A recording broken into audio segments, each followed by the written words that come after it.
But like, yeah, hello. Welcome to another stream. Where today, we are going to play a little bit of Rogue Trader, you know? Because I just felt like it. You know. For this Christmas, we're giving the God Emperor 1,000 psykers. You know? Alright. Because why not?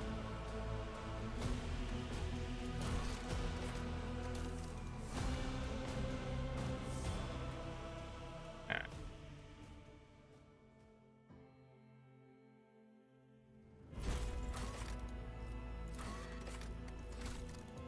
Alright. I wanted to pick a different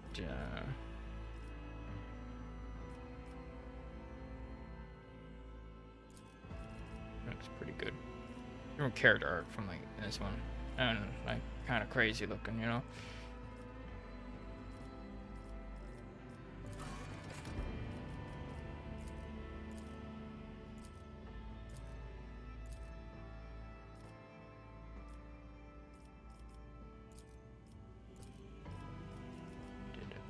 That. I don't remember what the base was.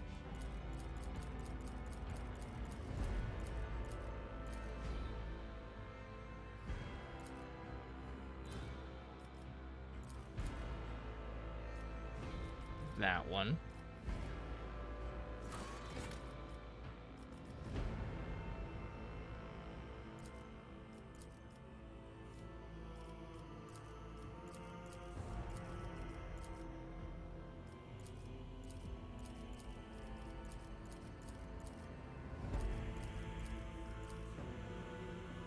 Sure, I had that there. I made it red. Of course.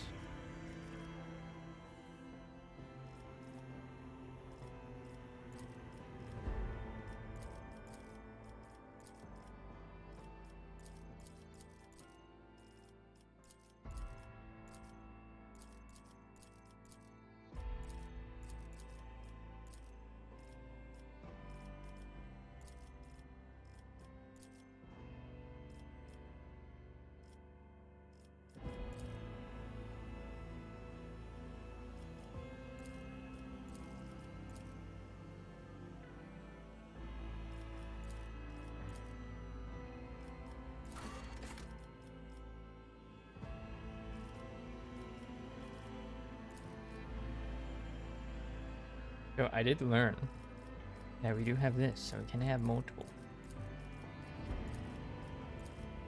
And we can have the Imperial Eagle on the back, and then sleeve, and then another sleeve. Even do it like that. Combine them. Doesn't really look good, but like, you know.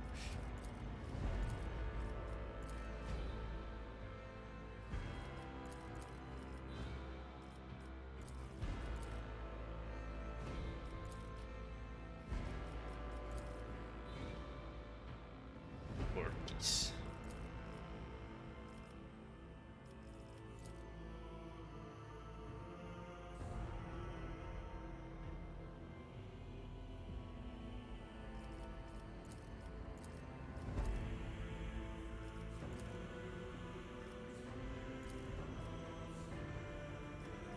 Oh.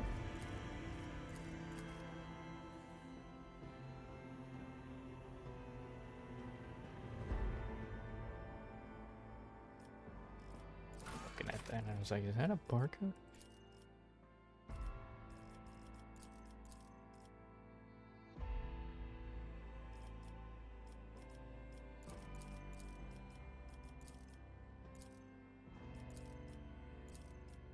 Schnoz.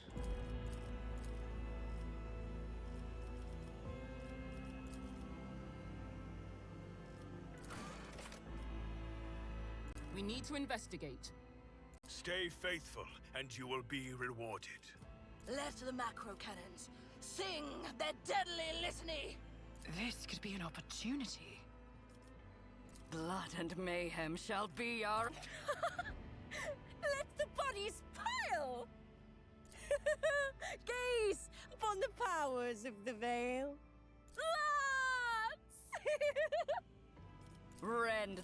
flesh, shatter the spirit. I have a nose for profit and a taste for adventure. The higher will has guided us to triumph. Watch and learn. The battleground beckons. Be a little crazy. Alright, and then if I remember correctly, Hive World, Psyker, Bio-Scion, or Biomancer. I don't remember what this was. Knowing me was probably this one.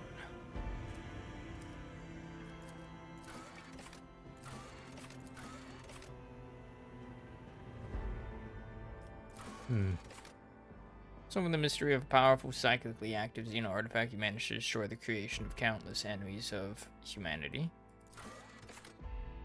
Single-handedly saved a pilgrim ship by stopping a warp breach while traveling through the Immaterium.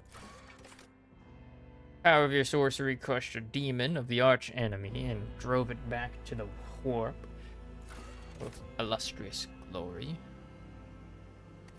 I like persuasion.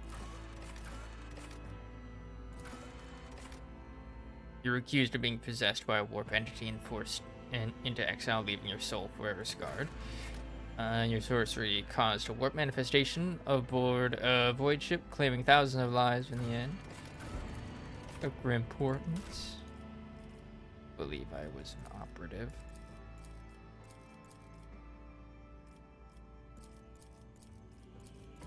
It sounded cool. Kind of like a roguey.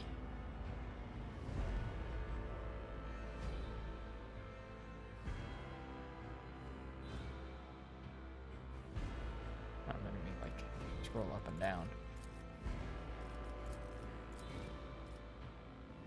For focus, extra turns, single target buffs, rescuing allies, momentum. Precision, single attacks, defense penetration, area debuff, consistent firing. Movement range attacks. And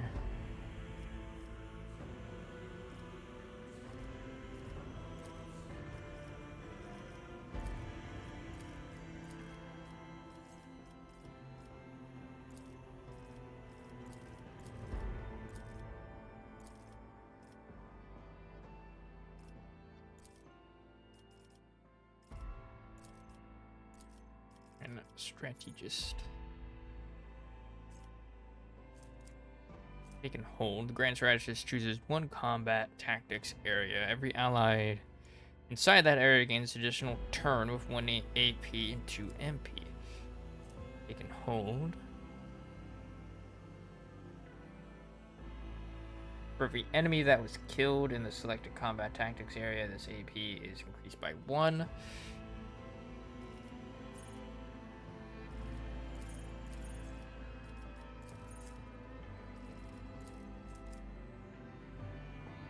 Characteristics, so they looks like they would want those.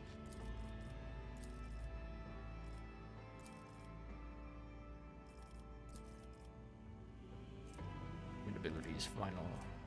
Oh, okay, now it's letting me scroll through things. It grants an ally an extra turn and with action points equal to 2 and no movement points. Okay. Observe forces an ally to fully push themselves, increasing their characteristics by 5 plus 10 times to yeah. Okay. Do officer.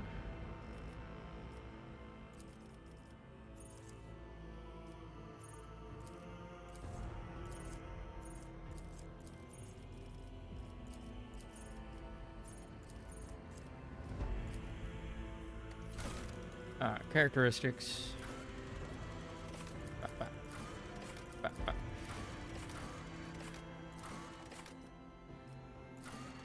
Or actually, what do psykers want? Willpower, toughness. Who would want willpower? It increases that.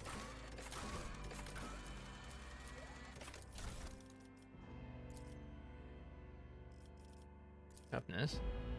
Willpower. Okay, yeah. Officer seems best suited for psykers.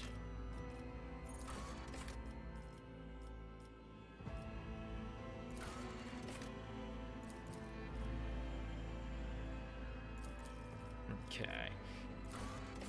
Awareness and persuasion, coercion. That willpower, psychic powers.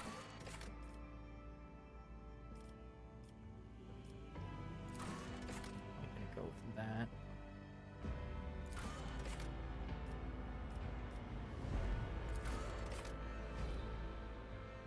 Chance skills, ballistic skills, ranged weapons, and then weapon skill is melee weapons. Okay.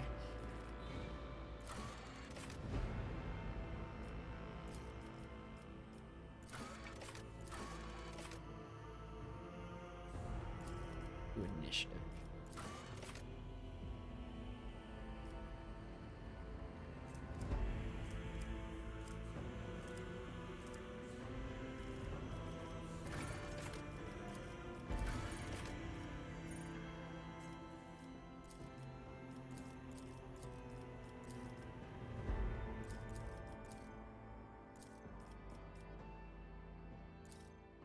Some skills.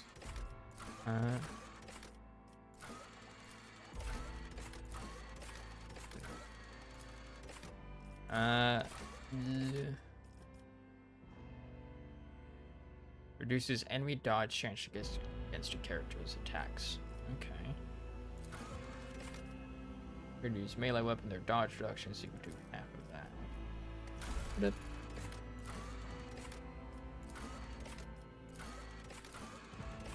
This, I don't remember what we called it. The Unforgiven.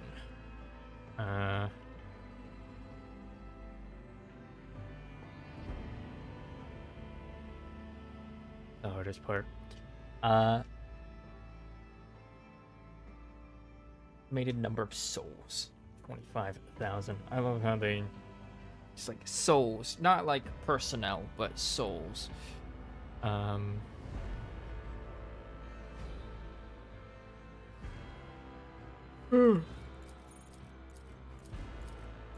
Charybdis.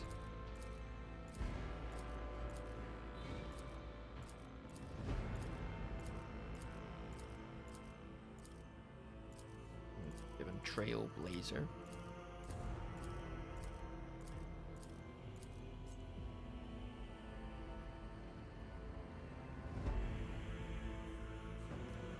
Was name of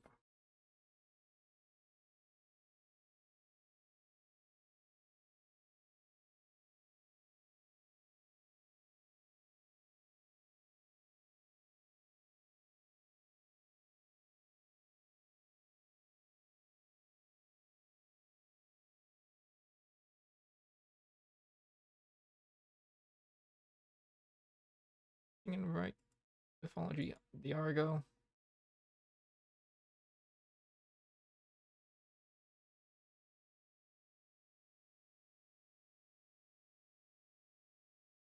Whose ship was that? Theseus or Jason? It was Jason.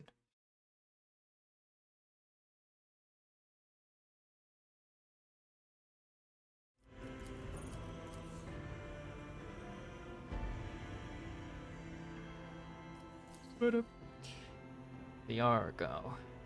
Or the Argonauts. Rogue trader. Or wait, oh wait, hold on. There was a witch who was on the ship at some point. Seriously? Just keeping with like the Greek mythology.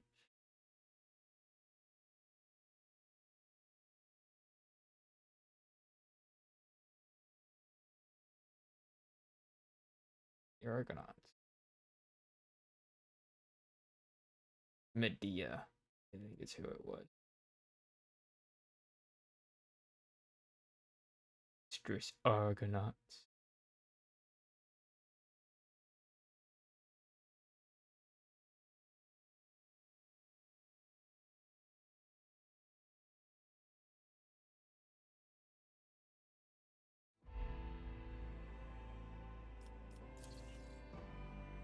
sure I spelled that right.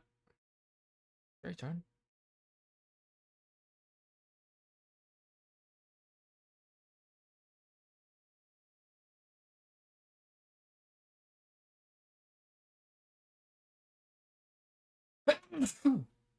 Okay.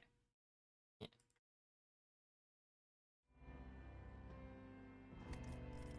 Then I can change the coolers. Gold. Okay, that is associated with planner, schemer, niece of Circe. Yeah, that's who it was.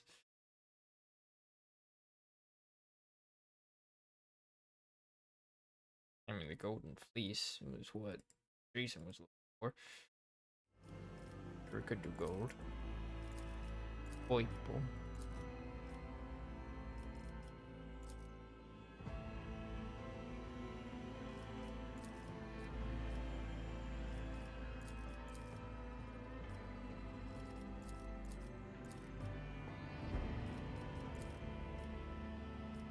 Red. Looks kind of nice. I wonder if we can actually like change the color schemes later on.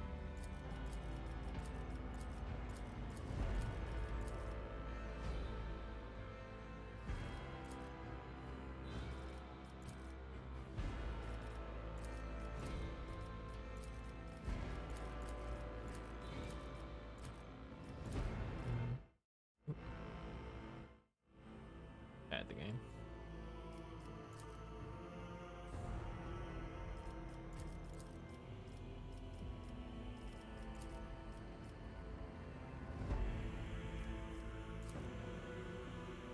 Okay. That's out of it again.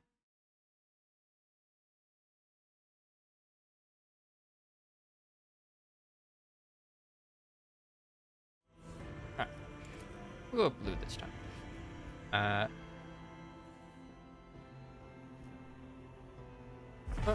Boom. Bam. Got character creation done in less than 30 minutes.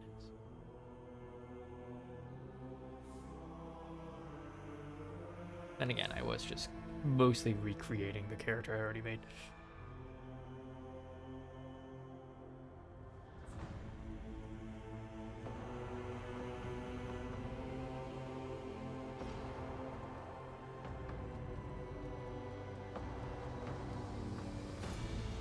Right. There have been a few patches since when I last played this, which was on launch day, basically. Quite a few patches, actually. Like, kind of consistently been, like, regular patches every other day for this. Or, like, every couple of days.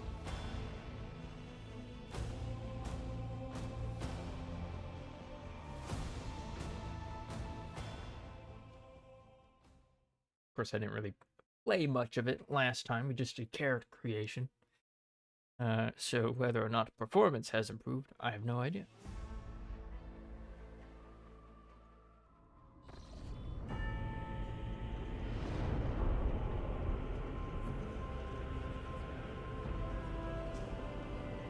Big statues. Little servitor boys.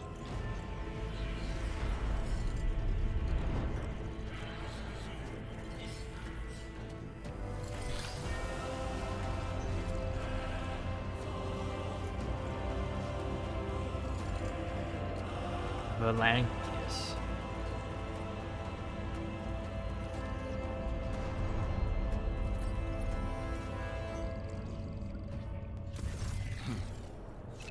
An excellent place for contemplation.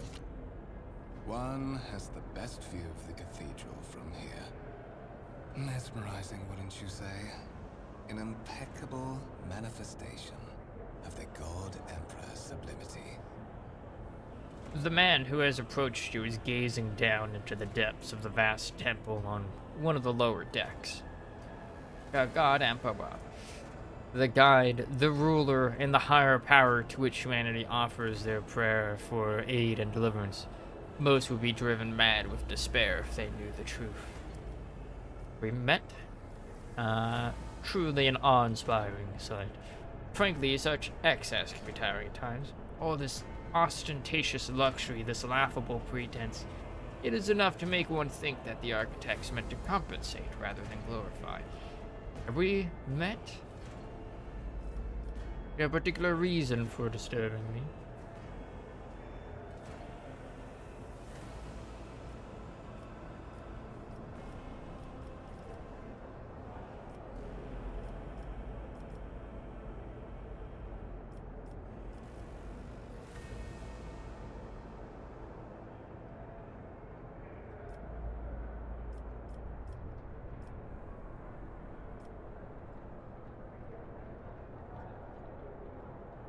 Truly awe-inspiring.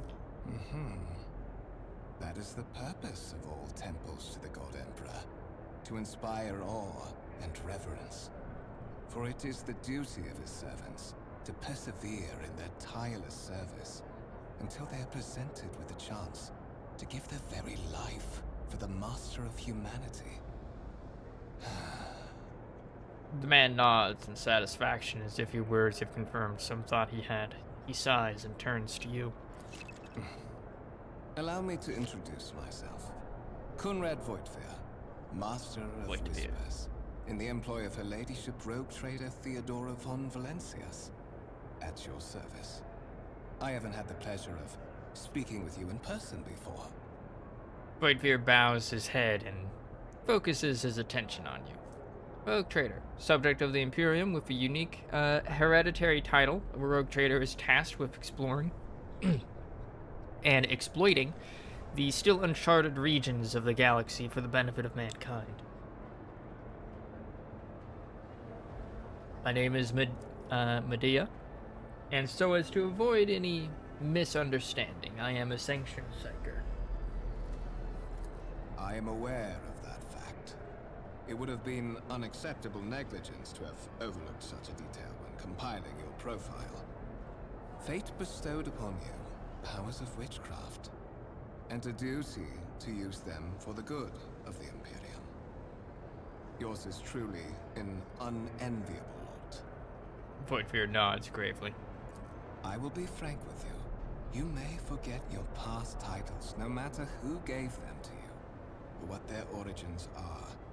From the moment you and the other candidate were brought aboard this void ship, your fate changed. You now serve Lord Captain Theodora von Valencias, and carry the burden of an heir of his house. Henceforth, you share your dynastic name with Her Ladyship. Bear it with honor. Lord Captain? Strange title for the Lady Theodora. Such are the traditions of the Imperium. Lord Captain is the title that was established in the annals of the Lex Imperialis, at the time when the first rogue traders entered the God Emperor's service, and therefore, it is sacrosanct. The Imperium. Galaxy-spanning interstellar human empire ruled by the living god who is known as the Emperor of Mankind. Lex Imperialis, Codex of Imperial Laws. Right. Why am I aboard this vessel? Why have I been brought here? So that you may fulfill your blood duty. Whatever obligations you had before, they are henceforth null and void. By order of the Lord Captain, you have been requisitioned to serve the rogue trader, indeed blessed by the God Emperor. Your former position may have been different from conventional service as part of one of the institutions of the Imperium, but from now on, a different fate awaits you. One chosen for you by the Lord Captain. I advise you to come to terms with this reality as quickly as possible. You have a curious title. Master of Whispers, what are your responsibilities? To put it plainly, I am the head of the network of spies and informers who serve the interests of House von Valencias. I uncover weak links both among Lady Theodora's retinue and in the ranks of her rivals. I eliminate our vulnerabilities and exploit those of others. Tell me about the one on whose ships I have found myself. I would rather not discuss the Lord Captain behind her back, especially not on board her ship. No one knows better than I that whispers are wont to attract particularly close attention. Suffice it to say that her ladyship is the bearer of the sacred warrant of trade and a woman of immense power and entitlement. However privileged your position may be, I ask that you do not incur her anger by being disrespectful or obtuse. Lady Theodora despises both qualities. Say I am a rogue trader's heir. One of the rogue trader's heirs. So there is another candidate? There is. And you will meet him soon enough. Bortbeer shrugs slightly. I assume you had some goal in mind when you decided to seek me out. Let us address it. But of course, I have come to invite you to a meeting with Lady Theodora. I imagine you have many questions for your patroness, and I'm sure she has just as many questions for you. It is regrettable that you haven't yet had an opportunity to speak. It has been an arduous voyage thus far. Okay. The Lord Captain and Master Edelthrad von Valencius are conversing on the observation platform. Let us join them there. By right of blood, rogue trader Theodora von Valencius desires to personally meet with the person recently brought to fellow Kundred. Okay. WSD. QE. Curiosity And also like sings middle mouse button. in my veins. Right. Whoop. Spun around a lot quicker than I was expecting. Those people appeared out of nowhere. Confessors.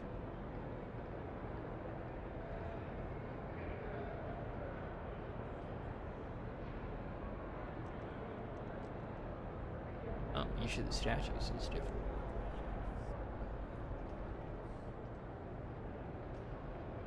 I wonder who these people are supposed to be.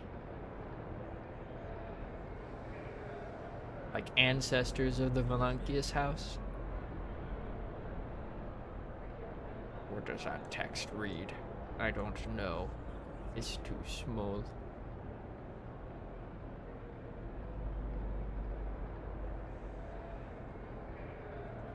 Okay, hold on. Hold on. I'm kind of... I see God Emperor there. Let's see.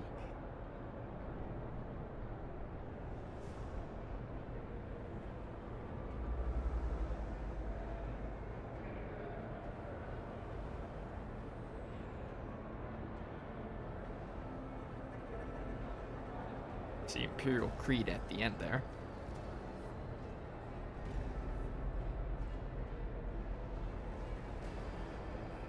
Like one dark. I don't know what that one says. Kind of looks like doubt. One dare not doubt the faith in the God Emperor, or none can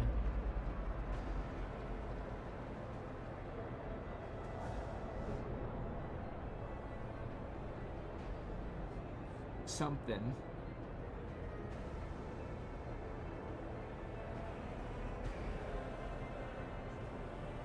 None can something. Something,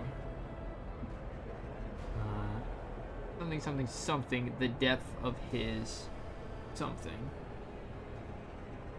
Blank thoughts of blank and adhere to the Imperial Creed.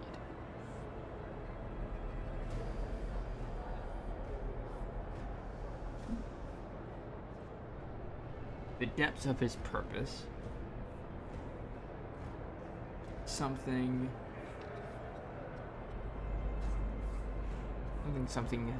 thoughts. What has happened? Some blood suddenly appeared. Nani?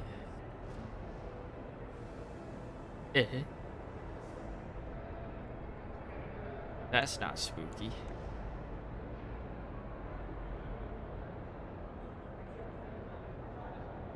Or like a closer.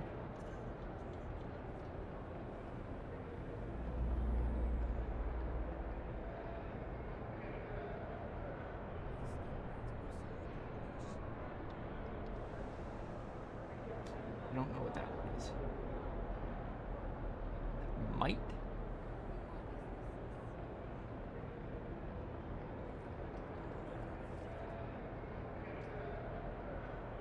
Whatever. Oh, does this have like a question? Control. Highlight object. Toggle. Is really what I want.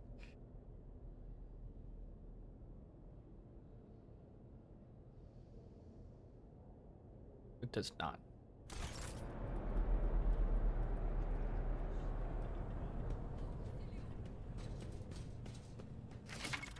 Interact with objects. A massive conference table, obviously crafted from real wood. A resource of incredible value aboard a void ship.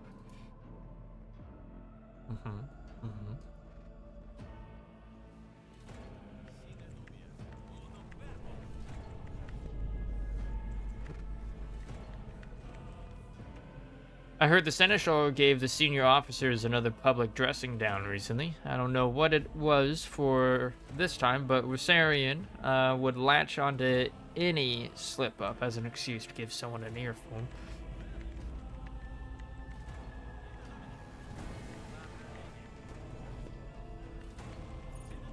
Glory to the Omnissiah, giver of knowledge. In this tapestry of a world, I am the rogue thread. Lay people interfering in the operation of the sacred mechanisms disturbs the machine spirits. In the name of the Omnissiah, refrain from any further profane acts. Show the data on the vid screen. Sacred mechanism has been interfered with without due reverence. The duration of the data processing cycle has tripled. Incomprehensible information is displayed on a large screen above the cogitators.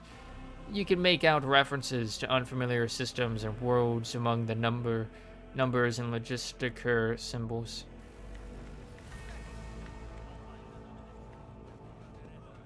One step at a time, amidst the madness.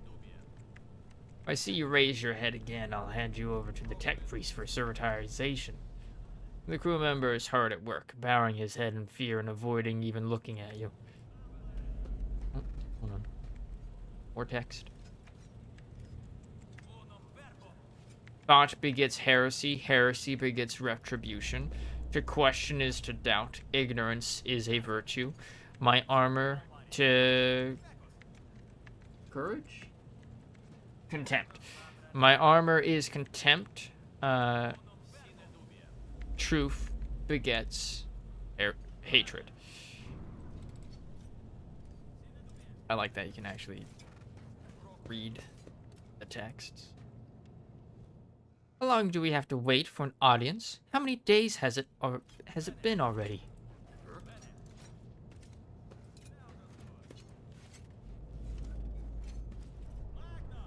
Have you heard? Apparently the lower decks had got a big influx of new blood after the last on-world resupply.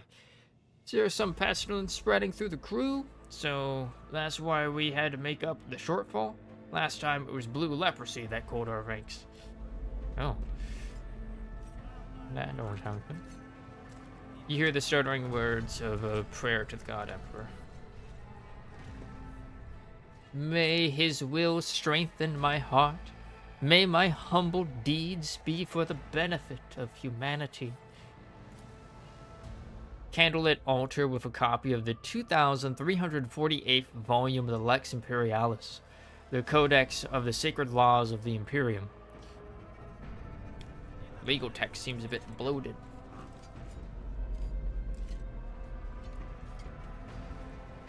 There will be no peace in my wake. Servitor. Game 7. As you approach, something in the servitor's body begins to hum as if in response to your presence. After a couple of seconds, the noise subsides. I see.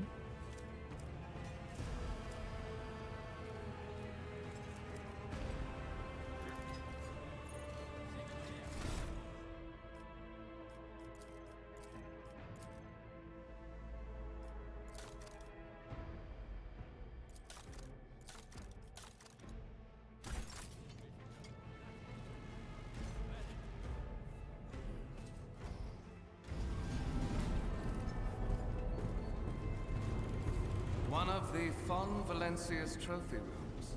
Perhaps you would like to take a look. An entire fucking tank in here. Your audience with the Lord Captain.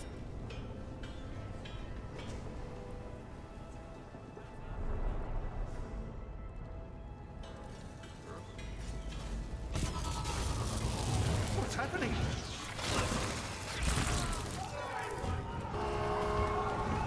Run! The servitors have gone berserk! Yeah, just fucking cowered in fear. He could have ran. Alright, combat tutorial. Let's go.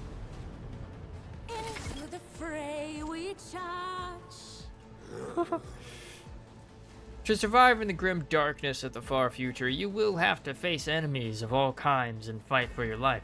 These hints and tutorials will familiarize you with the combat system Warhammer 40k. Rogue Trader. Click the button at the start of the screen to start the battle.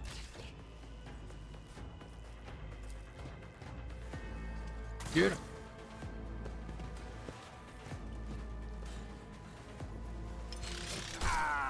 Oh dear. That's a lot of damage.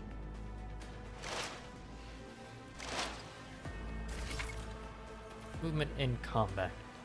All attacks in the game are turn-based, or all battles in the game are turn-based and take place on a grid. On their turn, a character can move, attack, and use their abilities. Select a cell within the highlighted area and double-click left mouse button on it to move the character there. Movement points, MP, determine how far a character can move on their turn. 1 MP corresponds to 1 cell on the battlefield. Moving diagonally is more costly. Every second diagonal cell uses 2 MP. At the beginning of each turn, movement points are restored to their maximum value. Note that once a character starts moving, this action can no longer be cancelled. Okay.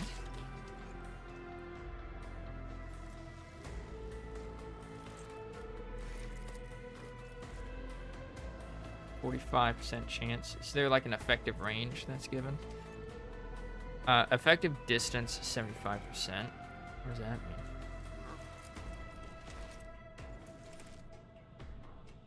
One creature within 12 cell radius. What are my abilities? Target gains +10 range. Minor psychic power, veil degradation, increases by 1. Okay. Forces an ally to fully push themselves, increasing their characteristics by +13 for 1 round. Let's see. Other actions and ending the turn. When you're ready to end your turn, press space or click the end turn button on the bottom right of the screen.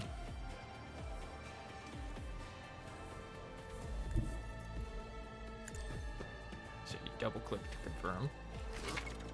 Action points. To make attacks and use abilities in combat, a character must spend action points, or AP. Their total is displayed on the panel at the bottom of the screen. Every attack or ability has a certain MP or AP cost associated with it.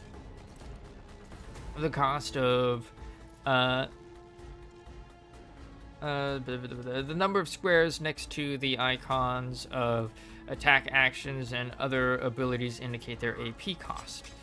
At the start of each character's turn, their AP is restored to their maximum value. To attack first, click left mouse button on the single shot icon on the weapons panel at the bottom of the screen. Hover the cursor over an enemy. A tooltip will appear showing your chances of hitting that enemy and the possible damage you can deal on a successful hit. Click left mouse button on the enemy to fire. The amount of damage your character deals depends on the parameters of the weapon they are using. The effectiveness of the shot depends on the distance between the character and their enemy. When you target an enemy with a single shot, you can see two areas denoting the weapon's effective and maximum firing ranges. Certain abilities in the game are considered attack actions, can only be used once per turn, unless affected by specific talents or other abilities a character might have. If a character performs an attack action, they will not be able to attack again and will lose their remaining movement points until the start of their next turn. Okay, so you gotta move first, then attack. And this shows what the AP cost is. See, now we have 75% chance. Woo!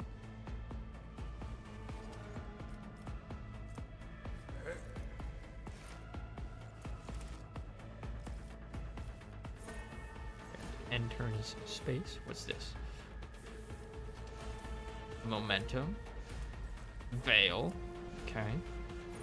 Action points. Movement points. Weapon sets. Okay. Durably, durably. It's just a little servitor. Guys, come on.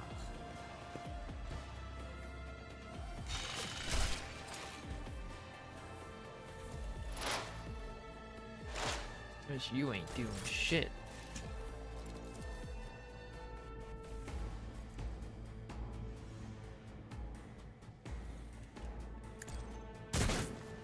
Uh-oh. As your character has just missed. To increase hit chance, equip your character with a decent weapon and place them on a vantage point. Abilities and talents that improve the weapon skill characteristic will help you hit more often in close combat. For improved marksmanship, learn talents that increase the perception and ballistic skill characteristic. Unavailable.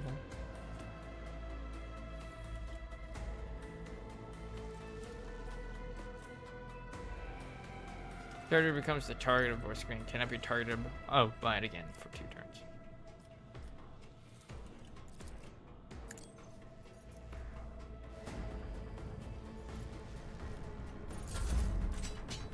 You got the. Oh, you didn't got this.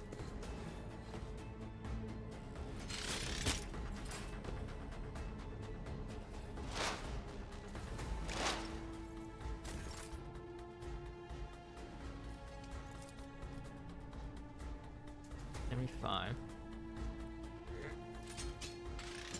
How goes your God Emperor sanctioned boat ride? It goes well.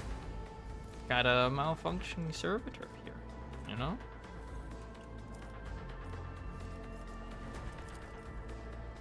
What if? Yeah, how you doing? Ew. I voice expand myself. Nope. Yeah, how you doing, Bendio? Oh shit. Oh. Yeah, get him!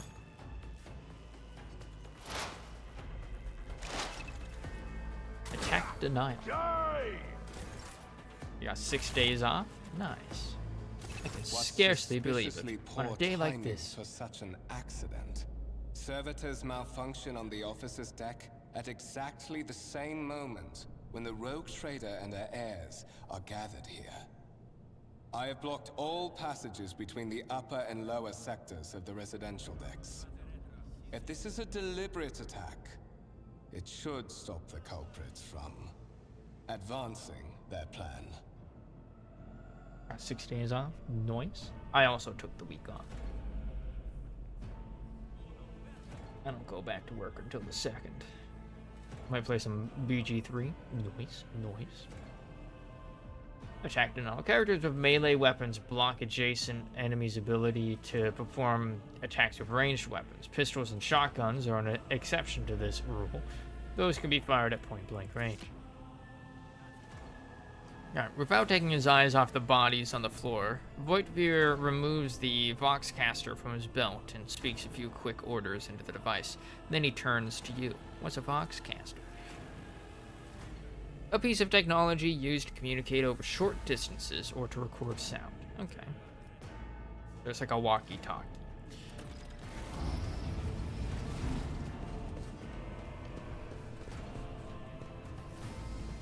Spread out. No one is allowed to enter the premises. Stations. I'm afraid I must remain here. For Lady Theodora's safety, I have to oversee the execution of these orders personally. I hope you will have no difficulty reaching the observation platform on your own. It is just at the end of this corridor. The lines on Voigtveer's forehead soften, and his voice regains its usual courtesy. The Master of Whispers gives you a curt bow.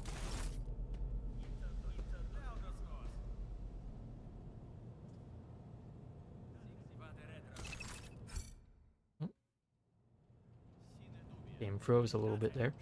You're gonna open the map using the M to orient yourself. So I gotta go that way. Shit. Is there loot in this game? The wires in the servitors' heads are still smoldering. It would seem the cause of this malfunction was the short-circuiting of the motive force. Yes, of course. Tarantula sentry gun constructed with the blessing of the Adeptus Mechanicus, using a standard template construct in the manufactorums of Kieva Gamma. So it's factory standard. Got it. Lemon Rust battle tank reclaimed and restored by the grace of the God Emperor. The first to breach the capital walls during the pacification of Vortez Catan.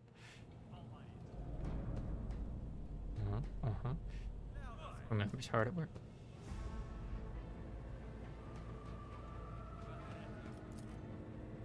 STCs are basically super futuristic printers. Nice. This exhibit is unfinished. Another symbol of House von Valancius' valor will be displayed here at some point in the future. Consider artifacts from the Dark Age of technology. 3D printers. If I see you raise your head again, I'll, okay. Patience? My nerves are frayed. Ooh, crystal. A gray-green crystal with white veins. A low hum can be heard coming from the artifact. What is? A strange object that resembles sea coral. The porous surface is pitted, a sign that it has been underwater. A stone on the pedestal is no doubt solid, but its surface shimmers and changes hue as if someone has captured a piece of turbulent sea within the rock. What lies beyond? A massive golden amalgam interspersed with sparkling particles. A black shard resembling obsidian. If you look closely, you can discern a strange, barely perceptible glow inside of the artifact. In this tapestry of a world, I am the rogue threat. A violet alloy, which, upon closer examination, turns out to be a handcrafted object. Symbols carved with a primitive tool are visible on the surface. See. They will see. Oh, yes, they all will see.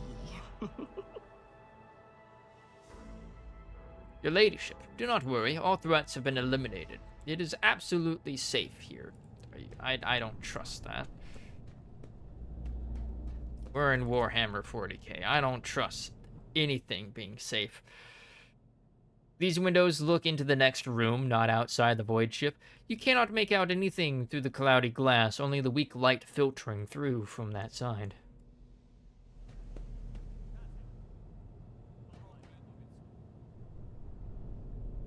I'm currently preoccupied with matters of our safety. You, on the other hand, have somewhere you need to be. The Lord Captain is expecting you. Do not try her patience.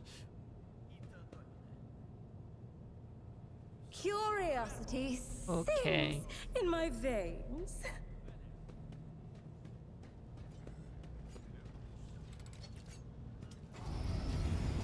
Well, There will be no peace in my wake. the Grand Void Ship Temple occupies the entire space below the officer's deck and is lit by countless candles and lumens.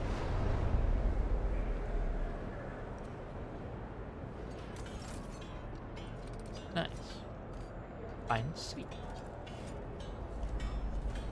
As you approach, something in the servitor's body begins to One step at a time, amidst the madness. thought begets heresy. Heresy begets retribution. Patience. My nerves are frayed.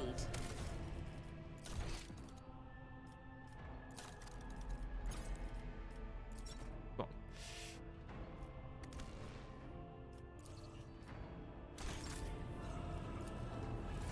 Oh.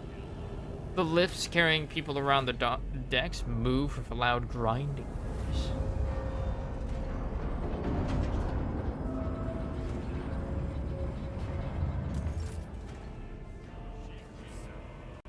In this tapestry of a world, I am the I beg your pardon, your ladyship. After the incident with the servitor, the passage is closed to anyone until the arch-militant says otherwise. Okay. And that was the lifts. What lies beyond?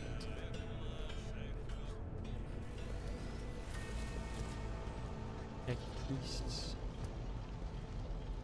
Tech boys. Oh. Got cutscene.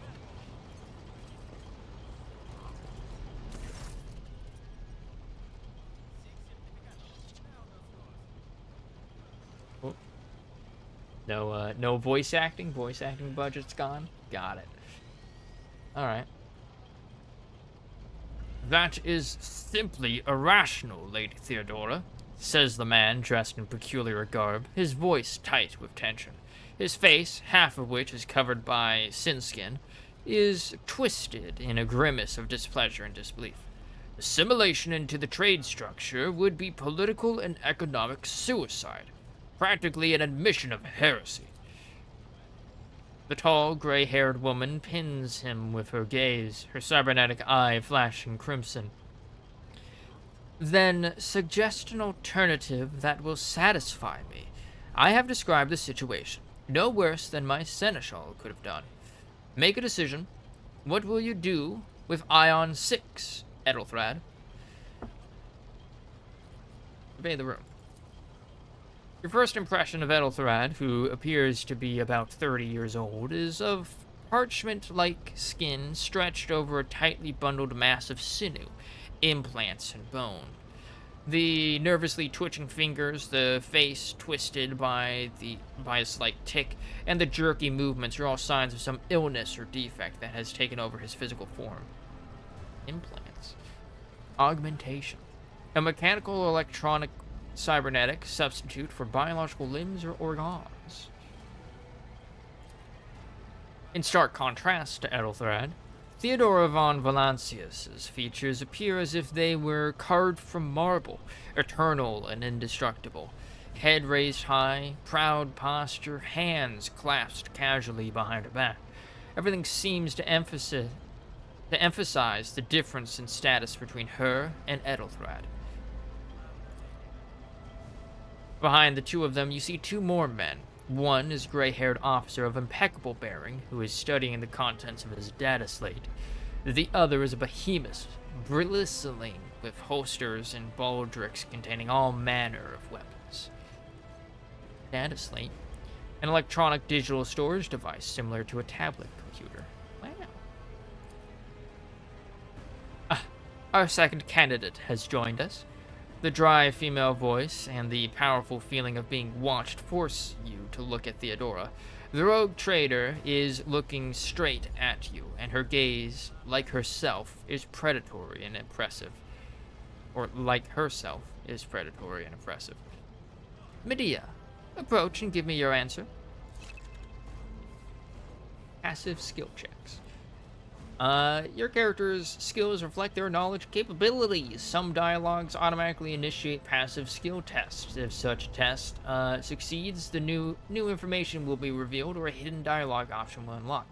If your character is traveling with allies, the party member with the highest score in the applicable skill is selected for each given passive skill test. Ooh, that's nice. I like that. Baldur's Gate don't got that. Consider this hypothetical situation. Ion 6. A new world on the fringes of the Cornus expanse. High seismic activity, regular magma eruptions, metamorphic rock deposits, prospects for large-scale mining.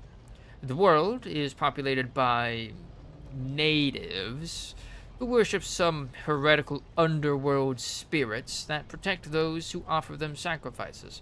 Flights of fancy, you might say. But attempts to install ore extractors have failed for the second time. The mining crews sent to the planet's surface simply vanished overnight.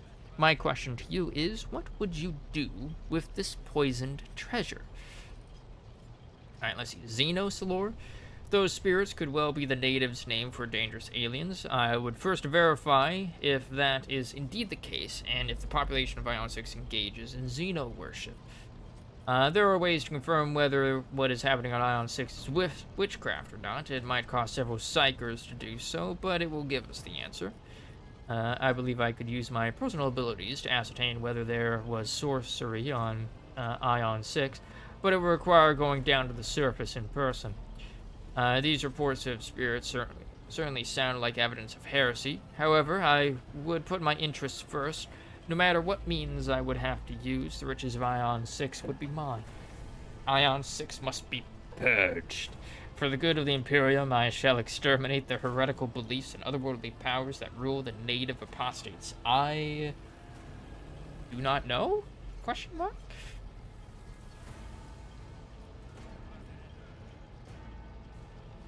Hmm.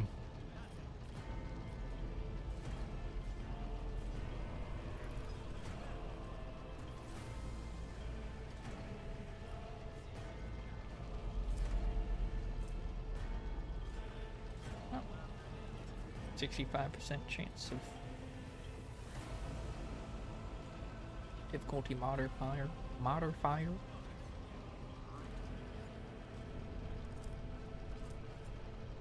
Chance 3. So like how are these calculated? Like how, I'm wondering. Skill value 40, difficulty modifier 70. Or like do I just need to get like plus 100 to total to succeed?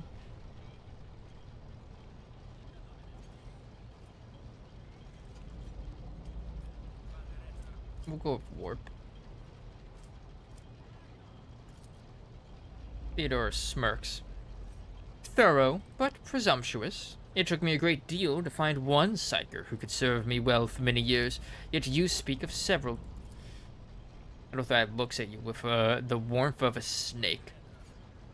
Sanctioned psykers are rare and valuable instruments of the Golden Throne. Or do you, Medea, suggest that we use heretics who are an offense to the God Emperor's light? It would be rather careless of you to utter such profanity in the presence of his faithful servants. The Golden Throne of Terra, an arcane cybernetic artifact that encases the God Emperor's physical remains entire and preserves them using stasis fields and psi-fusion reactors.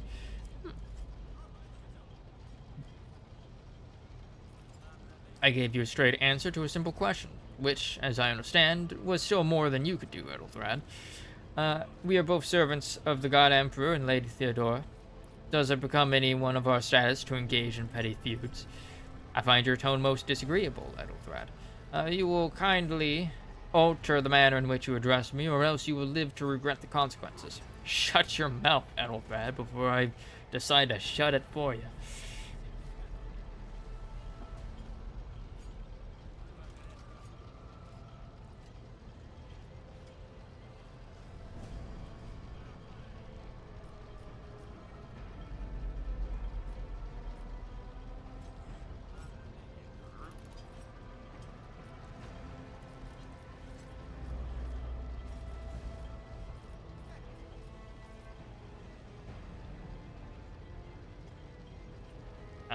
We are both servants of the God Emperor and Lady Theodora. Does it become any one of our status to engage in petty feuds? Ethelred looks at you with suspicion. Even among his flock, not all are of a piece, Medea. I suggest you familiarize yourself with that fact before you are sorely... Ethelred, Theodora's tone renders him silent. I believe I gave you an assignment on this ship. Explain to me, then, why my senior congregator is still dawdling about the officer's deck instead of proceeding to the middle decks to commence the inspection of the compartments in his purview. I beg your forgiveness, Lady Theodora. Your presence has such a profound effect on me that I well forgot the time. Ethelred bows ceremoniously and takes his leave without sparing you another look.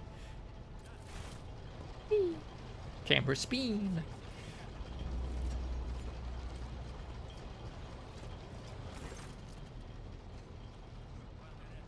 Theodora's gaze follows him as he leaves. Then she turns to you.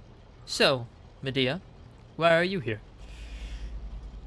Was it not you who sent for me? There are questions that I wish to have answered. I do not know just yet. I hope you will clarify that. There are questions that I wish to have answered. You are direct. I approve. But you will have to wait. There is something I want you to understand first. My name is Theodora von Valancius Massimo Scarus. I am a rogue trader in the service of the God Emperor of humanity, and my rights and freedoms are vindicated by a most sacred relic, the warrant of trade, kept aboard this very vessel. Mine is the honor to venture into the darkness beyond the Imperium and carry humanity's light where powers wicked and heretical reign and bode death and ruin to us all.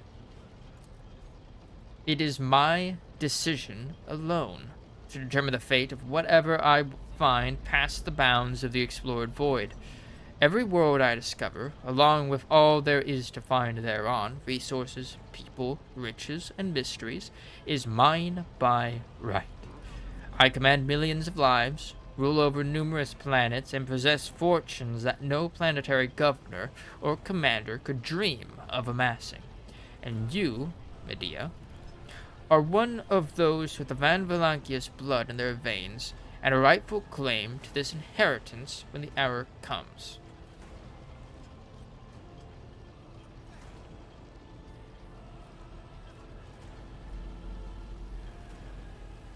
One of.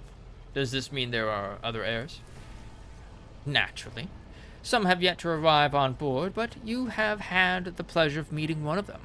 Ethelred may be somewhat disconcerted by the scale of the responsibilities that may potentially fall upon his shoulders.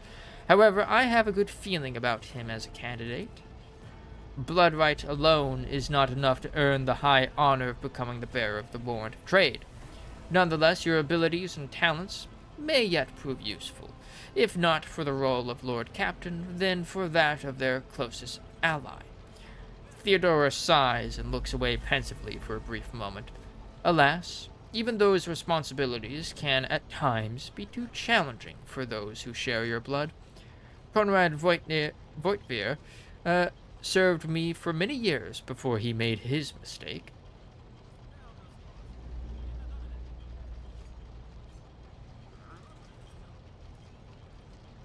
Did I hear you correctly? The Master of Whispers is related to you? His kinship to me is most distant, as is yours. Nonetheless, he does bear the name von Valancius, even if he avoids using it publicly, and as such, strictly speaking, can be considered my heir. That door, however, is closed to him. Voigtveer's performance in his current role is satisfactory. Or it used to be, at least. Used to be. If you're satisfied with Ethelred, then what sense is there in having this conversation? Why are you wasting your time on me? Theodora shakes her head. Impatience. I'm rather fond of impatient people. They are not as quick to resign themselves to circumstance and more eager to show initiative. Even if I do choose Ethelred as my successor, I will still require loyal advisors. The skills and knowledge you acquired in your former life may prove invaluable here in the Coronus Expanse. It says in your profile that you bear the brand of sorcery, albeit sanctioned sorcery that is permitted in the service of the Imperium. I am accustomed to the presence of psykers at my side. More than that, I value their unique abilities highly. Perhaps that is why I am so intrigued by Ethelthrad's candidacy. A rogue trader psyker could achieve great things indeed. However, psykers are fragile creatures, and as such I would rather have a replacement standing ready in the event that something happens to Ethelthrad. So Ethelthrad is also a psyker. An individual of any intelligent species who possesses some degree of psychic abilities or powers. Of course our planet is psychic, by the way. Specifically a biomancer. Moreover, Theodore chuckles slightly. Ha ha ha. Even changing your family name will not rid you of the fame you previously garnered. I hope it will also bring you glory to the von Valancius dynasty, to which you now belong. This is quite sudden for me. Perhaps. Yesterday you were just another servant of the Imperium, one of the faceless multitudes. Today, visitors in the von Valancius colors come to you without any explanation and escort you to a vessel that departs for the far-off Coronus Expanse. But such is the nature of my position, Medea. My claim on you is sacred and non-negotiable. I require all those who possess even a drop of the von Valancius blood, no matter who they may be. Coronus Expanse. A scattered, poorly explored region on the frontier of the Imperium, full of fearsome Xenos, treasure, heathen worlds, and the echoes of ancient doom. Spooky. Thank you for clarifying. May I ask my questions now? The vox affixed to Theodore's attire suddenly comes to life, but all you can hear is unintelligible noise. Theodore winces, shut off the transmission, and gives you an imperious nod. I have some time before the navigator gives the signal to initiate the void ship's translation out of the warp, and my presence is required on the bridge. Vox, this a piece of, short distances. Navigator, a sanctioned noble mutant whose genes allow them to safely guide a warp-capable void ship through the warp. And then the warp. An alternate dimension of pure energy and madness existing as a mirror to real space, also known as the Immaterium, the Empyrean, the Ether, the Soul of Sea, or the Sea of Souls, or warp space. Navigators? Horribly inbred. Sanctioned noble mutant whose genes allow... Oh yeah, definitely inbred. Navigator? Translation? What are these things that you speak of? Theodora shakes her head. Sometimes I forget that people without direct access to a ship's bridge may not know the first thing about how a void ship travels between the stars. Vessels such as this are capable of leaving real space and traversing into the warp, an otherworldly dimension of cruel and unthinkable forces. By entering it under the protection of the Geller field, we shortened the route to our destination, crossing distances that would require hundreds of years in a matter of weeks instead, sometimes in days or even hours. That is how humanity spread across the galaxy. That is how we were able to build the Imperium, which spans millions of years. Don't we also, need to feed the Emperor 1,000 psykers a day because of that? Because he's the only one who allows us access to the warp. Or at least safe-ish access to the warp. Yes. I've been watching a few lore videos. You have to keep feeding the magic lighthouse. Yeah. An incident took place on the officer's deck. Some servitors went berserk and attacked the crew. Is that so? Perhaps the technomats were careless during maintenance. Or it could be the warp playing tricks on us in spite of the Geller field.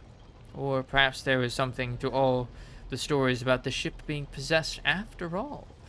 Theodora laughs nonchalantly. Ha ha ha. Ship's haunted. Gotta put it down.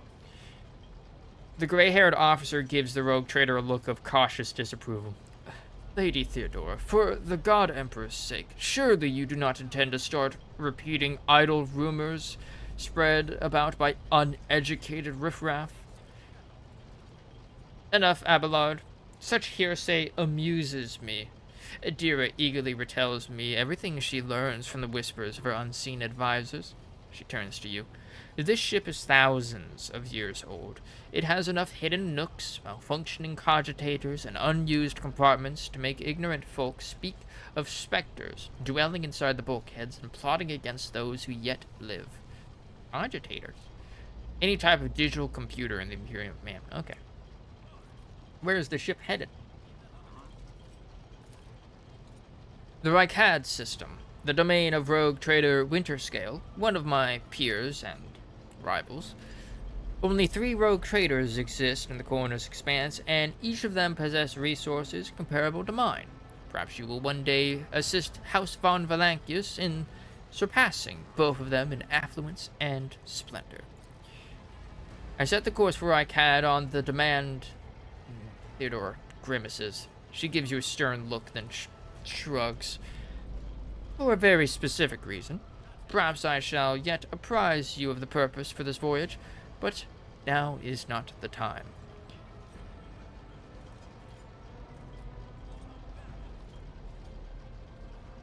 What are my current responsibilities?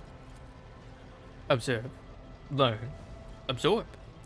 It will take time for you to find your bearings aboard this vessel and in your new position. Eventually, I will find a post that suits you as I did for Edelthrad. Until that time comes, consider yourself my aide. Gracious Lord Captain, surely there are ways I can prove myself over the air.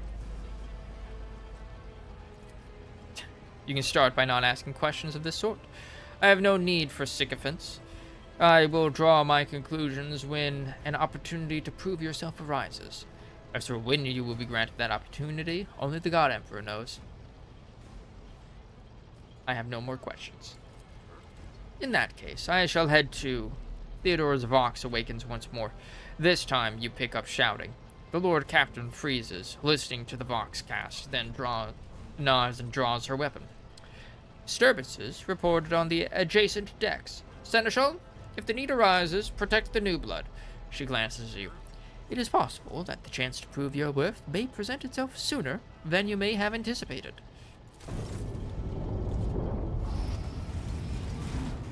That soon, huh? Riot time, baby!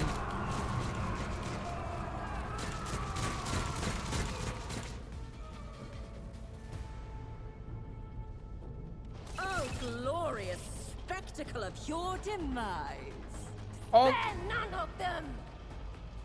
Alright. All combatants act in turns, and their order is determined by an initiative roll. The order of turns is displayed on the left side of the screen from bottom to top. The character at the very bottom goes first, then the one above them, and so on. Okay. So, holy shit, Theodora. You have a ton of... You have a ton of HP. Makes sense. Mort? Jesus. Even more. Meanwhile, these bozos only got 9. Oh, that's a long initiative. Oh, there's like a little... Is that how many? 1, 2, 3, 4, 5, 6, 7, 8, 9, 10, 12, 13? Yeah. Okay. So that's the number of hostile peeps there are. You have been ambushed. The battle begins. Kill them.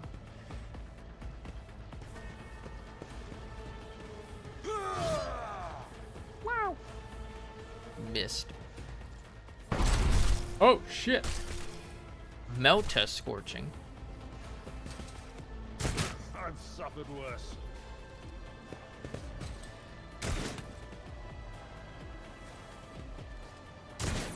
Oh. Cover. Use cover to avoid enemy attacks. Cover that a character can hide behind are marked with a shield or a shield with a skull. When standing close to them, the character will automatically take up an advantageous position. In this case, the chance that enemy attacks will hit the cover, not the character behind them, increases. The character will not receive a bonus if attacked from the side, from a side not protected by their current cover. Makes sense? My guy have some iron will. Or iron arm, my bad. Voice of command. +3, eh? Unavailable. I'm powerless to act. Unavailable. I can't do it on them. Alright.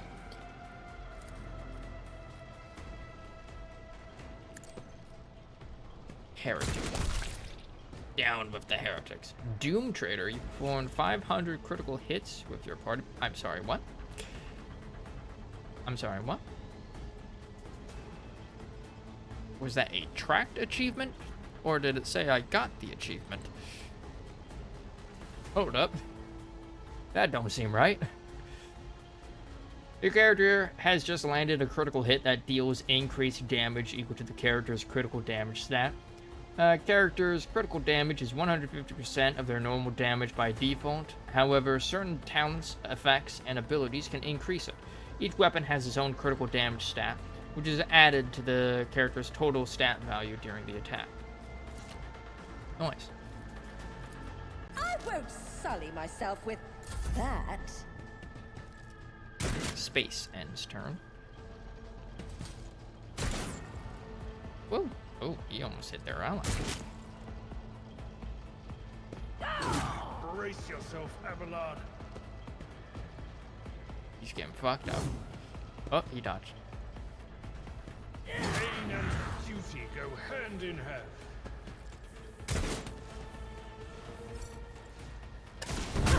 Oh! Oh! Damn! Reduced to dust. Damn!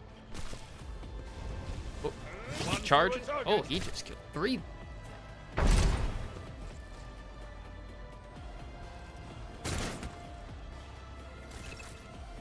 Positive effect. Your character has received a temporary positive effect from an ally. Such effects enhance your character's capabilities in combat in some way. To learn more about the effect you have gained, hover your cursor over the effect's icon next to the character's portrait. What is? Kills them. Plus 50 ballistic skill until the end of combat.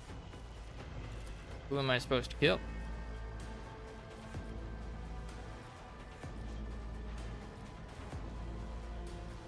This one is.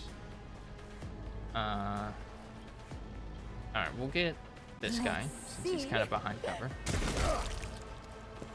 Bleep bloop, Doom Trader. Okay, so that is a tracking achievement. It just popped up again. I've got 2 out of 500 now. How does this work? When psykers reach deeper into the void to power their abilities, there is always a chance of the Empyrean bleeding into our reality, a factor that is invariably destructive and damaging. At the beginning of combat, Veil Degradation usually starts at 0. Veil Degradation increases by 1 for each use of a minor psychic power and by 3 for each of a major. It decreases by 1 each round. Okay, so right now, I'm good. I'm chill. I don't gotta worry.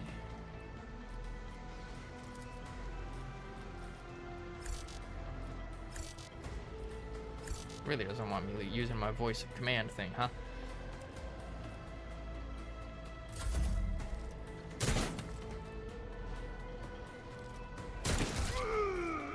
Oh, shot his ally.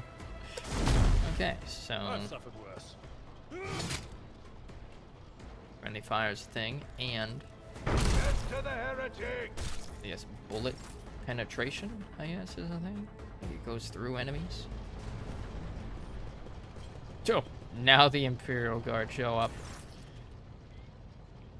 Theodora waves her hand in a commanding gesture. Mort, take a team with you and clear a path to the transport line. Do not let a single Horson survive. The rogue trader turns her eyes to you. Didn't bat an eye when that scum burst onto the deck, Not bad. I have seen many an officer who panicked at the sight of combat on the upper decks.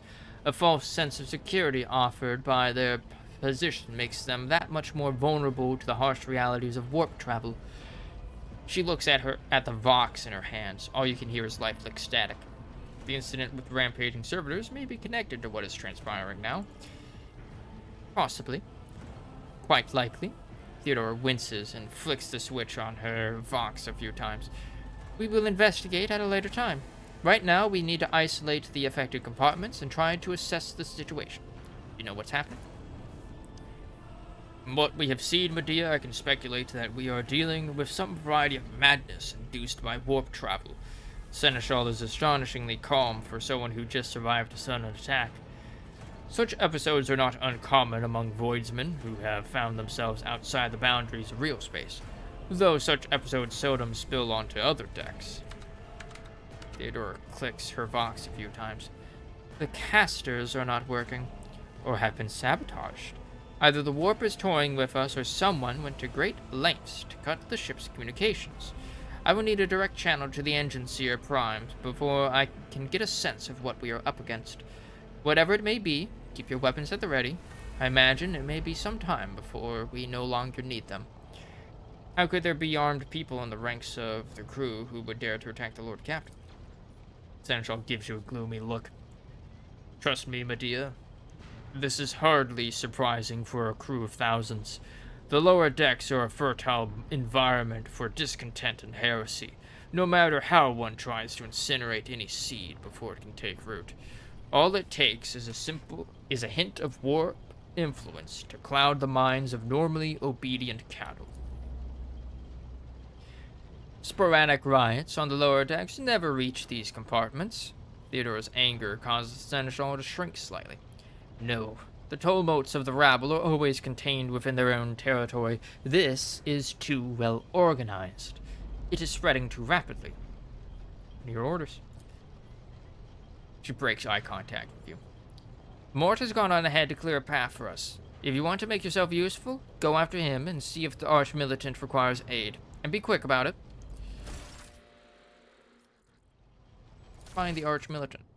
The officer deck is under attack by an unknown enemy, so Arch-Militant Mort has left to clear the way to the lift leading to the upper decks.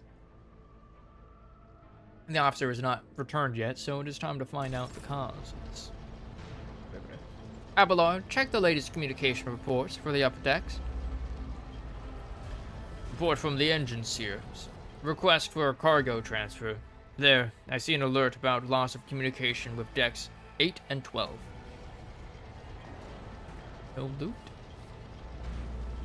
There will be no peace in my wake. This massive golden structure never stops moving for a moment. Light bounces off the orbits and figures representing celestial bodies. Oh, it's like an astrolabe. They will see. Oh yes, they all will see. They all will see. I have a tool that will allow me to check the status of distant compartments that are out of Vox contact. But we have to wait for Mort's results first. One step at a time, amidst the madness. The madness. Oh. Thought that was in line. They fighting.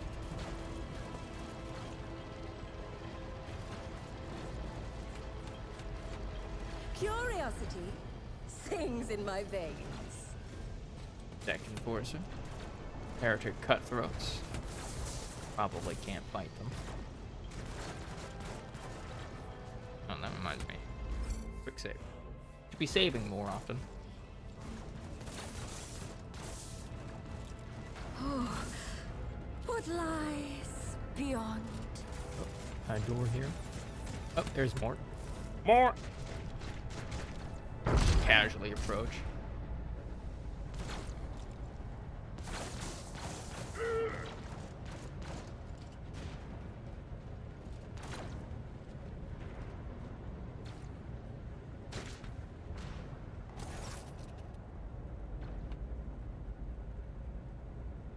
Conrad Voigtpier lets out a sigh of relief upon seeing you.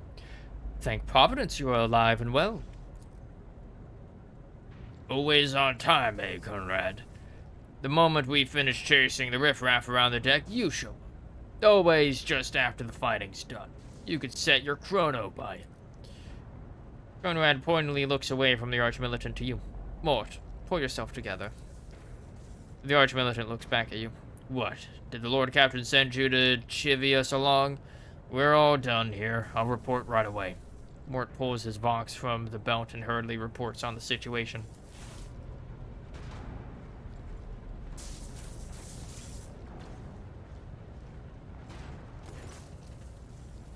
Mastiff whispers, "What is happening on my ship? The Voxnet is silent and Voxmaster is not responding.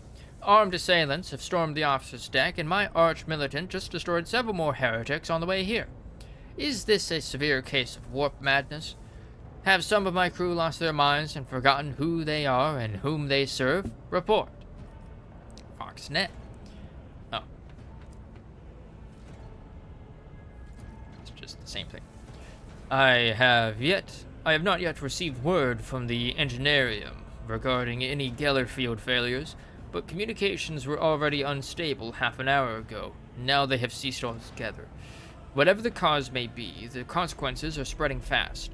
I am receiving scattered reports from the middle decks, and the only Vox casts from the lower bays are one-way heretical gibberish. Voidfear pauses. That the madmen have already reached the officer's deck suggests that this outrage was planned in advance. Perhaps this is an organized mutiny. Mutiny? But who would attempt a mutiny here in the warp? Lunatics, fools, heretics. This ship houses thousands upon thousands of people. Pernicious thoughts and warp-induced delusions could have tainted any one of them. It is a difficult notion to accept, but such risks are inescapable. First, we have to confirm that the bridge and the navigator's sanctum are secure, and I have the means to do both things at once. Her expression changes as her eyes flash ominously. Theodora looks at Voigtpier. Ethelthred, where is he? I must know if he is unharmed. A psyker aboard a ship that is potentially being assaulted by the warp could pose a greater threat to himself and others than a whole army of madmen with improvised weapons. I tried to locate him, but the last thing known about his movements is that he arrived on transitional deck 18. Blast it. Master whispers, find Ethelthred immediately. Seneschal, locate Talas and the Sister of Battle. Both are to remain at my side. Arch-militant, with me. I must go to my study, and it appears that we might encounter heretics along the way. Medea? Theodora glances at you thoughtfully. If I may, Lord Captain. Voidfear's voice is soft and cautious. Transitional Deck 18 is at the heart of this disturbance, and if our goal is to bring Ethelthred back, I could use some rapport. After all, I am not as adept at directly confronting enemies of the house as the esteemed arch-militant, and taking into consideration Ethelthred's psyker powers.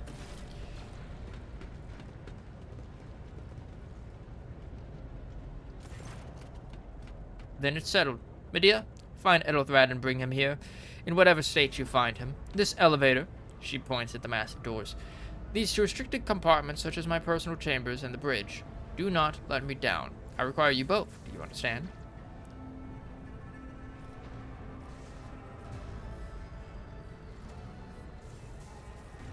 I hear and obey, Lord Captain. Theodora waves a hand impatiently. Then move out. Mort, come.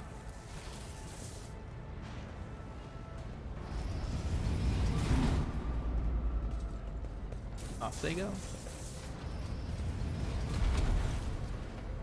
Spy master, huh? I don't trust him. Voidfear gives you a nod. Are you ready to head to 18? It is a long walk, and you do not even have proper gear. I shall make do. Either way, I have a proposition. Since I am the more important person here, you can go in front and shield me from potential threats. You had better not fail me. The Lord Captain made it clear that relying on you is fraught with risk. I shall make do. Lead the way. Of course you will.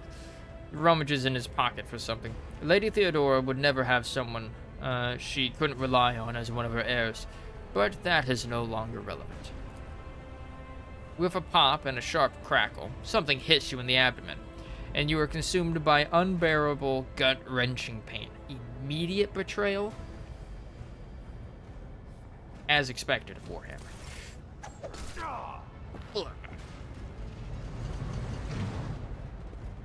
Promise you a special destiny, Medea. It is time to fulfill it.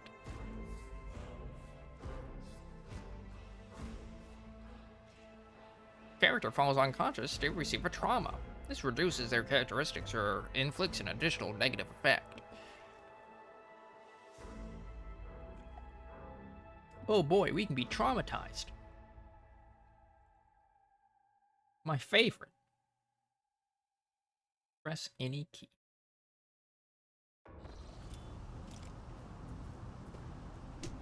Ow. Don't just kick me. Like an asshole. Careful, careful. Be gentle with our guest. She has an important mission to complete during our visit to the Warrant Chamber, and for that, I need her breathing. Voidfear You're back with us, I see. Delightful. Voidfear looks down at you. What is the meaning of this? Voidfear, you two-faced scum. You're the one behind this mayhem. How perceptive of you.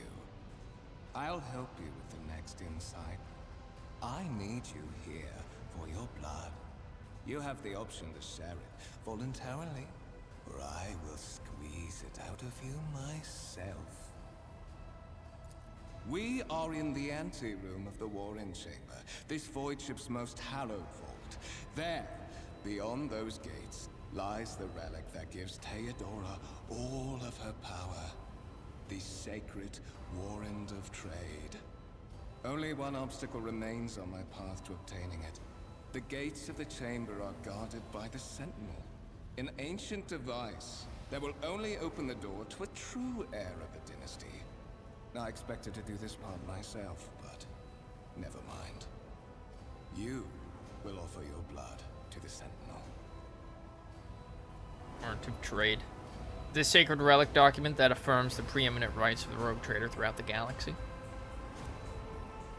Why are you doing this? What is it, inbred? Is your blood too thin for the Sentinel? Use your psychic powers against Voidfear. We are in the warp.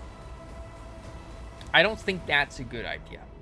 I have no intention of helping you. I will help you as long as you spare my life. Will you let me join you? We can take the warrant from Theodora together. Damn.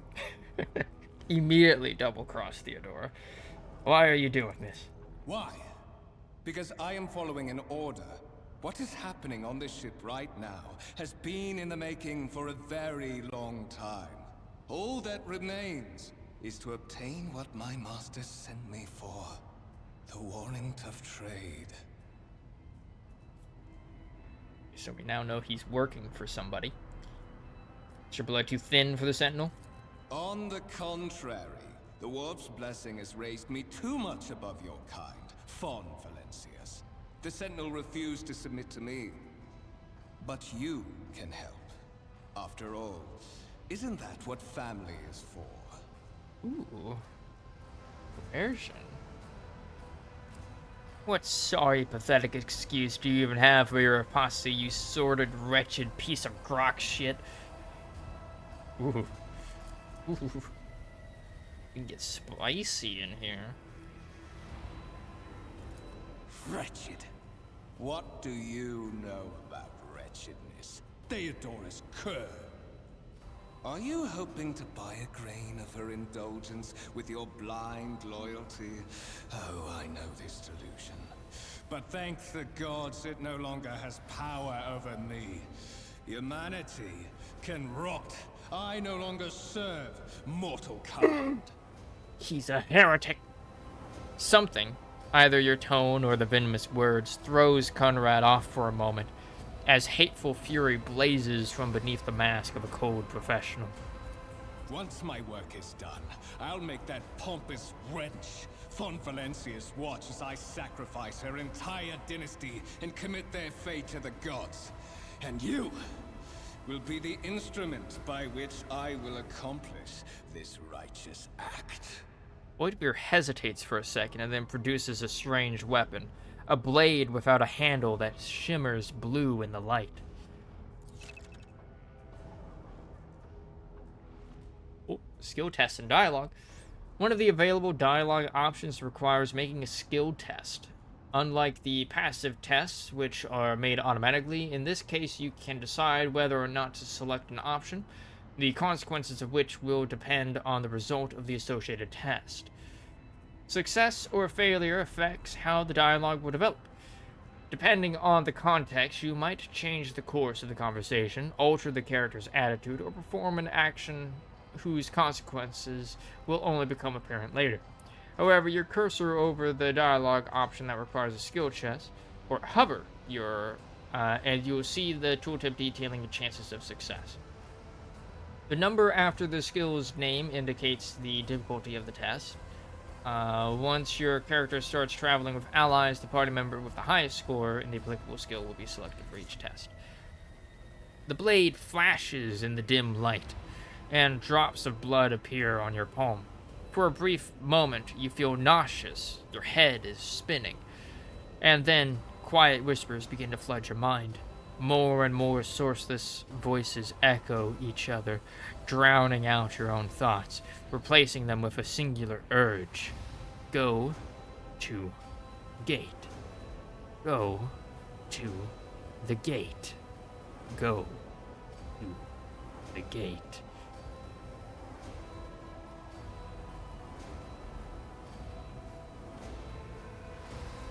Fight the voice in your head. Get out, not your puppet. The voices in your head giggle and mock your desperate outcry. You feel this intruding influence forcing you onto your feet and making you take a step forward, the gates looming in the center of the chamber. Fish I found. Or rather, I think I didn't even have a chance. Ooh, what is this? There's a guy. Ooh. Ah, there it is. In the gateway arch, you see a cogitator with a human likeness built into the front panel. As you approach, the torso twitches slightly. This is a servitor, an obedient automaton created from a lobotomized human being. The sentinel turns its head to you, one of its eye sockets lighting up with two ember-like irises. Tech use, 45. Examine the device. We have an 80% chance of success. 45 plus. Okay. Like, what's the difficulty modifier?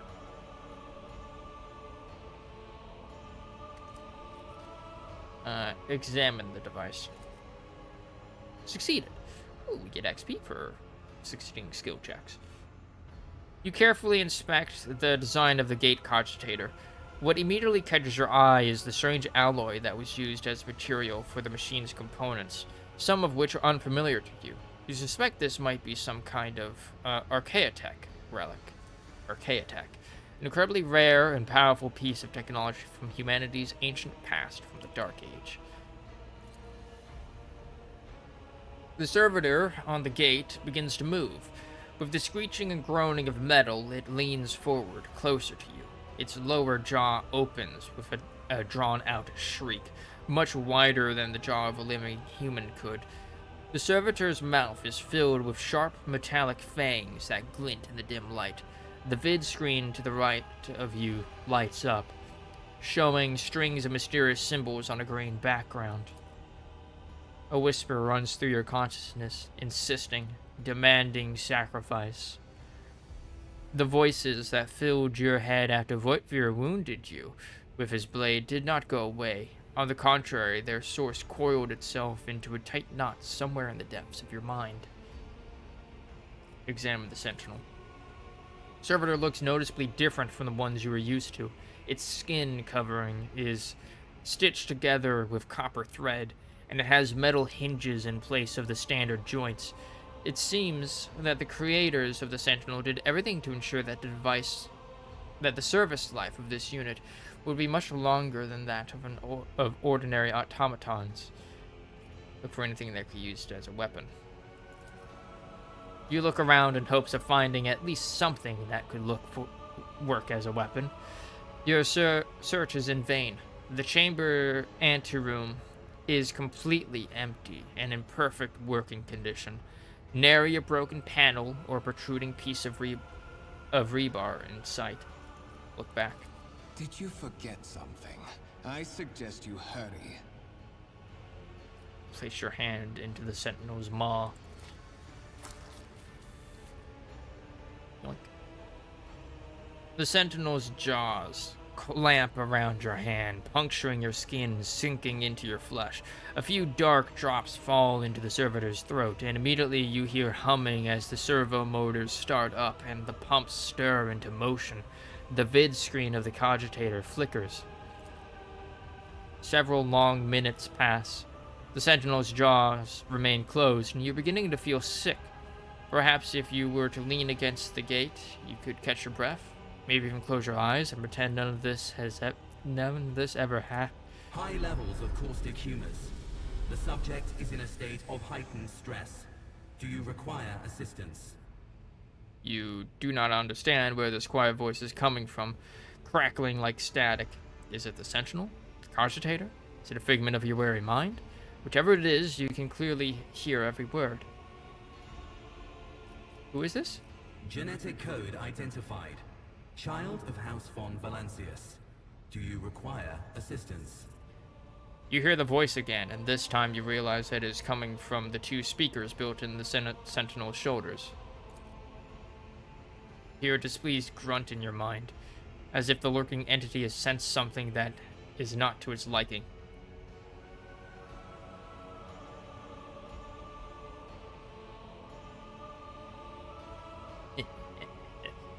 Yes, Sentinel.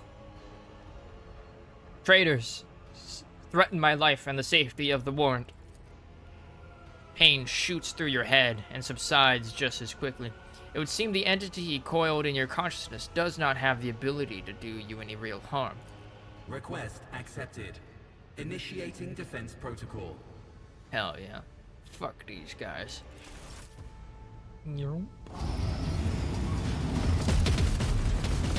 Yo, that one started firing before the gate was even down. Well, there is still another way.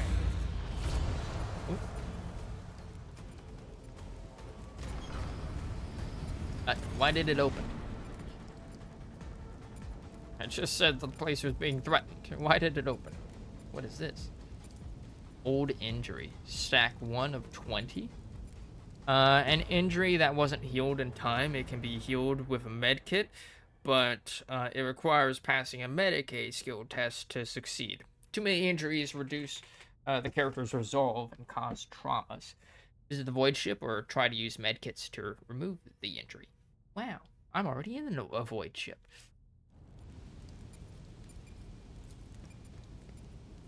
The enormous gates match the importance of the thing they protect. The massive doors are made of heavy metal and look impregnable. Patience. Oh, my nerves are frayed.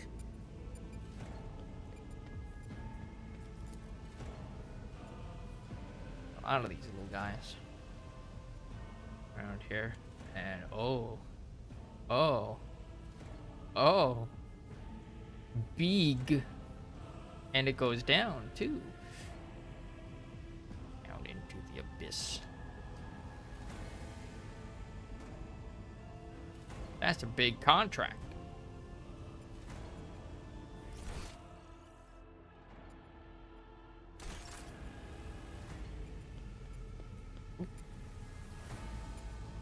In this tapestry of a world, I am the rogue thread.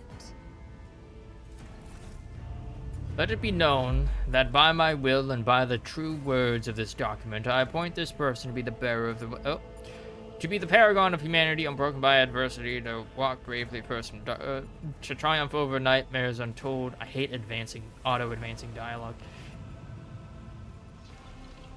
Why did that one, seem to have more time on it?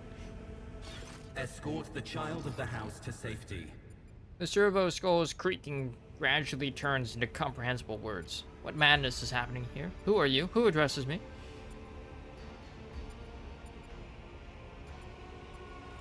Temporary obnubilation following acute stress.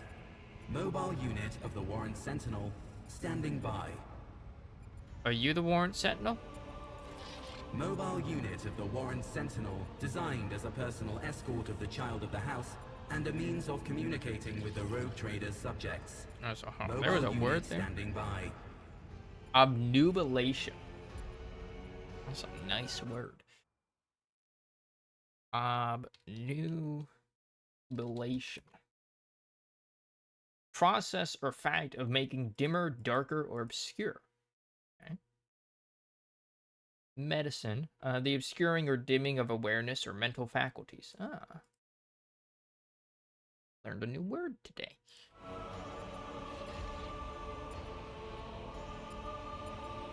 Thanks. I need to contact someone. Preferably Theodora. Voxcast frequencies disrupted. Initiating setup. Establishing connection.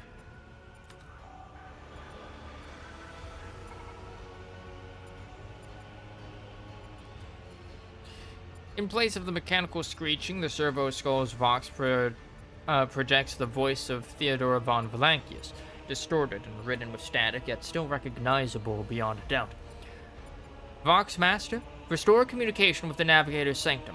I am trying to contact the bridge. If anyone can hear me on this frequency, regroup all available forces and head to the upper decks at once. I repeat, regroup all available forces and head... Communication protocols breached. Signal latency assessment unavailable. Unable to establish two-way connection. I need a weapon. I'm utterly defenseless. Distance from the current location to the nearest arsenal. Initiating situational calculations. The servo skull goes silent. His relays clicking. Second after second passes, and you realize that the servo skull will not answer you. Lead me away from here. Middle and upper decks. Assuming the probability of safe placement in areas of concentration of armed units. Calculating.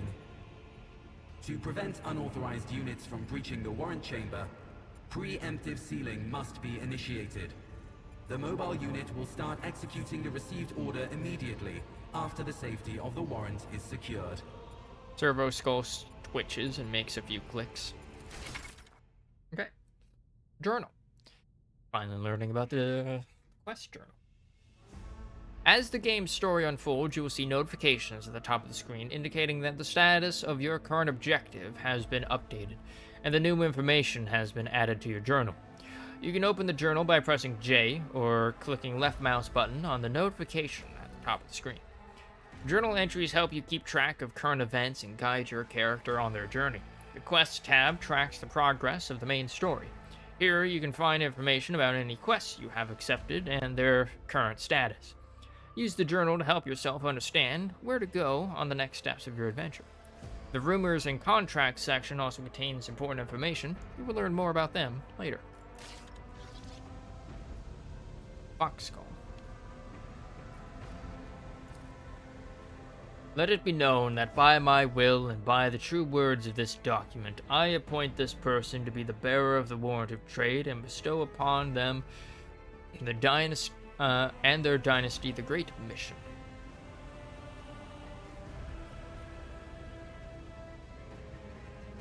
To be the paragon of humanity, unbroken by adversity, to walk bravely first into darkness, to unite and reclaim what was lost.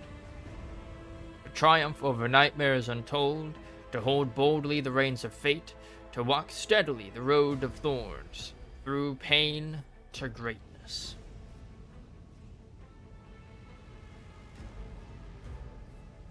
Bit of the idea of like Nothi Seauton.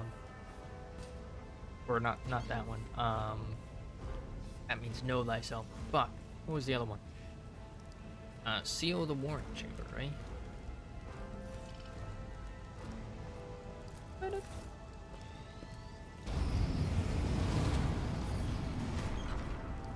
I like how these bodies are still on fire. Mistress? Whatever are you doing in the Warren Chamber? How did you... Throne preserve me. What is the meaning of this? Seneschal Abelard Rosarian has lost some of his former polish. His forehead is sweating, and one of the sleeves of his coat is torn and soaked through with blood. Nonetheless, despite his heavy breathing, he stands firm and his gaze is demanding, albeit somewhat surprised. He surveys the carnage around him. His brow furrows and he places a hand on his weapon.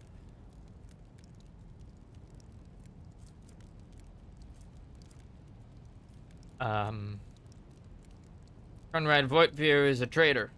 When we parted ways on the officer's deck, he stunned me somehow and brought me here. What? Seneschal's eyes widen.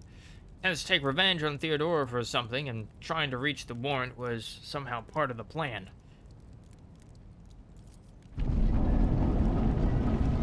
Oh, holy God, Emperor. I presume he is the one responsible for the mutiny. And, Mistress, I wish to remind you that you are to refer to the Lord Captain as Lady Theodora. Abelard clutches his forehead. He looks lost for the briefest of moments, but then quickly finds his resolve again. Voigtveer openly admitted that he is the mastermind behind the mutiny. Unquestionably. Why don't we leave matters of etiquette for another time? So it would seem. But he is not here. We have a mutiny to end. Voigtveer openly admitted that he is the mastermind behind the mutiny. Saints' blood! Then it is small wonder that the heretics are so well organized. I thought his order to seal the passages between decks was his attempt to stop the attackers from spreading to other levels. But now I see the real reason. It was to stop the enforcers from intervening. At least you are alive and now safe, Mistress. Alas, I doubt we can afford to look for a compartment to sit out this disaster. You're in a bad way. I can treat your wounds. I have a Medicaid kit. And, for the love of the throne, now is not a good time to be walking around the decks without means of self-defense. Here. Abelard examines you critically. He hands you a weapon.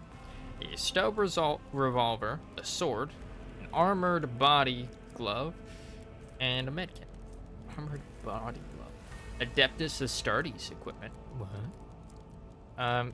Aldari equipment. Drukari equipment. Oh. This. Okay.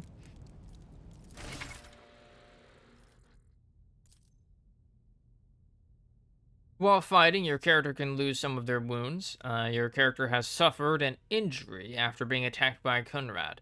This happens when a character receives damage that exceeds 50% of their maximum wounds within one round.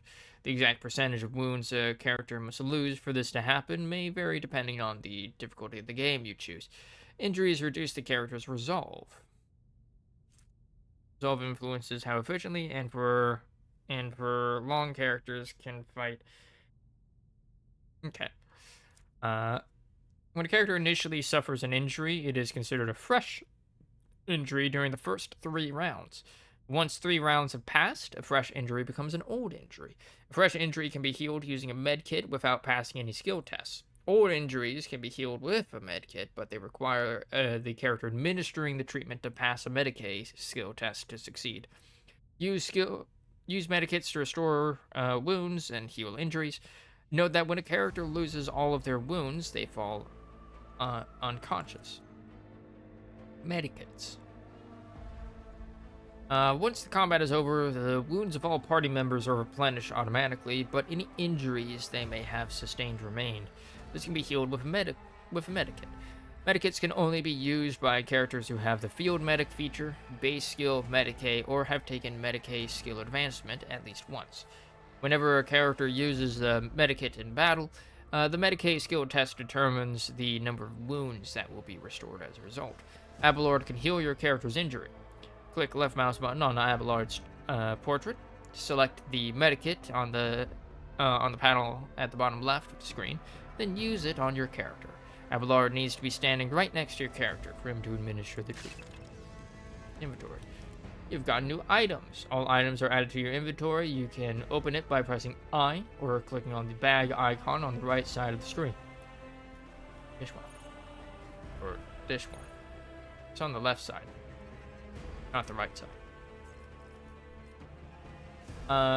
On the inventory screen, weapons, armor, and other items can be equipped or interacted with in other ways.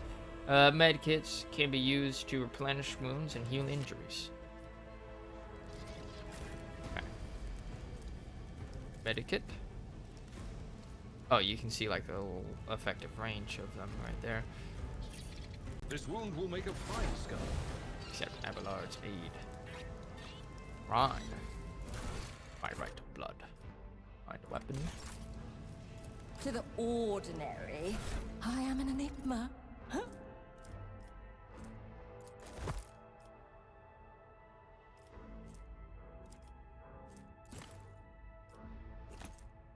What?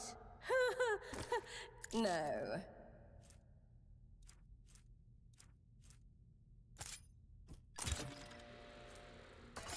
I do a will. I can.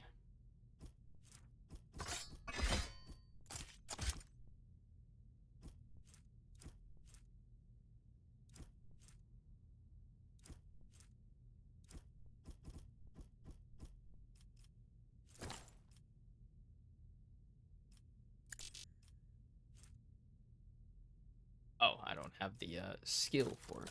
That's why. Alright. Alright. Medicaid 30.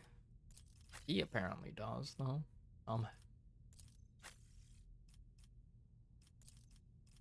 Weapons.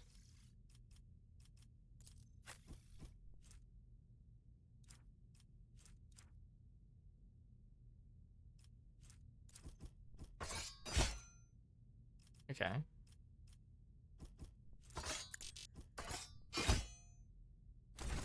That is a noticeable improvement. Now you're prepared for the trials ahead. Abelard nods in satisfaction. The lower decks are teeming with heretics instigating the rabble to revolt. But that is the least of our problems. The ship's enforcers are rounding up the scoundrels and suppressing the resistance. The situation on the middle decks is much worse, although strike teams have already been dispatched there. All communication with the bridge and the engineering bay was lost. So, apart from scattered voxcasts, we have no information to go on. That's not good. But that is not the worst of it. All these jolts and shaking are most alarming. These are signs that the navigator and the master helmsman are having difficulty translating the ship out of the warp and into real space. I fear that they may have already lost control. We must reach the navigator's sanctum and get a handle on the situation. If we can manage that, some aboard this vessel may yet survive. What exactly has gone wrong with the translation? I am no helmsman. Oh, God Emperor preserve me, navigator. However, I've spent my entire life aboard void ships equipped with warp drives, and I know that portents such as these do not bode well. It could be that the Gellerfield has faltered. Perhaps the navigator was struck down by warp corruption and is fighting for the last shreds of his humanity as we speak. If we get thrown off course, we will be forever lost in the war. Naturally, we would likely not have long to live in that scenario. But I will not resign myself to such an outcome just yet. How did you find me? You sent me a Vox message. Specifically, a Voxcast on the officer's frequency, which I had the good fortune to receive. You mean to say you did no such thing? Abelard tilts his head and looks at you with worry. I think the Warrant Sentinel may have sent that message. It appeared when I opened the chamber. Warrant Sentinel? The Lord Captain barely ever ventures down to the chamber, and I was at her side only once or twice when she did. And I did not see anything of the sort. Looks at the servo skull floating next to you. Praise the Emperor and Merry Christmas. Yeah, Merry Emperor's Miss. Hello, Bliss. How you doing? How's your Christmas been? Did you get what you want from Santa?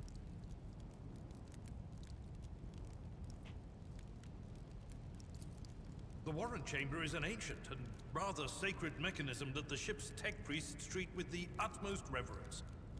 I assume that whatever it is that you did, you must have activated certain processes and caused the Sentinel to awaken. But then, why did none of it happen when Lady Theodora did the same?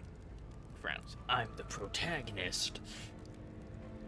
I got a bunch of pants and new pajama bottoms for Christmas.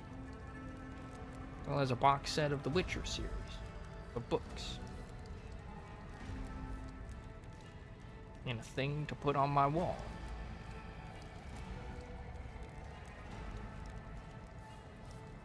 Tech Priest. Tech Priest. The rulers of the Adeptus Mechanicus, they revere technology as the object of their devotion. They direct the endeavors of fabrication and lead the followers of the machine god in unforgiving crusades of ruthless acquisition. Okay. Yeah, how you doing, Bliss? There's your Christmas pin. Merry Christmas. What can we expect to find in the Navigator's Sanctum? During warp transit, the Sanctum is closed to all who are not involved in traversing the Empyrean. And for good reason. For the Navigator to open their third eye and perceive the way, the Sanctum must be bathed in the energies of the immaterial. Only a Navigator can withstand such an ordeal. For the rest of us, any contact with the warp is fraught with perils such as loss of sanity, spontaneous mutations, and death. Abelard does not bat an eye as he lists all the horrors that you are about to face. I heard one of Theodora's Voxcasts. Lady Theodora's. Sorry. Which one? The last one I received was about the Navigator's Sanctum, and that was a good while ago. In any case, let us hope that the Lord Captain is well, and safely in charge of the ship's defense. In the meantime, we must do all we can to prevent the ship from veering off course. The Navigator's Sanctum. Very well. Will you lead the way? Absolutely. Let us proceed. Oh. A wave of static suddenly erupts from the servo skull, and you can make out Theodora's words through the noise. To arms, loyal sons and daughters of the God Emperor, fight the heresy and corruption that threatens to consume our home, and with all your might destroy those who have dared. The Lord Captain is calling her crew to battle, which means the Vox networks are set up for broadcast transmission, not message exchange. Splendid. While the rogue trader inspires proper resolve to fight in her subjects, you and I shall prove that her trust in us is well deserved. Onward! Central's eyes light up, and he smiles with grim determination. Oh, they really talked down the Omnissiah, but I'm doing great. All praise the Omnissiah, machine god of Mars. Christmas was great, but everyone else in the house is sick as hell and practically dead. Oof. I was a little bit sicky earlier today, too. I think that was from dinner, though. I'm doing good now. Oh. That's what it is. Tactical phase.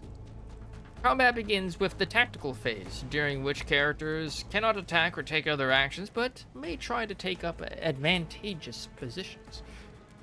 Select a character by clicking left mouse button on their portrait at the top of the screen. Then click left mouse button on the cell you want the character to move to. Red cells are areas inaccessible to the character. During the tactical phase, each character in the party may move up to their maximum momentum points, but cannot position themselves adjacent to an enemy. Press space to start the battle. Okay.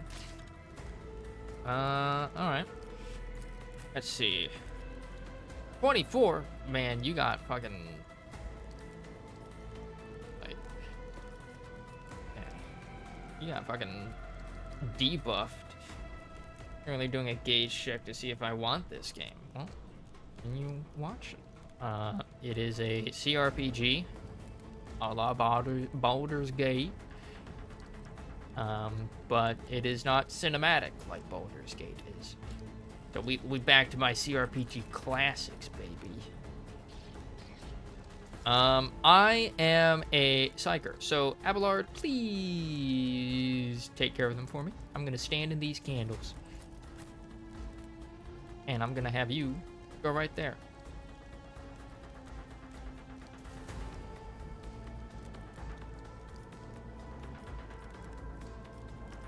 Or actually, hold on.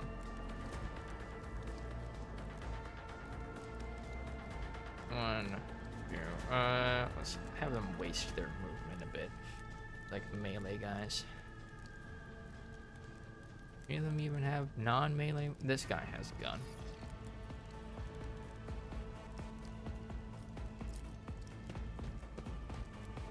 Oh, I didn't put him far enough. But he missed anyways. Oh no! Ha! Hit his ally. Get fucked. Ooh, this looks familiar. Yeah. Praise be the God Emperor. We're, totally doing a charity event where, we plan on having, finding 1,000 psykers that we can take on a nice free tour of the God Emperor's throne room. We're not actually doing any sort of charity. The charity of blood? Yes.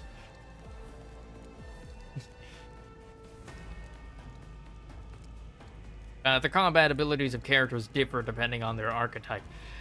Available abilities are located at the bottom right of the screen on the abilities panel. To read the full description of the ability, hover your cursor over its icon or click right mouse button on it.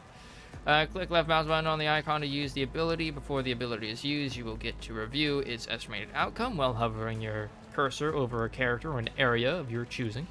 You will also see the ability's area of effect, and each character in this area will have a number displayed over them denoting the probability of being successfully affected.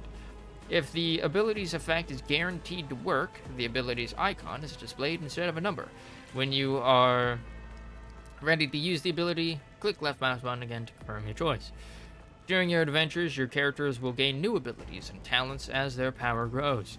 You can view the full list of abilities on the character abilities page C. Alright. We're gonna give you the old iron arm. Increase your stats, my guy. And you know what? We'll even further increase them. There you go. Schemes. And, okay.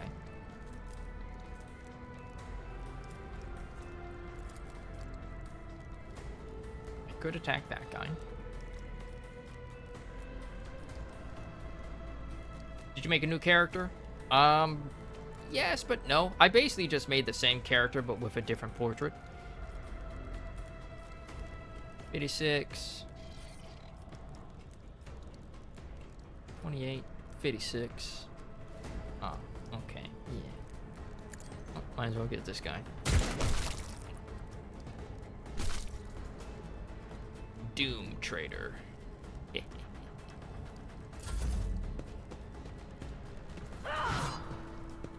Dodge him. Abelard's abilities. Your new companion is a warrior. Abelard's specializes in melee combat and drawing the enemy's attacks.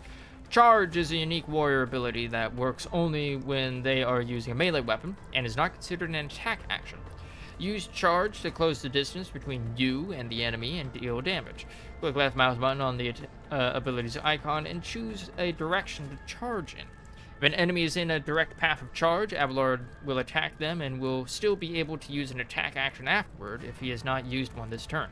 Note that charge can only be used if the character is 2 or more cells away from their target. Okay. How you doing, Cap? How was your Christmas yesterday?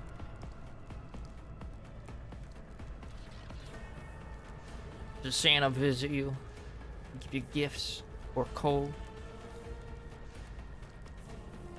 This character is using a melee weapon. Melee attacks require the character to be adjacent to the enemy to make a melee attack. Use the button on the strike ability. Then on the enemy you wish to attack. Unlike single shots, melee attacks hit automatically with no need for a roll. The enemy will try to dodge and parry the attack if they are using a melee weapon of their own. Melee weapons can be used to make area attacks. All creatures in the area will suffer damage unless they succeed on a dodge test, or a parry test if they are armed with a melee weapon. Damage dealt by melee weapons depends on the weapon's parameters and the attacker's strength score. Okay. So we got Cleave.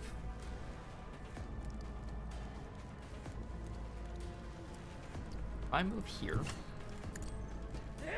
Oh, did they get AOPs? Got it. Can I do that? I can. Attack of opportunity. Oh yeah, Spasmer. Characters with melee weapons can make an attack of opportunity if an opponent in an adjacent cell initiates movement. It can also be triggered by some abilities. All characters with melee weapons, including members of your party, can make attacks of opportunity. The chance to hit and deal damage are calculated, just like normal. Okay. Affects 3 squares. We'll go... Bam! There we go, baby. Let me charge.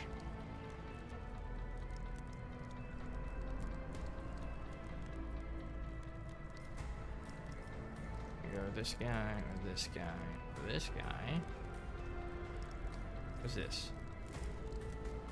Go away. Quite far enough. Yes, good, good. Within range of my thing. Friendly fire. Ouch.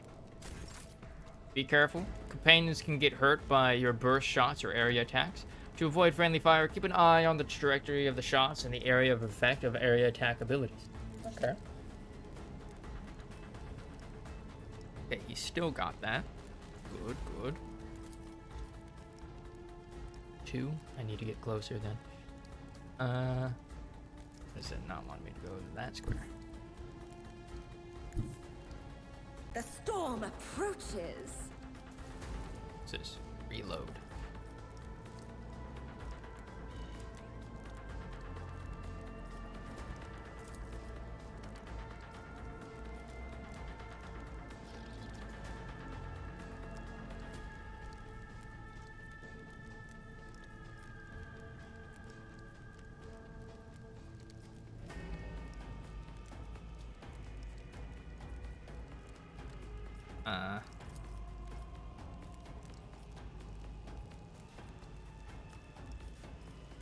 Let's get this guy.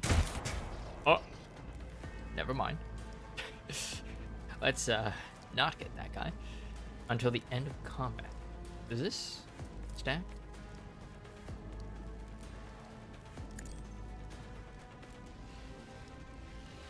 Guess we'll see now. Even I won't do that. Do it be stacking? No.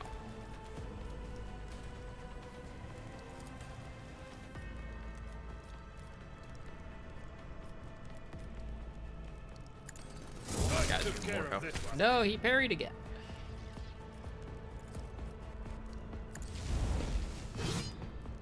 Ooh, I'm taking risks, baby. For 1 round, the Navy officer and their allies in the reserve race gain +2 defenses for each archetype taken by the... Race for impact, buddy. Tank it. I've suffered worse.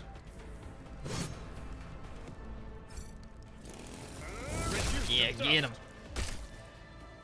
Movement and attack. The order in which actions are taken in combat matters. Your character can only move around the battlefield before they take an attack action. Once a character attacks, they lose their remaining movement points, unable to move until the start of their next turn. There is a way around this, however, if, for example, the character has some way of gaining movement points after attacking. Okay, okay. Shoot. Oh. Medea. Come on.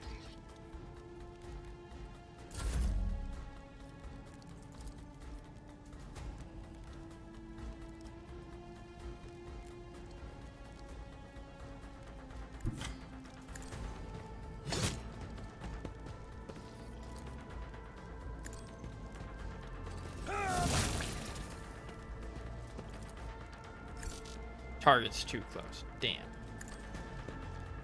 Okay. I misunderstood the instructions. Oh no, 1 damage.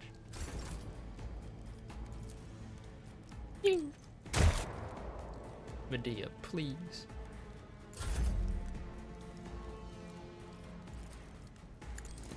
One fewer target. Experience points.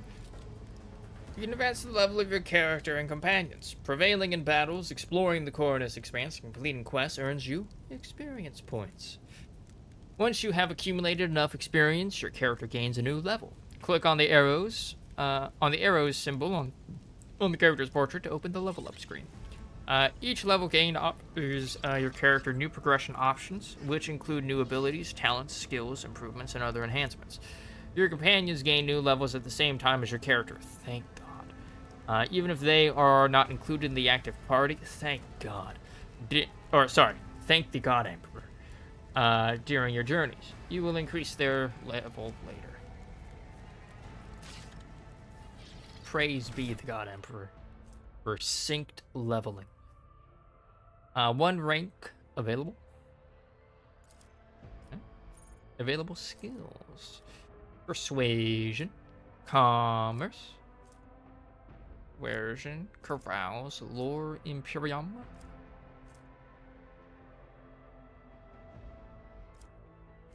Oh, and it shows what the rest of the party has, too.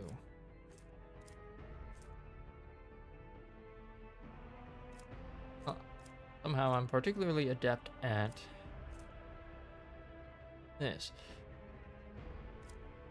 45. Oh, no, it's at 50. We'll go with that.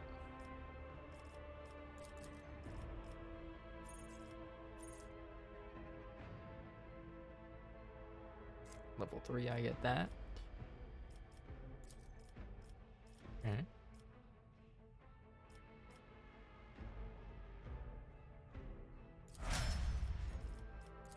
Alright. And thou? Let's see, what are your skills? Arouse. What is this? To resist negative effects applied by some poisons, stimulants, and alcohols may give access to new dialogues. Okay. By their strength stat. Got 40 strength, 50 toughness. Represents the character's ability to traverse difficult terrain, for example, to leap over collapsed sections of the deck or climb over slippery rocks. Okay. Betty K.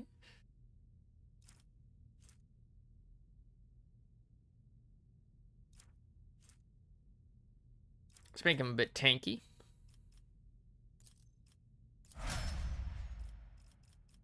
It seems like he's a good tank character.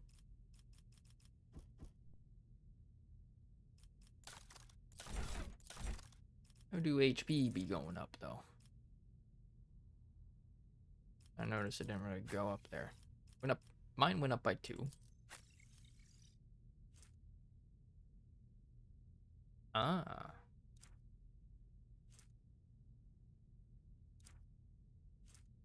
So I guess it's equal to half of...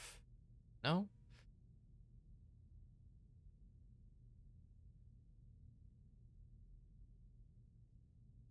Half of your toughness rounded up plus any other bonuses? I'm guessing.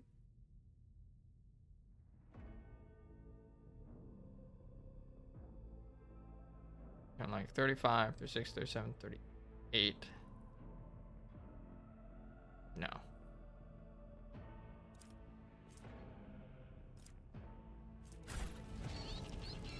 Alright. Oh, we can loot now. Collecting loot. Defeated enemies have no further need for their former belongings, but you can discover valuable trophies among them. Click left mouse button on defeated enemy to inspect what is left of them. Items on the right side of the trophy collection window go into your inventory. Such items can be used or equipped by your characters. Items on the left are packed up as cargo and sent to your ship, which can later be used to trade with various factions.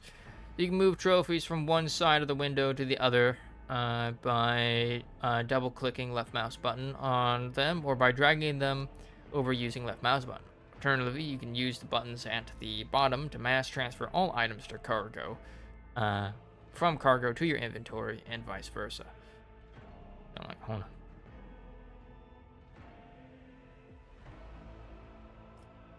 Alright. Your cargo to inventory. Got a sword. Darn. Yeah, collect all. Send them all to cargo. No, yeah, send them all to cargo.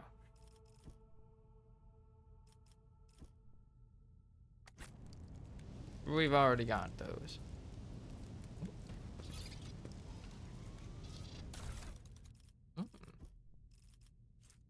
Lap pistol. Or las pistol. Arm penetration 5%. Rate of fire 2. Recoil 15. Recoil 10. Okay. But it can only do the pistol burst. Laser weapons are effective against targets in cover and targets with high dodge.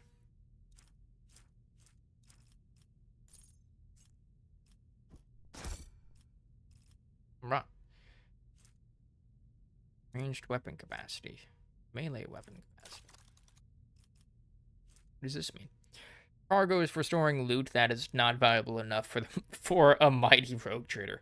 Drag a piece of loot to remove it from your loot screen. It will be packed into a suitable cargo space. You may withdraw.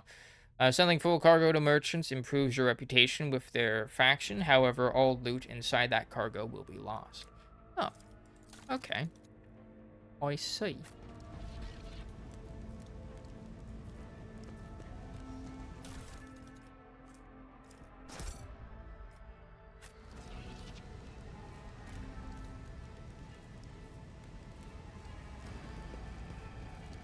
Obviously, you're supposed to go that way.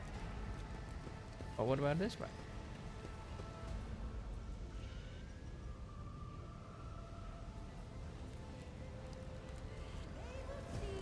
Oh yes, they all will see.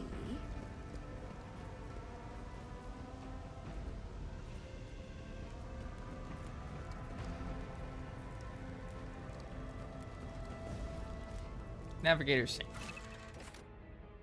Here is the map of your void ship. It consists of several parts between which you can travel. Some parts are not yet available, but over time your character will be able to access them. Click the left mouse button on the active part of the void ship to move there. Okay, so we are right here. We want to go right here. Von Valachius void ship. Navigator's sanctum. Oh, purple stuff.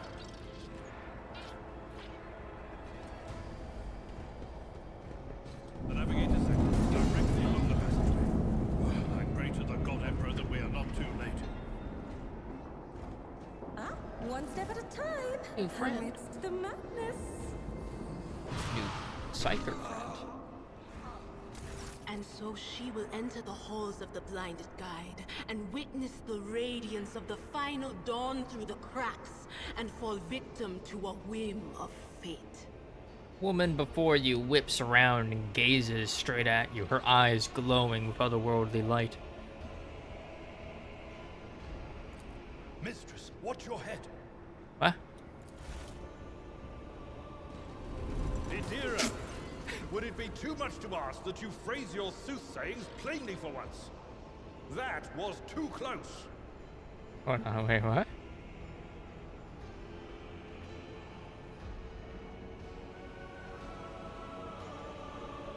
Oh, yeah, okay. Just random falling debris, got it. Abelard grumbles as he dusts himself off and grips his weapon again. Sorry, old man. The voices are so loud I can't even hear myself. They shriek, they sing, they... Oh, Abelard, how they sing! The woman bursts into guttural, drunken laughter. This is Idira Tlas, personal psyker and diviner of Her Ladyship Theodora von Falensis. Idira? Abelard looks her up and down. I'm not drunk, old man. I'm suffering the effects of the warp that is seeping through these walls. I see the ship's fate. To die in the waves of the immaterium, fall under the burning rays of the final dawn, and in the roaring blaze I see a figure standing.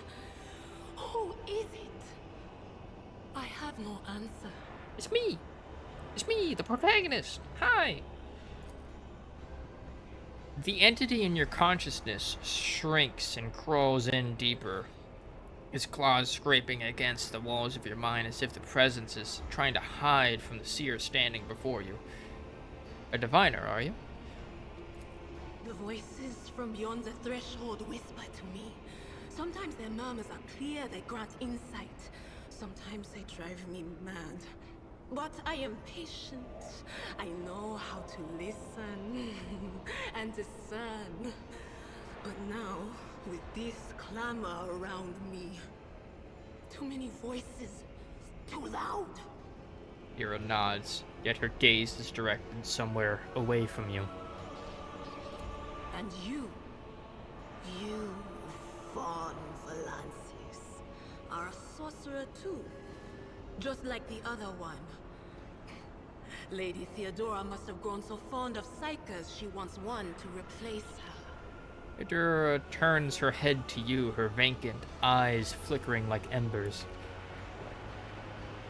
You hear a few clicks from the relays on the servo skull, which has followed you all the way here, and Theodora's scrambled words give way to a voice vaguely familiar to you. Officer's frequency. To all who can hear me, those with a weapon in their hands are to gather on the officer's deck at once.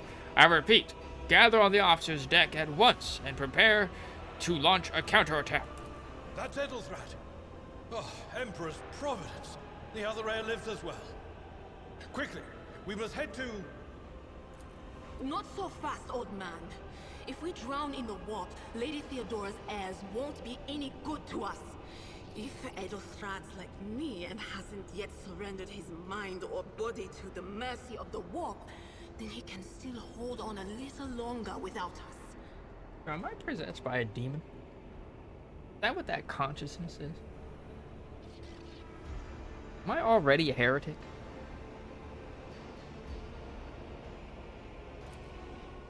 Blast it. You're right. First, we need to deal with what is happening here. Abelard spits out a florid curse. How do you know who I am? What? You think Lady Theodora didn't ask me to peek into the darkness behind the backs of those she sees as her prospective heirs? I have seen you. I have seen the footsteps of your past and the wounds of your heart. Jira laughs in a deep voice. Seer's words dredge up something dark and frightening from the depths of your memory. Your soul has been tainted by the influence of warp sorcery, and it seems you will never be rid of it. What are you doing here? The whispers called me.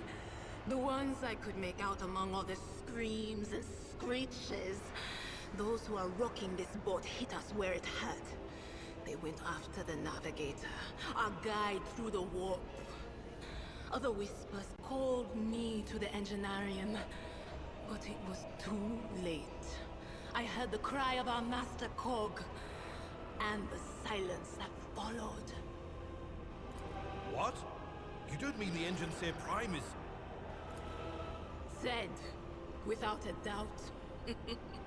And the voices wail, heralding countless nightmares, cackling at each soul among the hundreds that are now joining the warp. The shriek from the navigator's sanctum was louder than the rest. And it's better that we saved the navigator than some lever puller from a cooling module or a cook from the middle decks. You must see if the navigator is well, then. Oh no. No. Nothing is well about him. Can't you feel the chill crawling on your skin? The eyes watching you? The warp ice has already encased the bulkheads. What follows is calamity. But we're not just going to stand here and take it, are we? The state of things in here suggests there's a navigator around. Maybe one who's crippled or at death's door, but still kicking. And since our skin hasn't peeled off our faces just yet, his third eye must be closed. At worst, it's a little roughed up. So what are we moping around for? Let's go protect that noble mutant while we're still alive. Adira freezes, then slaps her cheeks, rubs her face, and looks at you. Supernatural glow is gone from her eyes, and a smirk spreads across her lips. Alright. Adira has joined your party, which now consists of several characters. To select one character, click left mouse button on their portrait. To select multiple characters, hold left mouse button and drag a box around them. To select the entire party and issue commands to all your characters at once, press backspace.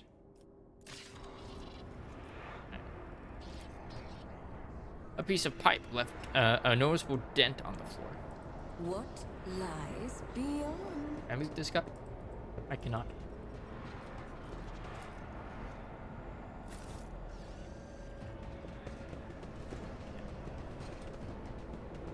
How did blood get all the way up? That's not blood. Those are eyeballs. And mouths.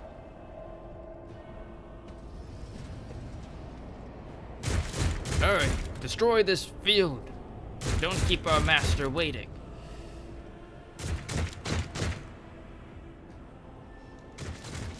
See?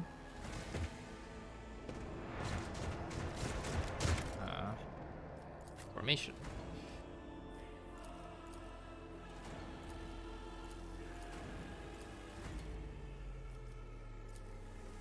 Just gonna switch these two out. There we go.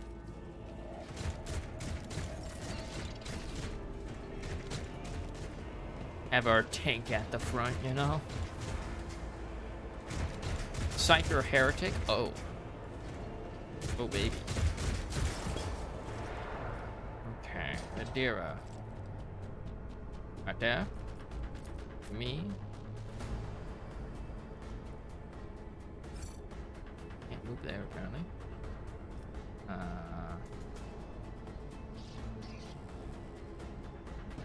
There. Thou.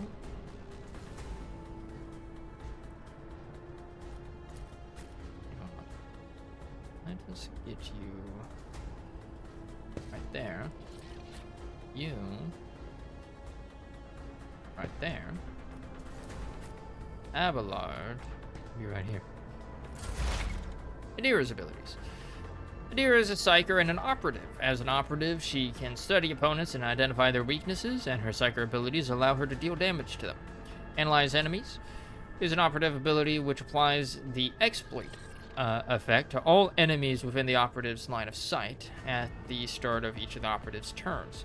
The operative can also use this ability again against a specific enemy to inflict several stacks of this effect. The higher the operative's intelligence bonus is, the more exploit stacks will be inflicted. Whenever the operative hits a target with an exploit applied to them, the attack deals additional damage. The amount of extra damage depends on the target's number of exploit stacks and the operative's perception. Okay. Expose weakness is an operative ability which they can use against a single enemy who is under the exploit effect. This ability reduces the enemy's dodge, parry, and armor. The amount of reduction depends on the number of active exploits on the enemy and the operative's perception. It is armed with a special staff that allows a psyker to unleash psychic powers against enemies. In the future, you will encounter staves that only a psyker versed in a certain discipline can use. For example, you might find a staff that lets psychers use Inferno, but to do so, they must first have the Pyromancy psychic discipline learned. Okay. Okie-dokie.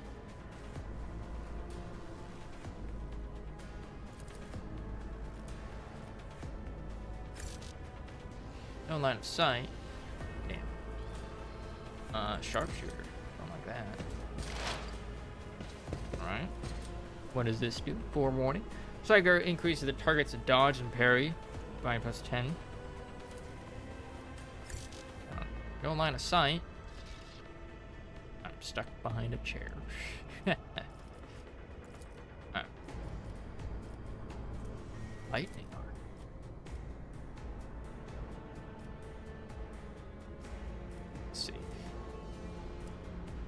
This does big increases.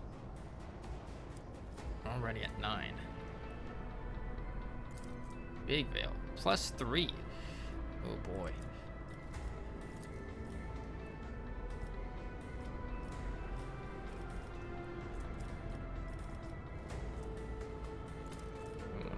This one's minor.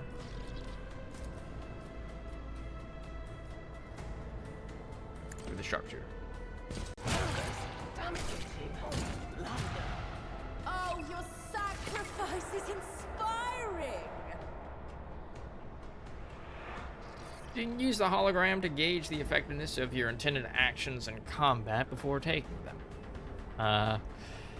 Click left mouse button on any accessible cell on the battlefield to place the character's hologram there. Select an ability or single-shot attack to see the expected outcome. The action will be displayed as if used from the hologram's location to let you assess whether you have picked an effective position for the action you are planning to take.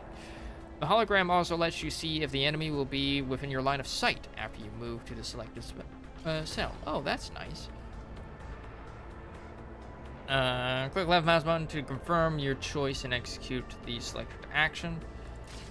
Oh. Ooh.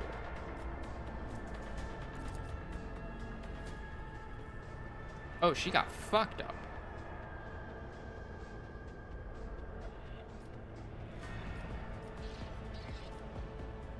That's not good.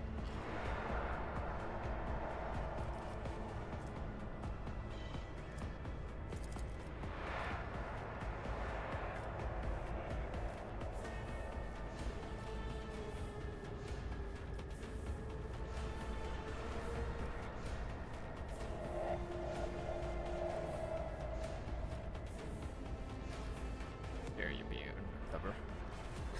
I won't sully myself with that.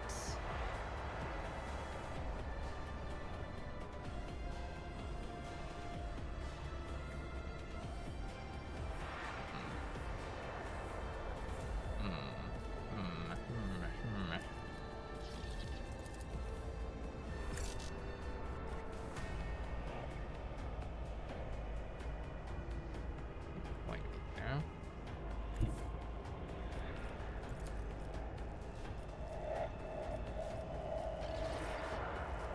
Get that guy from here. White.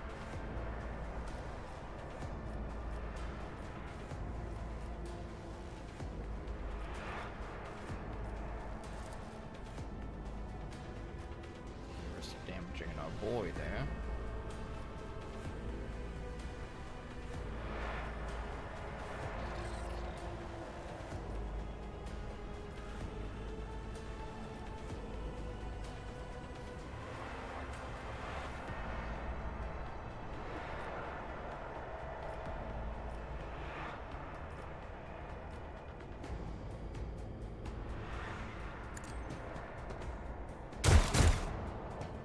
Rip.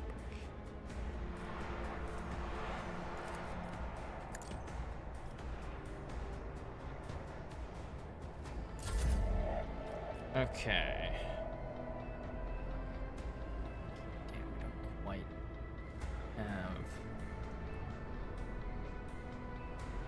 Don't quite get to that.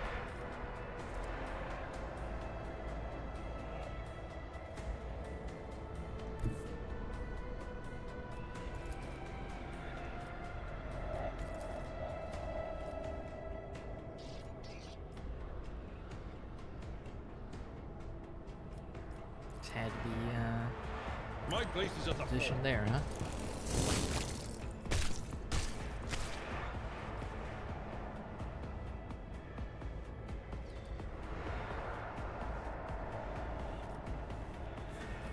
Target's too far.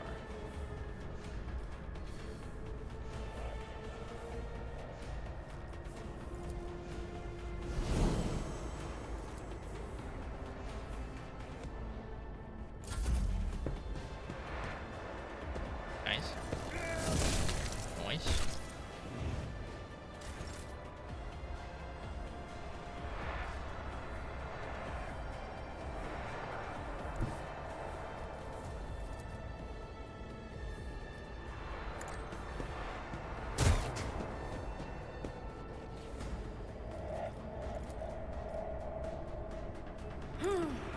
Let's see.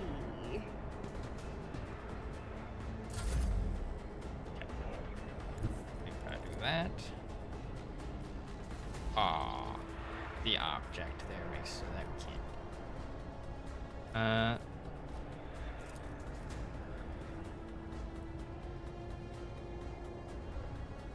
Oh, that guy's already dead.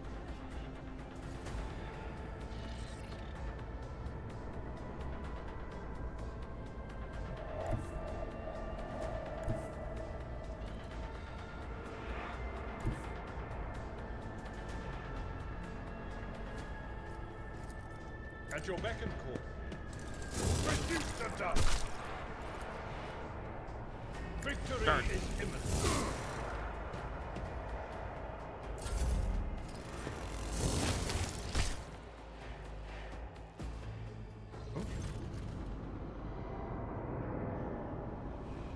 Alright. Vespiadis. Whoa, gnarly looking. The creature in the chair appears as if it has become one with its throne. You see pink, parchment-like skin stretched between the seat and the limbs that have too many joints for a normal human being. The navigator is breathing heavily, the air whistling as it exits through the two dark gill-like slits on its cheeks. The creature's eyes are shut, the two ordinary eyes as well as the third one that sits in the center of its forehead.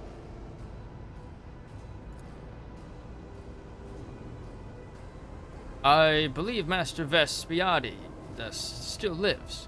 Abelard flinches at the sight of the stretched skin and the dark marks on the face of the creature. The servants are dead, but the chamber, thank the Emperor, is still sealed from the warp. Well, we have a chance of leaving this place alive.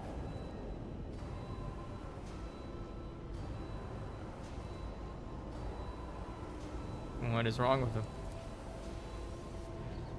Adira winces.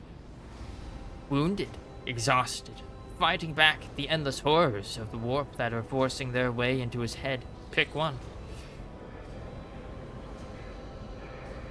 The navigator stirs, barely able to lift his head and half open his normal eyes. A dark drop rolls from under the closed lid of the third eye and down his face, leaving behind a black trail. Your time is short. The voice is coming from the Vox grill at the base of the bizarre chair. It is unclear how the navigator is able to produce human speech. Our time is short to do what?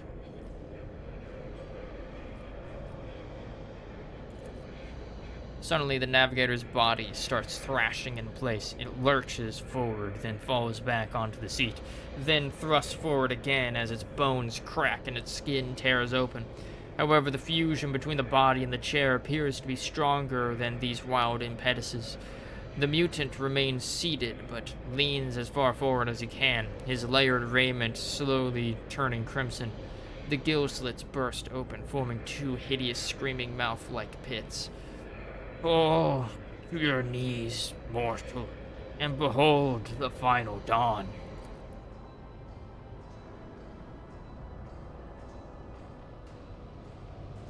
Taking a sip of tea. Adira shrieks in terror. It came from beyond. His body is not his. Adira's scream is echoed by the silent cries in your head. The unseen creature triumphs at the sight of the navigator succumbing to the paroxysms of corruption. Its march thunders under the burden of hopes. Unseal your hearts, and I will flood your souls with myriads of words and meanings, each one a portent of salvation within me. The navigator continues to convulse violently in his seat, shrieking and cackling, but then his fits stop abruptly. His face is drenched in black and crimson. The dark ooze from under his third eyelid has turned from a trickle into a stream mixed with the blood coming out of his nose, and there is purplish swelling around the eye. Run! Leave from this place while I still have the strength. The words come out of the Vox as a labored rattle.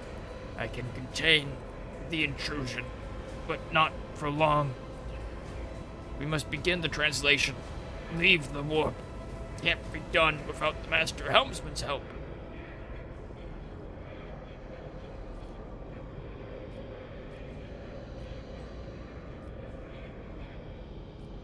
Who torments you? The edge! The navigator starts thrashing about once more, his gill mouths bursting with crazed laughter. Kneel before the ascent of a new champion. When the rite is complete, then this shell will burst and thousands of Mars will accept the sacrifice offered to the edge of daybreak by the bringer of twilight, the one marked by the will of the gods. Each word rings through your head like the tolling of a bell, as if countless voices have joined in, screaming into your ears. For a moment, you lose your bearings. This unholy chorus must be trying to confound you with sounds not meant for this world. What is that supposed to mean? Right? The sacrifice offered? Oh, my heart tells me that Conrad was not deterred by his defeat in the warrant chamber. What? Conrad betrayed Lady Theodora? Dira clutches her head. But how is that? How? He was as loyal as a dog. And I didn't hear a thing, I swear. Navigator, or rather the thing that is so determined to seize his body, erupts into mocking laughter. The footfalls of the bringer of twilight are veiled by the will of his masters.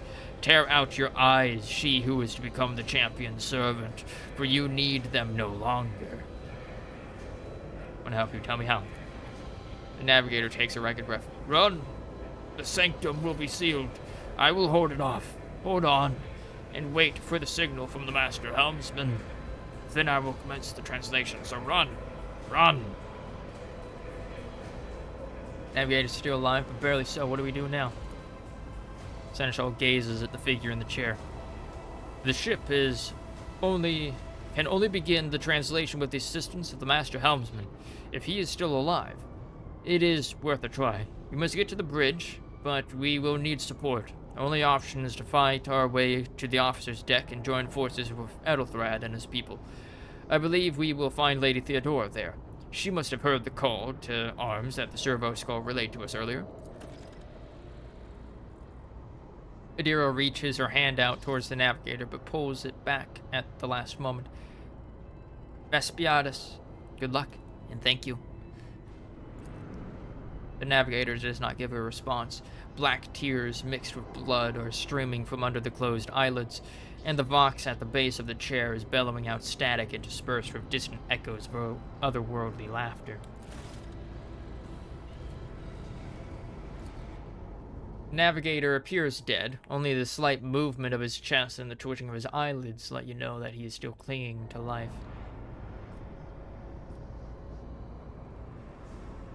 Yo, they got a fucking organ there.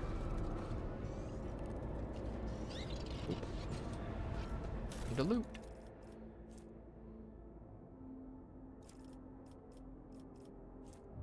Scrappy autogun.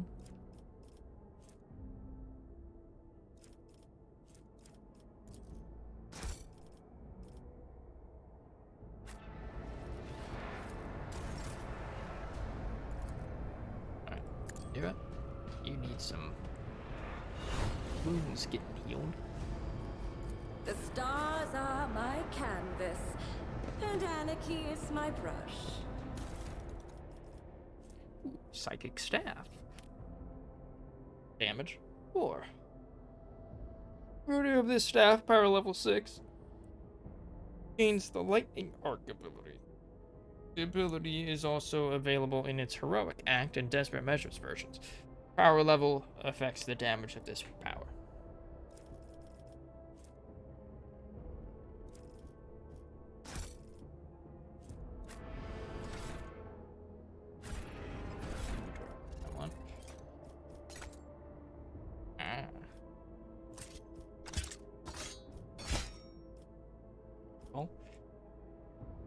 Psychic hit. Appears to be the only one that can use that so far. Wait.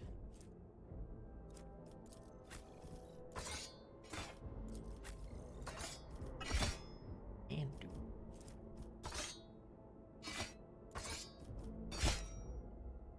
Would there be any point to it? Basically just got the same stats.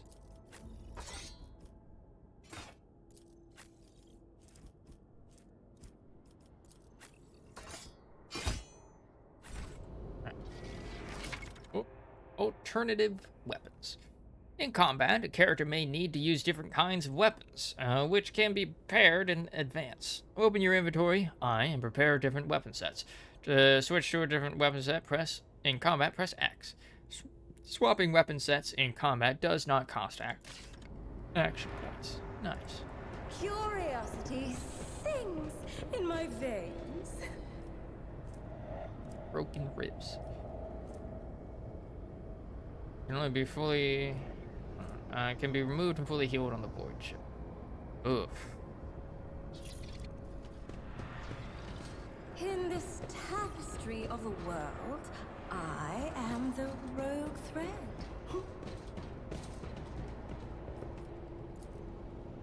The Navigator's Sanctum is the private haven of the ship's guide through the warp, and a death trap for anyone left inside after translation to the Immaterium.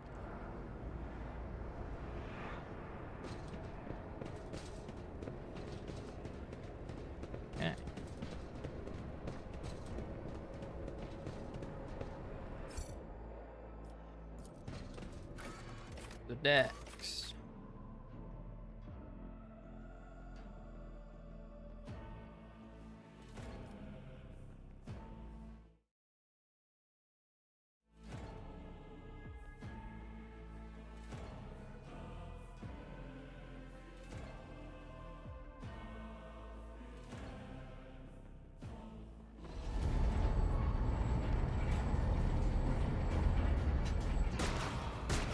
How the elevators are just whole ass fucking buildings, dude.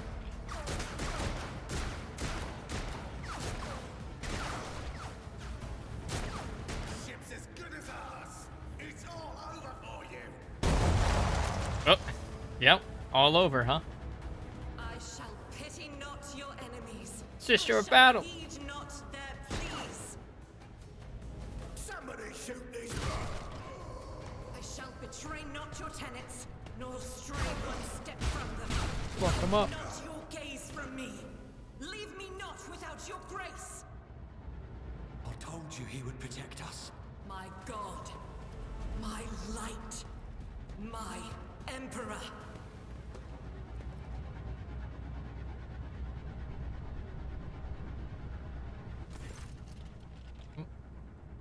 The white-haired warrior turns to face you, her dark eyes blazing. The weapon quivers in her hands, and for a brief moment it seems she is not going to stop, and will instead continue eliminating every target she sees, starting with you.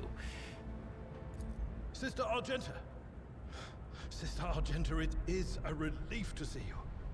We require all the forces we can muster. The Seneschal's voice seems to bring the warrior out of her battle trance. Your face, it is unfamiliar. Who are you?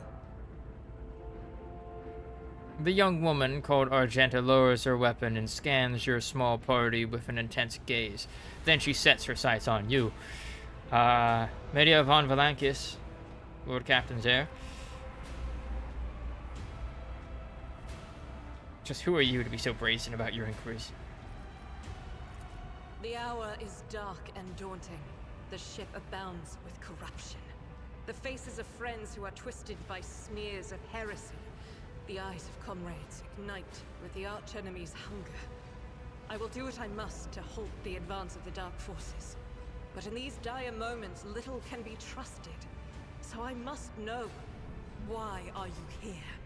Argenta gives you another stern appraisal. You catch something strange in the dark depths of her eyes, some internal struggle or wordless question. In the end, however, she nods. Archenemy. Chaos. A malign metaphysical force composed of psychic energy that exists in an alternate dimension known as the Warp. Sister, I beg of you. Now is not the time for interrogations. The ship is under attack by heretics. We've been betrayed by our esteemed Master of Whispers. Edelstrad the Heir is waiting for our aid, and Lord Captain Theodora is expecting a report on our success. We are here to deal with the situation, so I suggest we all do just that. Abelard appears to be losing his patience.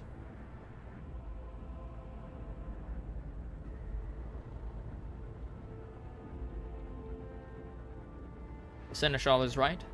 There's no time for talk. No traitor, sister. You can be sure of that. Do not even think to insinuate that I am one of the traitors. I will not let such affronts slide.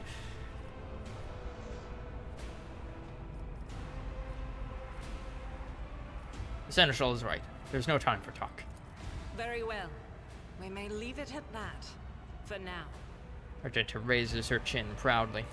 I cannot wait to rain righteous fire down upon each and every heretic.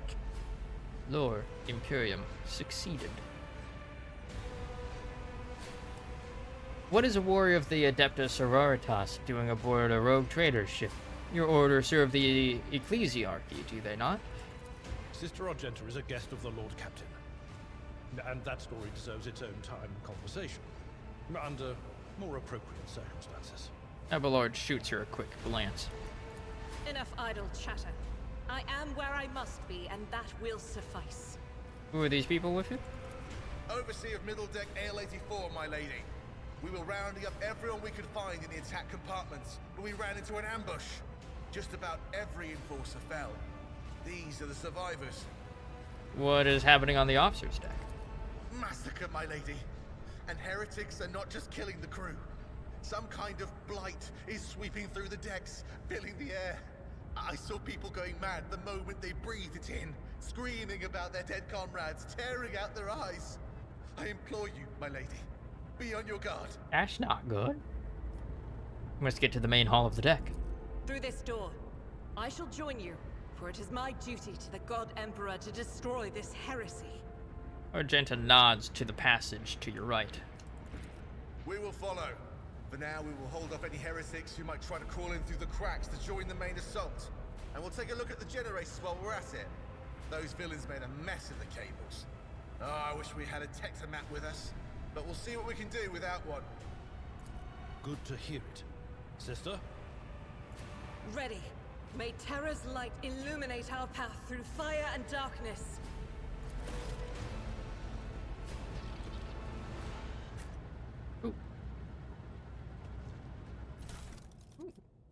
Low capacity fuel tank.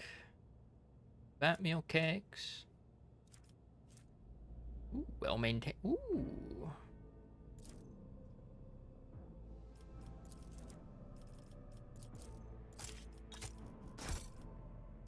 Alright, what are these? Fuel, provisions. Okay. Oh, equip. You have received a new, more efficient weapon for your character. To upgrade your equipment in the inventory, you can... Oh, okay, yeah.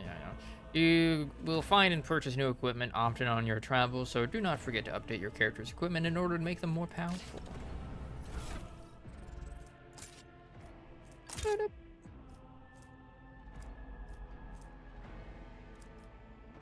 Let's see. How much of improvement is this? 1 more damage. And that's it.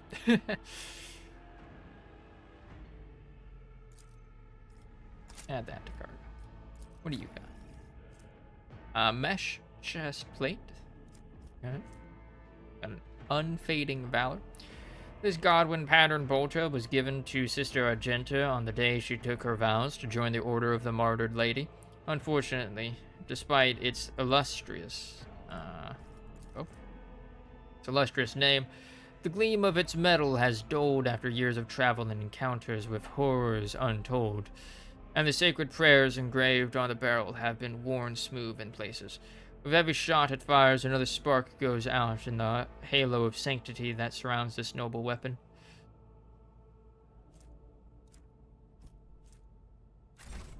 Right. Ooh. The explosion blasted a hole through the door, large enough for a person to get through. There will be no peace in my wake. Foods. Creative Trink injectors. Miscellaneous cargo.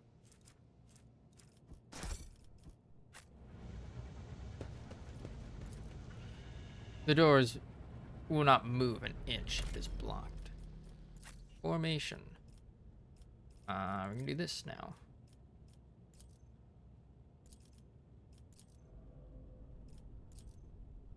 go.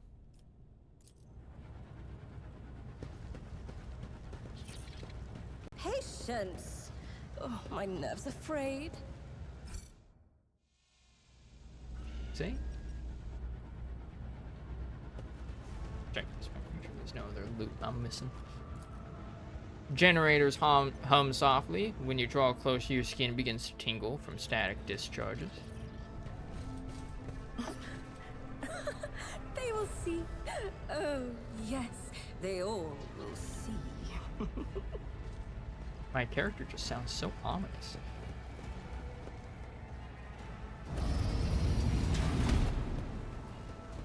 Oh. 4 peeps.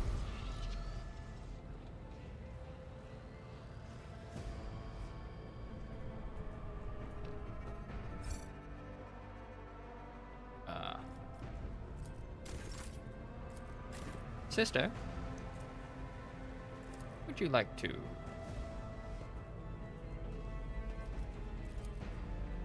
waste fire?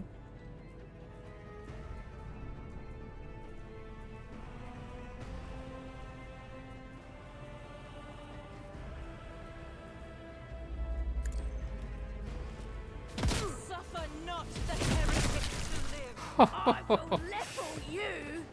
Ugh. Oh, yeah. That's some good shit.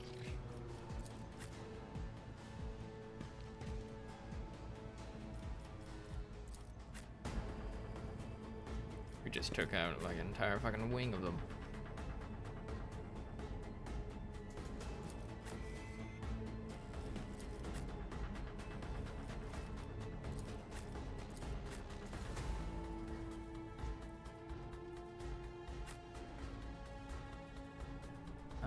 Upload goes first. Like right there. Let's do a bladle right there. There we go.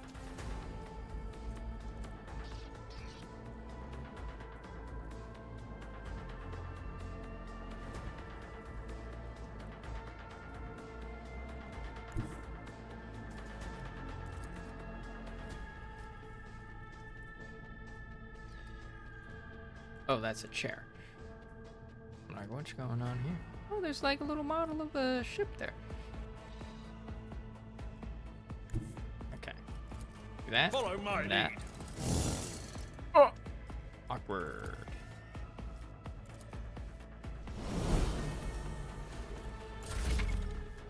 Argenta's abilities. Argenta is the warrior of the Adepta Sororitas and a soldier. She is an expert with burst ranged weapons and weapons that deal damage in an area. Another of Argenta's strengths is her mobility in combat. Run and gun is a unique soldier ability. Using it grants the soldier extra movement points and reduces the cost of their next attack by -1 action point. Soldier will also suffer a -10 penalty to their ballistic skill for this attack. Run and gun also allows the soldier to perform an additional attack with a ranged weapon, which is a handy tool if you want to make more than one attack with them on their turn. Revel in Slaughter is a soldier ability which can be used once for each 3 enemies the soldier kills in a single combat. Each activation of this ability increases the soldier's ballistic skill, crit chance, and critical damage. The effect stacks and lasts until the end of combat. Certain types of weapons let you make burst attacks. Unlike single shots, burst fire requires you to select a direction rather than a specific target. Burst attacks are particularly effective against clusters of enemies, as we just saw. When performing a burst attack, the character fires several successive shots in different directions. Most of these shots are concentrated on the center of the selected attack cone. Therefore, the more enemies there are in the center of this area, the more of them will be damaged if the attack is successful.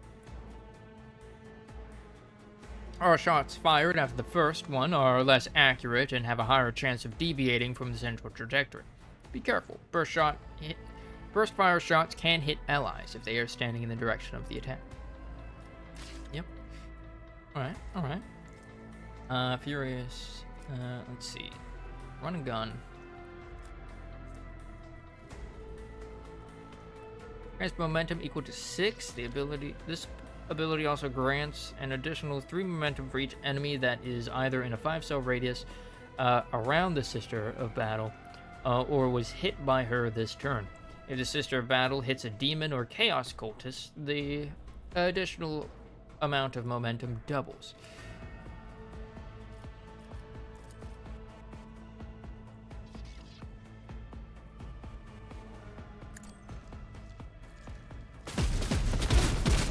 Ooh, nice.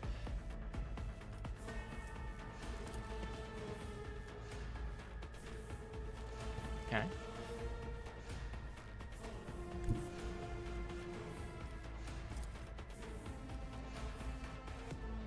Nail it.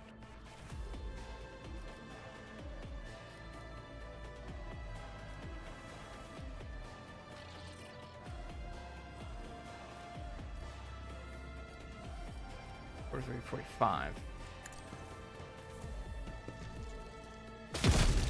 Nice. Oh, reinforcements. Front row. 5-cell radius.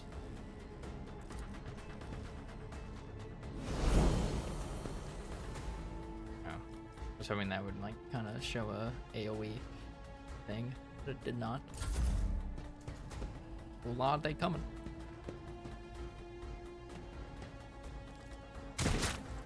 Nice. Not nice. Nice. 0 damage.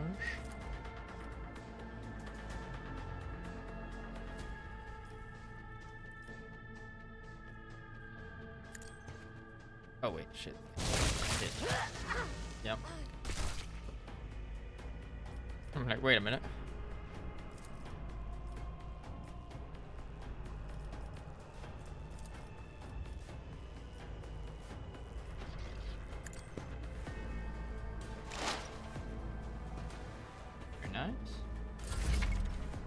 Types of cover. Full and partial cover gives you the opportunity to avoid enemy attacks. Full cover, indicated by a skull on the shield, reduces the chance to be hit by 60%.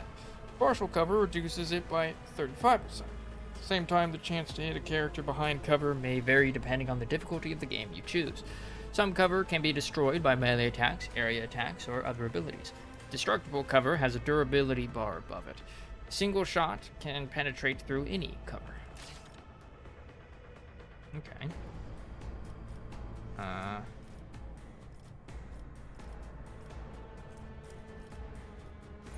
was it? Next, change that. 100%?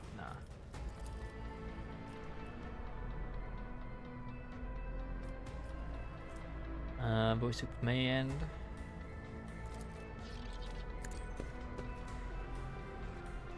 Man, nerd. Oh, a genius at work.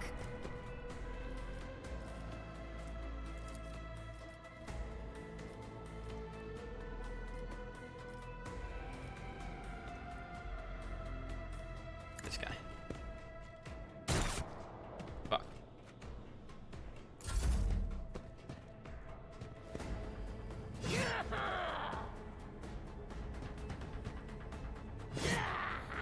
Good, good.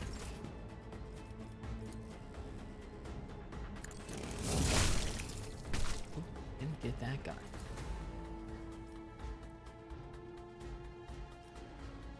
It's too far.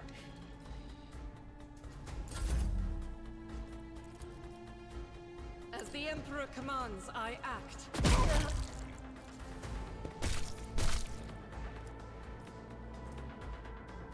I refuse. Oh, it has a cooldown.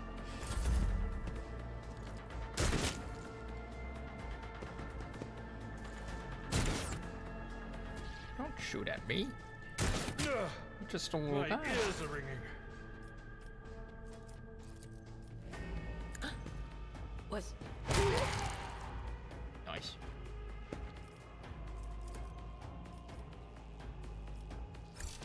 Can't see.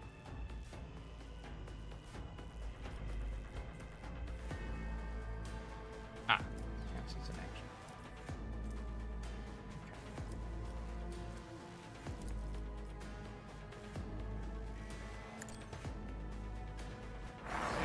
Or a warning.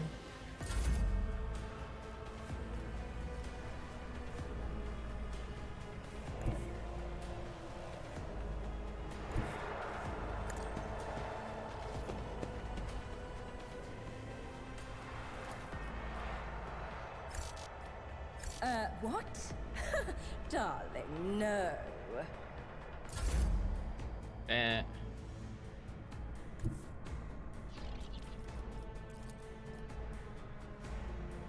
It will be done.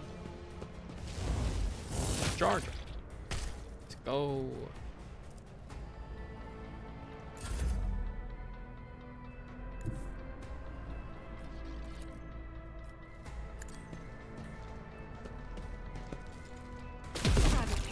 Nice. Right.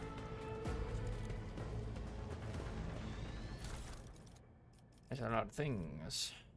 Sword, well-maintained stub revolver.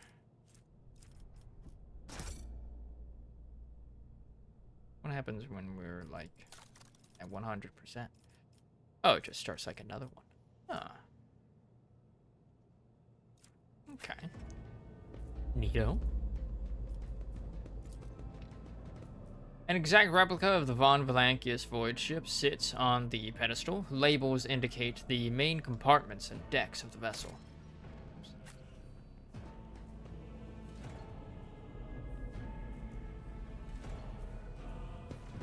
Goods. Curiosity sings in my veins. Hidden object.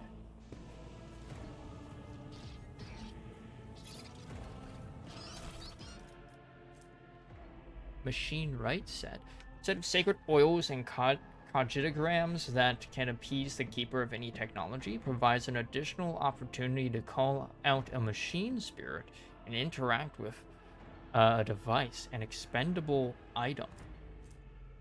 And a multi-key. Universal lockpicking tool provides an additional opportunity to open a lock, an expendable item. Neato. What are these?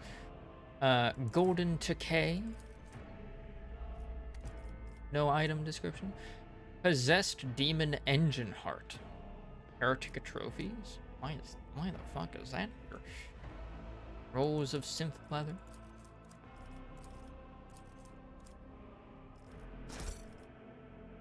Picking up some heresy right now. Goods. Belly churn wheels.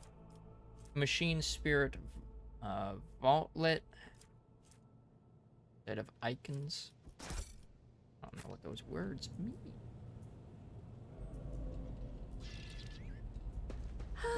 In this tapestry of a world, I am the rogue thread.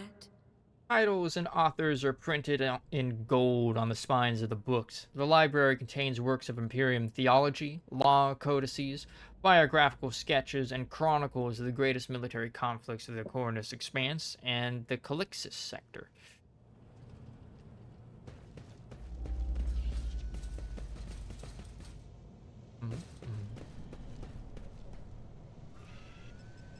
The Emperor protects. We break through the gallery. It's only a short distance from there. What lies beyond? The cozy seating area is completely destroyed. Pieces of furniture and splinters are scattered everywhere, and dark stains cover the floor and upholstery.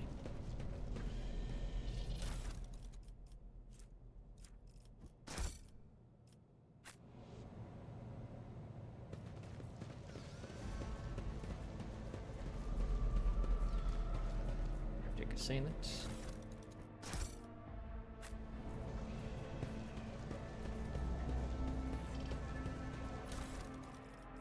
This electrified shard net. Great flask, grox meat rump steaks. Yo, we got some steaks. Okay.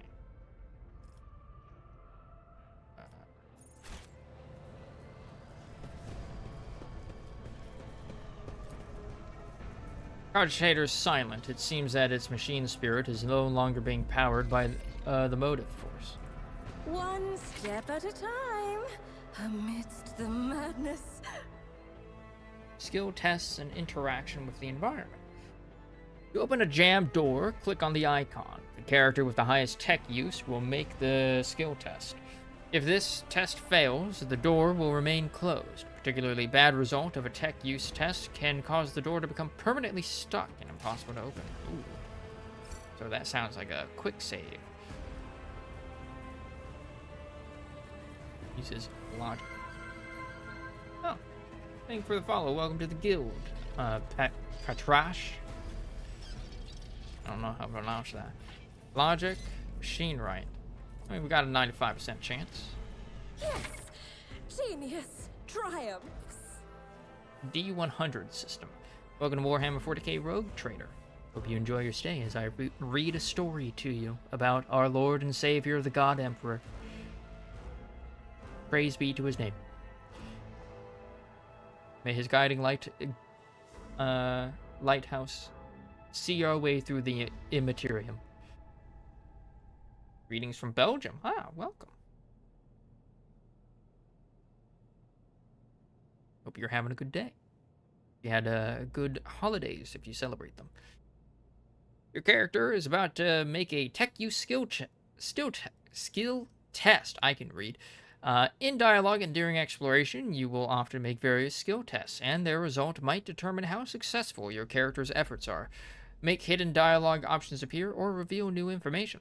The success of the test is determined by rolling a 100-sided die. Oh, it's finally explaining how the skill check mechanics work. Each skill test has a difficulty of up to 100, including negative values. To succeed, you must roll a value less than the sum of both the stated difficulty and the value of the skill used for the test. For example, if you're attempting a test with difficulty of -10, your character's tech use skill is 40. So 30 minus 10 equals 30. Therefore, to succeed on the tech use skill test, you must roll a 30 or less. Any result above 30 will mean failure. Okay. Okay.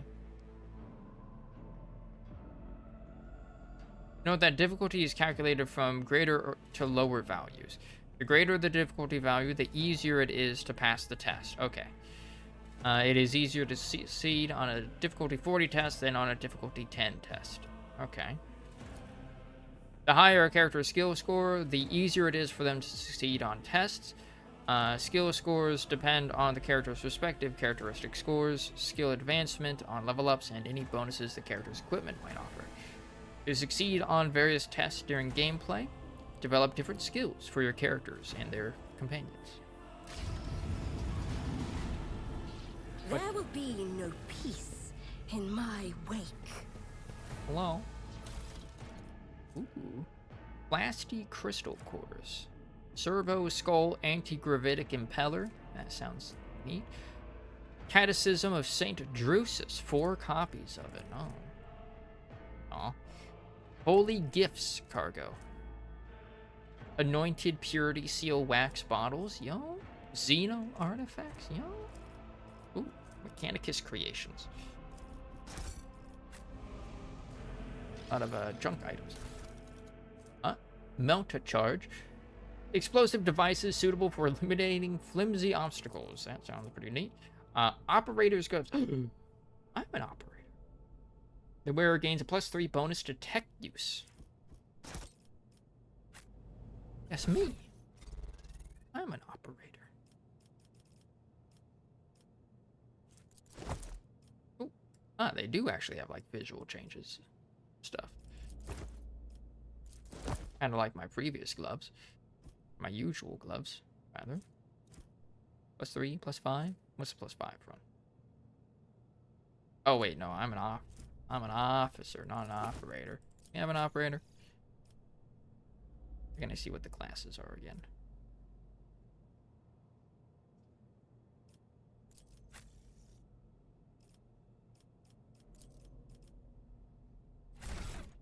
Let's see.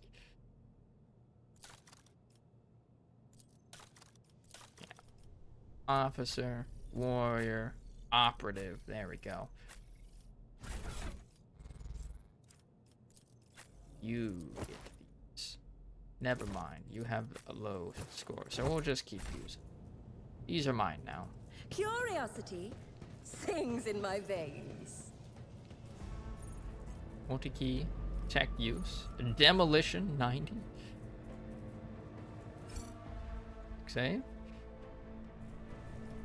Tech use.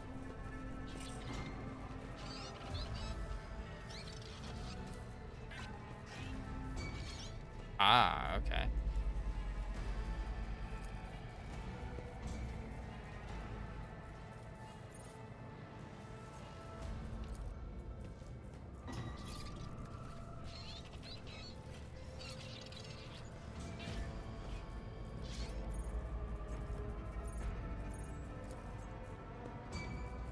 Still locked, huh? Man, that just wasted.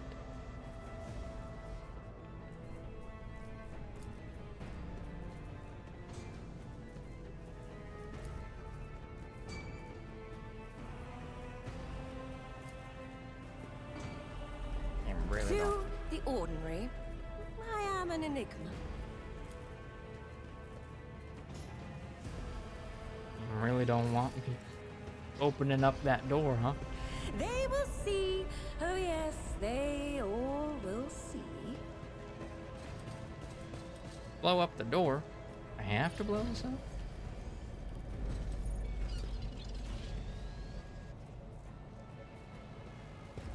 Run. Yo, we leveled up.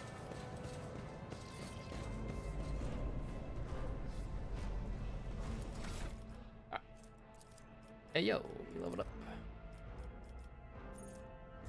The officer immediately grants an ally an extra turn with action points equal to 2 and no movement points. If the ally is under the effect of voice of command and kills an enemy before the end of the officer's turn, the ally gains a 1-time additional plus 2 times officer's fellowship bonus momentum.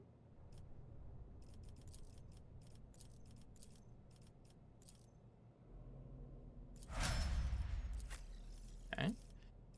Let's see, what do you get? Endure. Until the warrior's next turn, all incoming damage is reduced by -10 or minus toughness bonus, and the warrior gains plus 10 toughness temporary wounds. Okay.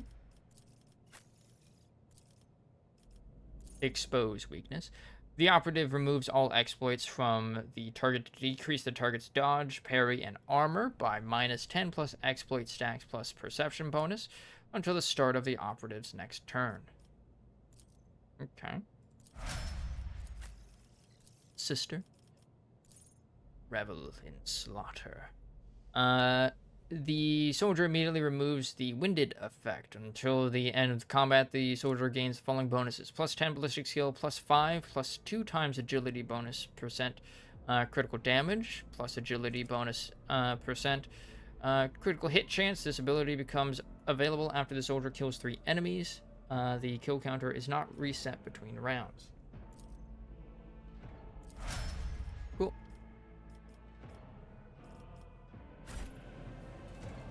Okay. Patience. My nerves are frayed.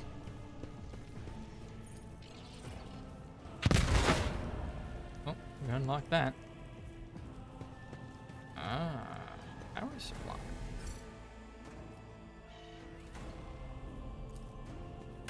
Applaud my brilliance. And oh, open the door.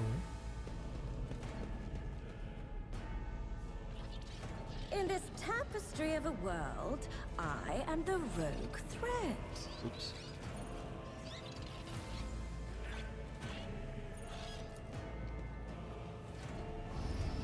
Oh. I thought this was gonna open this door. I'm like, oh, I already blew it up. Whoops. Tech use 95. Multi-key. Shotgun. Woo!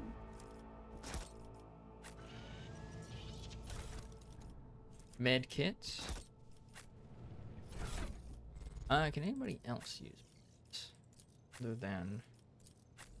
Ah, you can. One. You one as well.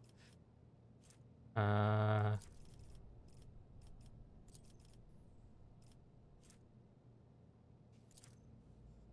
equipment is that? Someone else can do this. Shotgun.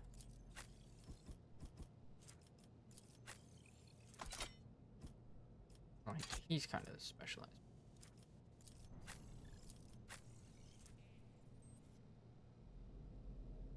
Range 2. Very short range. Give that to you in case you ever need it. Right. One step at a time, Bring up all amidst of the the madness. parts. Let's go.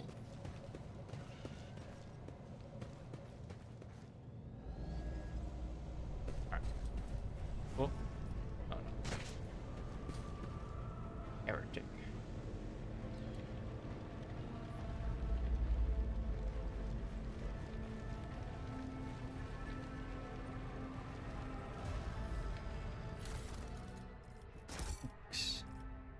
What is this? Saint Crucis. A fallen stele has blocked the path to the lifts. You will have to look for another way to find Edelthrad.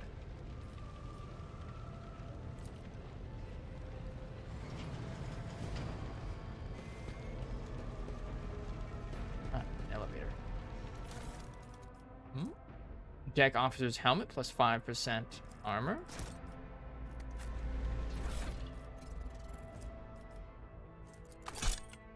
That looks silly. Let's see. Armor 15%. Well, I want to give this to y'all. 25. 25. You ate shit last time, so we'll give you that.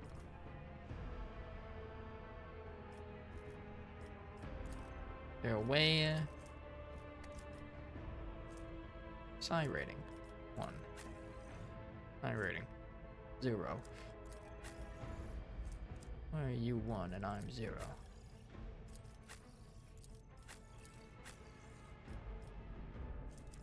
That's rude.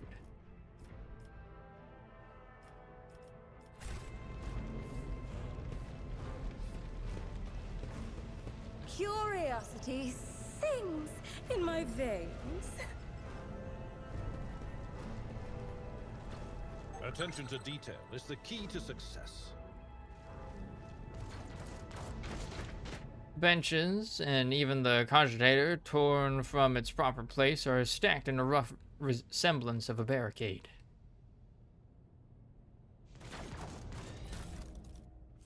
Multi-key. I want some multi-keys.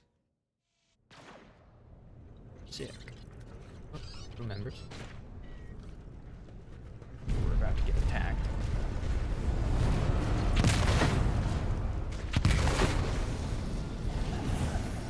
Oh. What is this? Did they shoot us with something? I can't see a thing.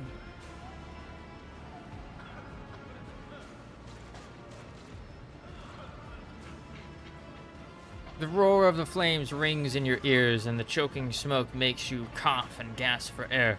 You instinctively recoil from the scorching heat, wiping your face.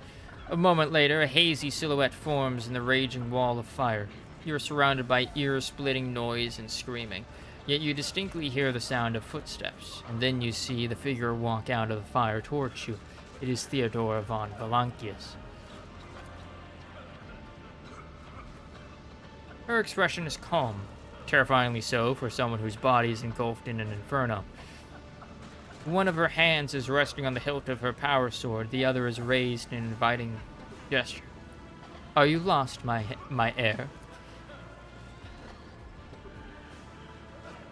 Argenta goes as still as a statue, then slowly raises her weapon. An apparition! A sorceress apparition! Trickery of the warp! Sister, you will lower your weapon! Despite his commanding tone, Abelard does not sound too confident. He is staring at the rogue trader, and you notice a muscle in his cheek twitching. Threatening the Lord Captain is outrageous.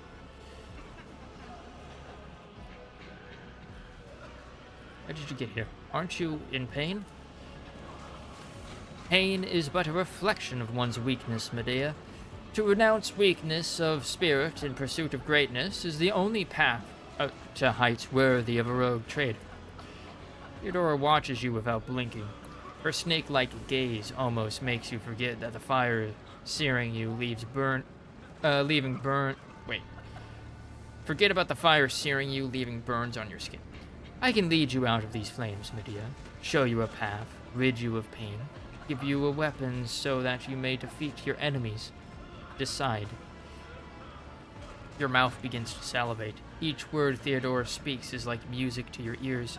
An entity that now dwells in the deepest recesses of your mind is pleading, begging, demanding that you give her an immediate answer, and that answer can be nothing other than acceptance.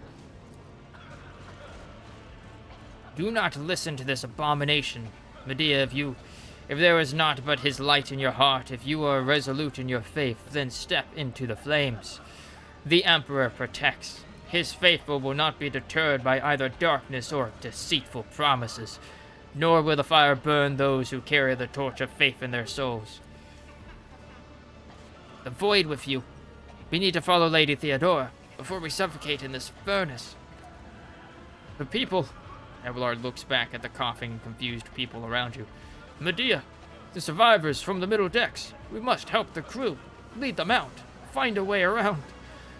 Over the roaring flames, you hear distant sounds, frightened voices, screams, muffled and distorted as if they were a body of water between you and them.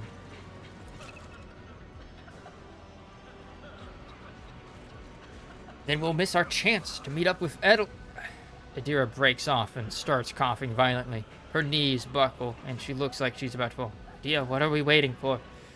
Convictions. Sometimes your character will have to make tough decisions based on their values, interests, and goals. Such decisions affect their convictions. This can develop in 3 directions: dogmatic, iconoclast, heretical. Each includes 5 ranks. The higher the rank, the more zealously the character follows their convictions, and the more noticeably the world around them reacts to their actions and decisions. Promotion through the ranks of each of these 3 directions opens up access to new dialogue lines, events, unique abilities, and also changes the attitude of others towards your character. Also, some items can only be equipped by characters with certain convictions. When one of the conviction branches reaches rank 3, votary, it becomes the character's main focus. When that happens, the other 2 convictions branches cannot be raised above rank 2, adherent. Your character's allies have convictions of their own as well. Got it. Dogmatic, walk through the fire. The Emperor will guide the righteous on their path. Heretical, accept the offer of help. Take my pain away and give me the power. Iconoclast, get the people off the bridge. I will not leave my people in harm's way.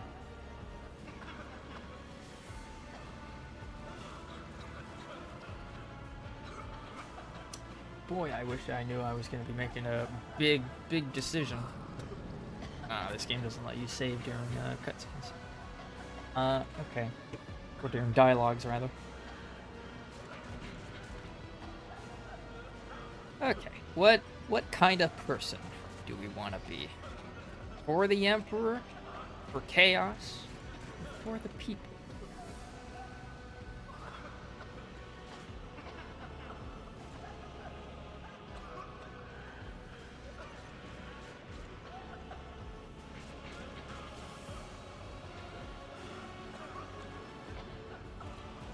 Okay. Alright. So Adira's a heretic. I guess she's not a sanctioned psyker. That might explain why her psi rating is higher than mine.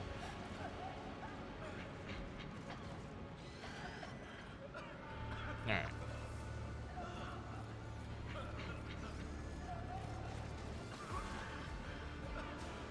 For the people.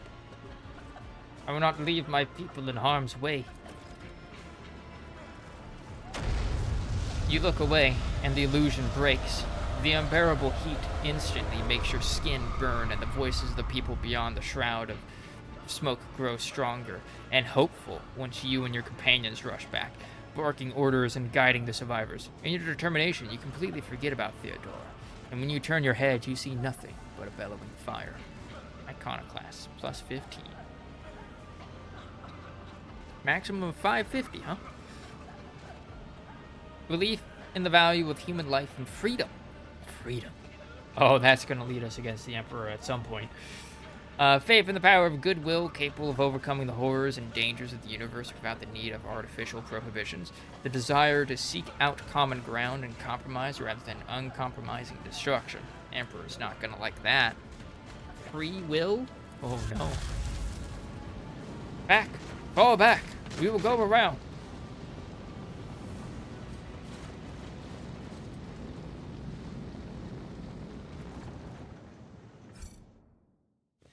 They will see. Where did she... It... go? The thing that was standing in front of us in the fire? I could have sworn.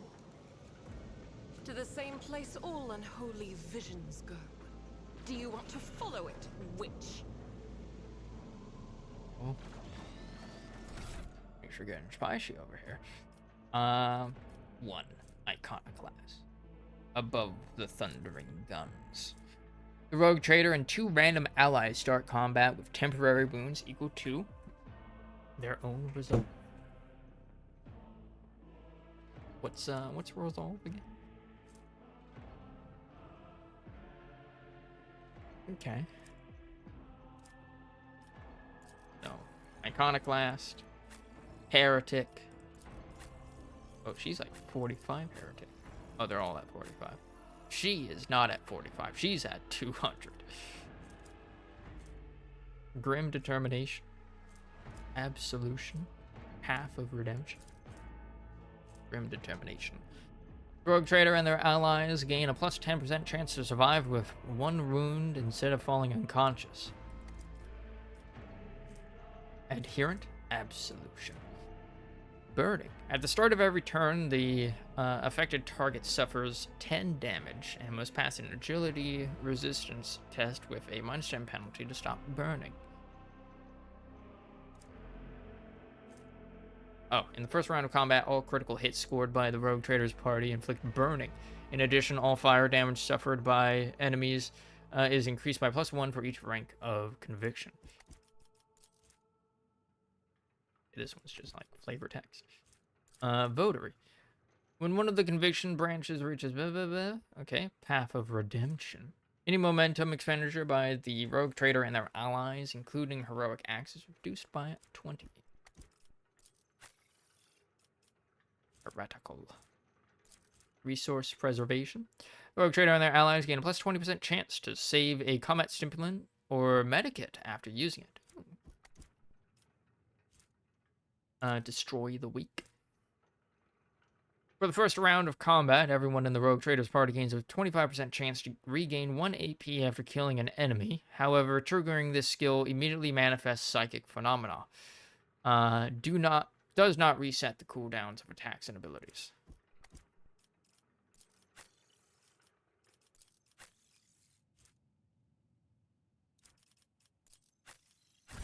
Or Adira. Let's actually make a save. Delete that character. Out of here. Get out of here.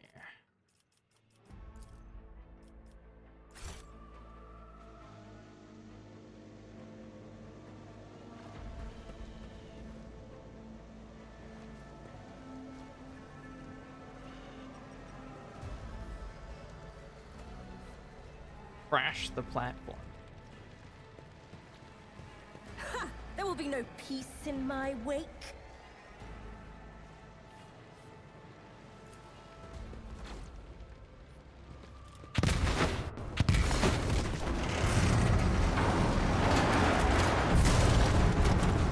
That was safe. That was incredibly super safe.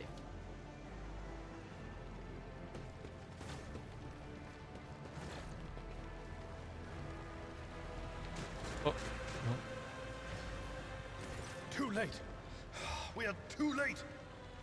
Or perhaps Edelthrad and his escort never made it here. Which would be even worse. Abelard throws up his hands in despair. Or they could be fighting on the bridge as we speak. Without us. Argenta grips her weapon.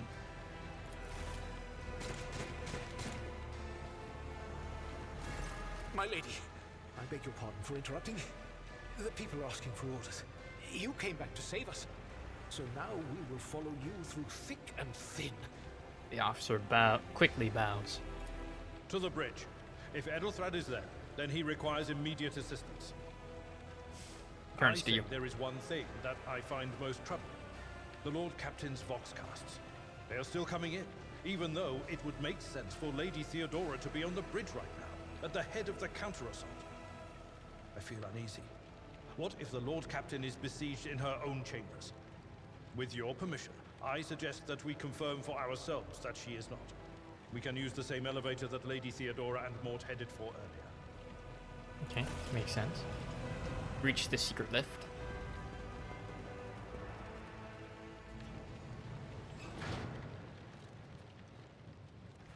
But the goods. Fire selector mods. High octane promethium canister. Patience? My nerves are frayed. Oh, this is okay. This is where all this heck started.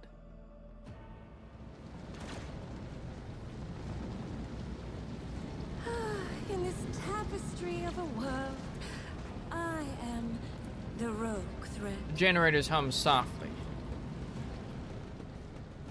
Or is this? No, it isn't. Okay. It's down there. I think. Is it? No, this is the right. Curiosity sings in my veins.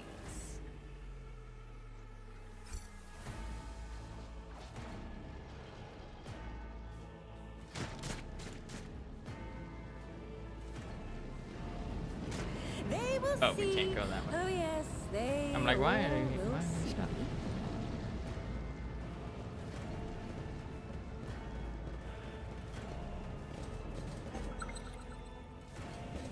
Cool.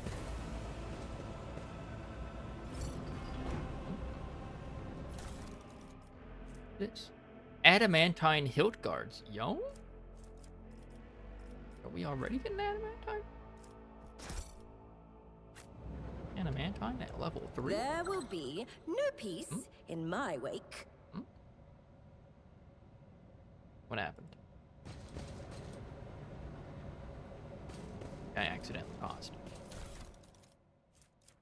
Carbon, a data conduit cable, diamantine armor plating, monomolecular edged bayonets, profane blades.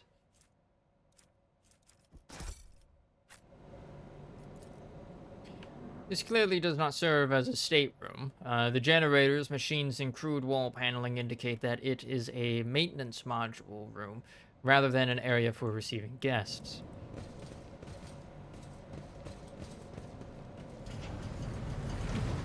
Hello?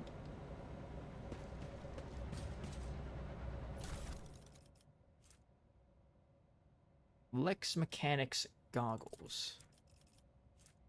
Or right things. Alright. Who has the highest logic amongst us?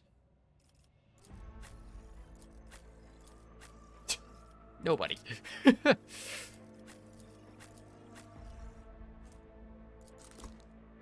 Put on my special goggles. My special eyes. Oh, what lies beyond? Plasma conduits blaze with energy capable of powering a vast void ship.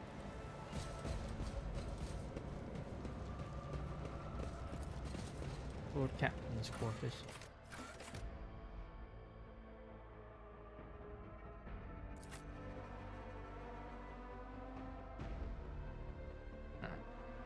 trying to see what the heck's going on down here.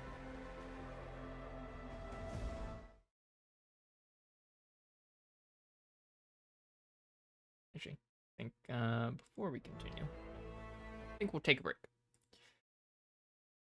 Because I gotta go to the bathroom, and I've also run out of sippies, so don't wanna be playing this game waterless. Otherwise, my throat will die. But yeah, so we're gonna take like, I don't know, 5-minute break.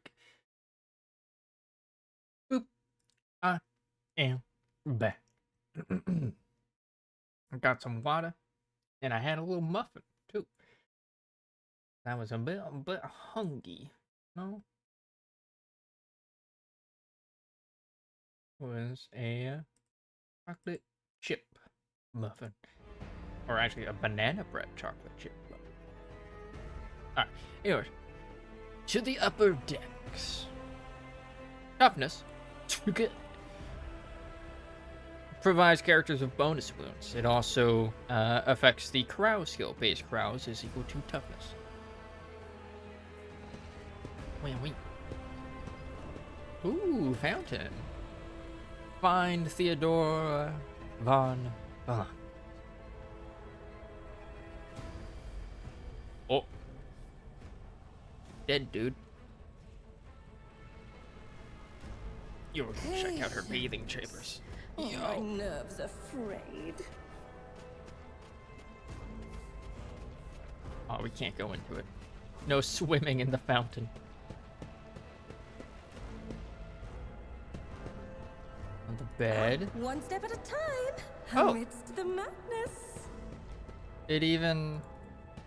Okay, the mirrors kind of work. Partially.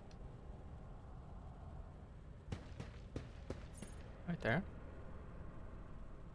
That's neat. Curiosity sings in my veins. Just got a skull in your wall in your bedroom. That's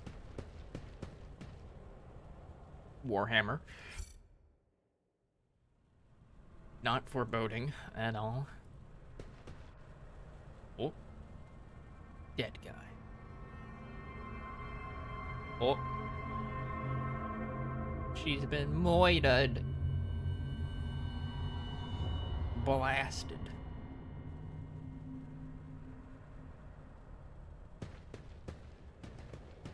What the heck?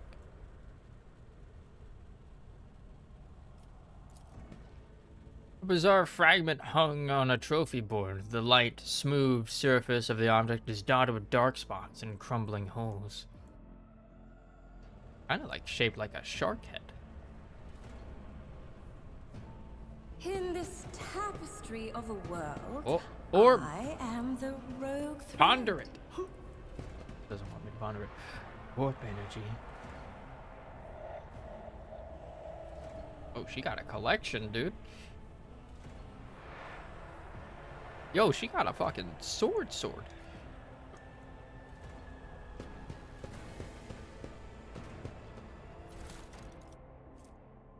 Helmeted of the Devoted Protector. Requires dogmatic follower. This helmet grants its wearer immunity to enemy critical hits for the first 3 seconds. Or 3 seconds. 3 rounds of combat. Yo. Give that to Argenta. That looks a bit silly. Figured it out. Helmet off. Good. That means we can take this off too. Good.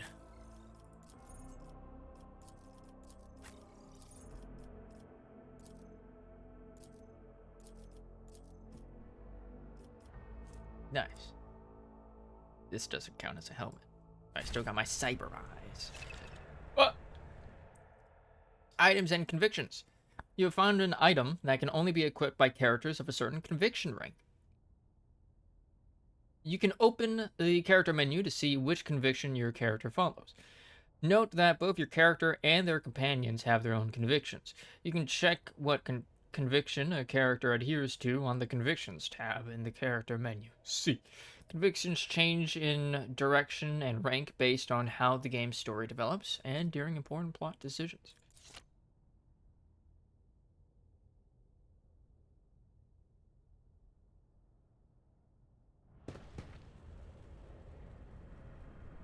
The Bateau.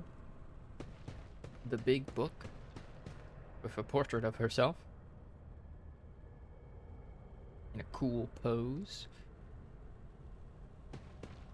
More orbs to ponder. They will see. Oh, yes, they all The later will shaft. see. Right. You know. The parlor organ seems to have been sitting idle for many years. Not when this belongs to me.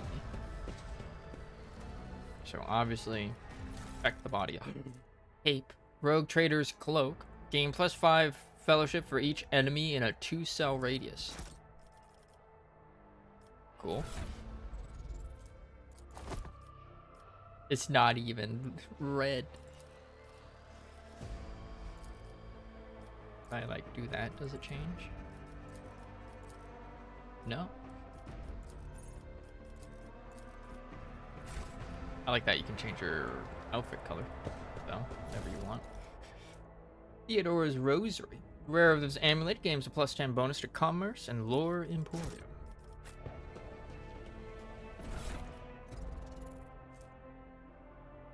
Lore emporium. 45. Commerce. 45.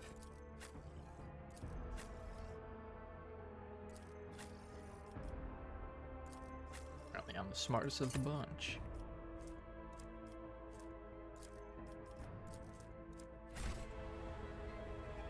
Just taking all of her things before we've even really confirmed that she's dead. The murder scene looks well. Somebody's going to walk in and be like, "You did this." Calling it now. Like, it's probably going to be Conrad and Ethelthred. And Conrad's going to be like, "You killed Theodora," and then Ethelthred's going to attack us. Theodora von Valancius's body is sprawled on a large, blood-drenched desk. The arch-militant's corpse, still clutching a weapon, is slumped against one of the bulkheads. Emperor, accept thy faithful souls. Sister of Battle surveys the scene, her gaze lingering on the arch-militant's body. Sister of Battle. The devout warriors who serve as the militant arm of the Adeptus Ministorum. No! Lord Captain, I didn't hear a thing. Not a whisper, not a breath. It was so loud. Why didn't I foresee this? Adira's heart-rending scream shakes the walls. She collapses to her knees, her body shuddering as she weeps. Look, she's actually weeping.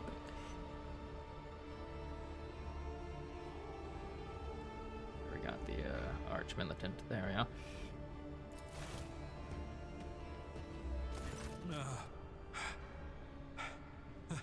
Lord Captain, who would even dare? Unless that rat, Voidsphere. Abelard, stunned, takes a few steps forward and leans heavily on the edge of the desk. His eyes are locked in Theodora's body. Or on Theodora's body, not in the body. Oh jeez. That'd be a bit weird. Almost certainly he loathed Theodora. I doubt it. Voidsphere wished humiliation and suffering upon Theodora, not a swift death. Say nothing.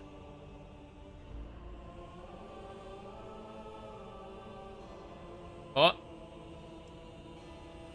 I see that clipping through the pillar there. Oh, that one too.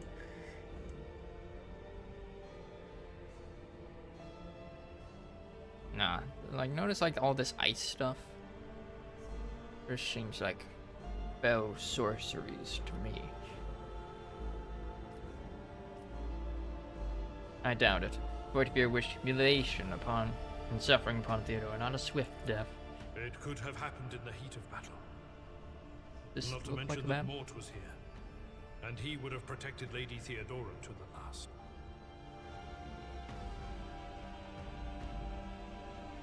How could Mort have failed her so terribly? The Arch-Militant was born on a death world. He had lightning-fast reflexes.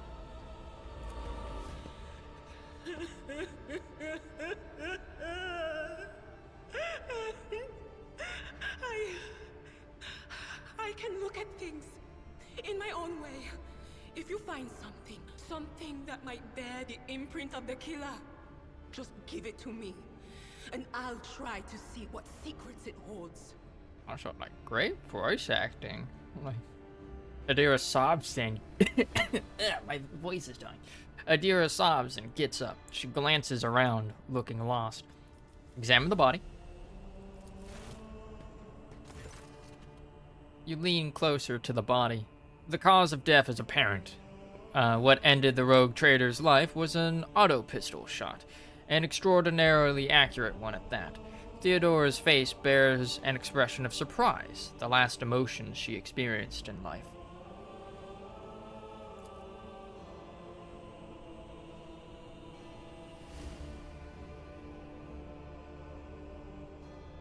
Something on the floor catches your eye, a heap of blood-splattered parchments and scrolls that must have fallen off the desk. As you lean down for a closer look, you notice something else, small shards of glass scattered on the floor.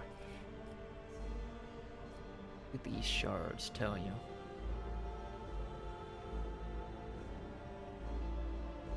Inspect the shards.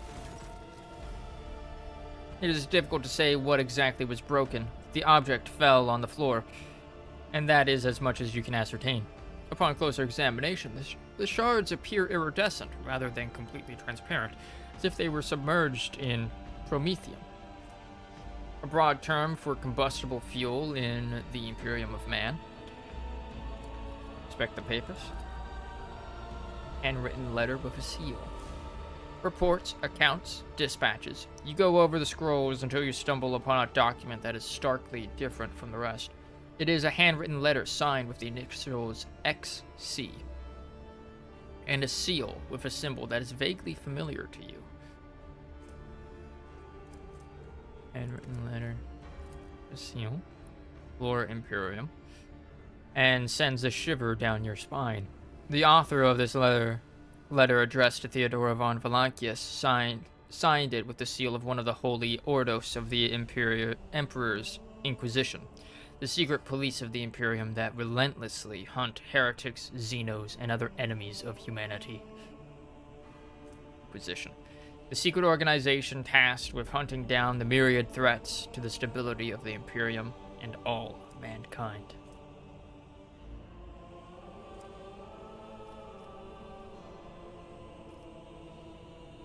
What do these shards tell you? I see streaks of color, luminescence, blue lights, faces drawing closer. Lady Theodora and Conrad and what is that? Ah! Something dark, enormous. Oh, this glass thing was something foul, that's for sure. Adira scoops up a handful of shards and clenches them in her fist with such strength that blood starts dripping on the floor. She shakes her hand, looking frightened. Tainted witchcraft. Cannot tell if Argenta's remark is directed at the glass shards or Adira herself. You might be able to see through her eyes. It doesn't work like that. I can try to read the memories of objects, but dead bodies are a different story. Something like that would require her soul. And after what we saw on the officer's deck, I won't risk searching for it in the warp. Adira's whole body shudders. Alright, examine the Arch-Militant.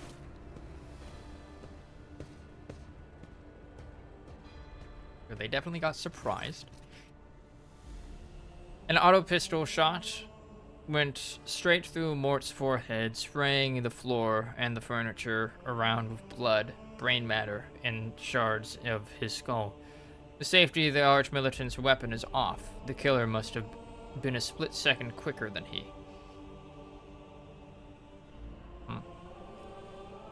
We'd best be on our way. Yes, the crucible of battle calls to me once more. No, wait! We must see if we can find anything. Idira, you can't bring her back. Let her go. Overlord lays a hand on her shoulder from across the table. It's a very stretchy hand. You'd give up so easily, old man? I expected as much from the sister. It's not like she has a heart. But you? Oh no. I'll get to the bottom of this. I'll find the one responsible for murdering the Lord Captain. And when I do, that scum will regret the day they were born. Idira clenches her fists. Reach the void ship bridge. There will be no peace in my wake. The murder scene looks like something caught the victim by surprise. No one had time to react to what was happening.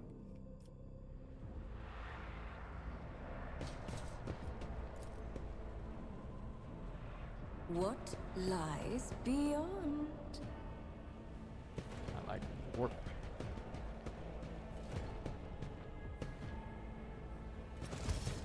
You are my next offering. Suitable sacrifice. What the fuck are you? Combat service, right? Yo. Yo. Or actually, you go there.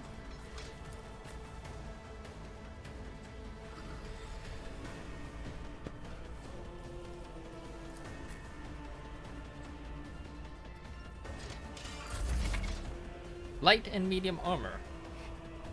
Armor protects the character from incoming damage. Don't say. Light and medium armor types are both available to you at the moment. The armor stat indicates what % of incoming damage from an enemy attack it can absorb. The type of armor also influences the chances that the character wearing it will pass a dodge test. The higher the dodge penalty, the lower the chance to dodge an enemy attack. A character in light armor dodges attacks more often, but takes more damage when hit. Medium armor absorbs more damage if the character is hit, but reduces their mobility and ability to dodge attacks. Makes sense? Alright. What does this do again? Endure? All incoming damage reduced by that. Okay.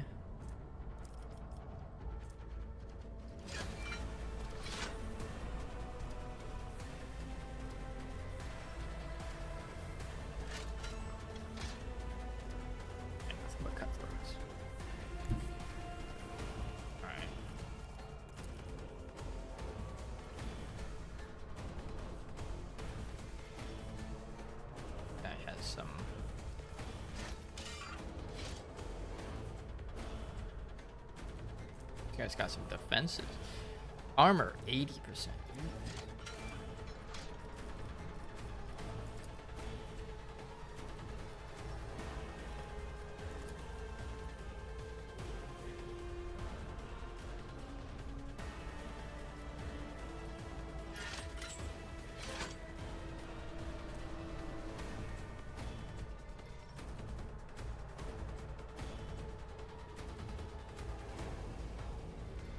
At your beck and call.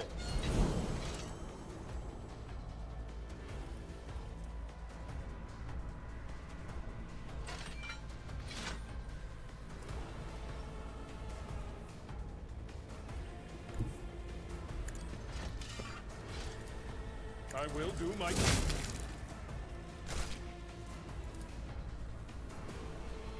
It will be done. Ooh, parry. Cheat. Okay.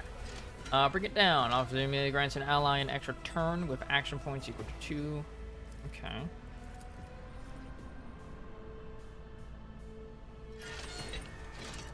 $48.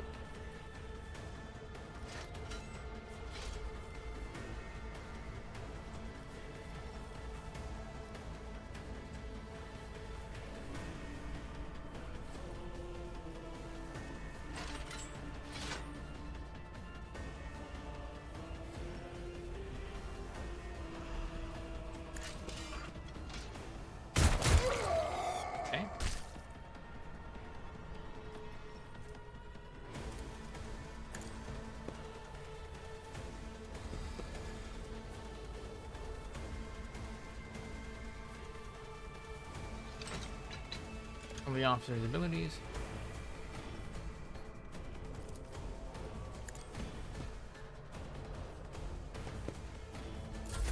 Okay. Enemy status. You encounter enemies with various abilities, and hey, I just did that. And features. An icon next to an enemy's portrait indicates that they are under the influence of some kind of effect.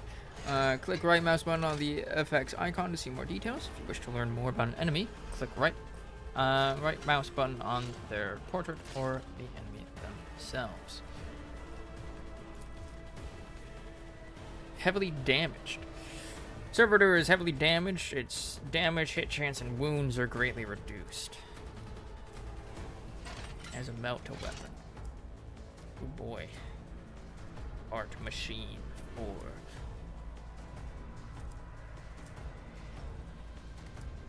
Alright.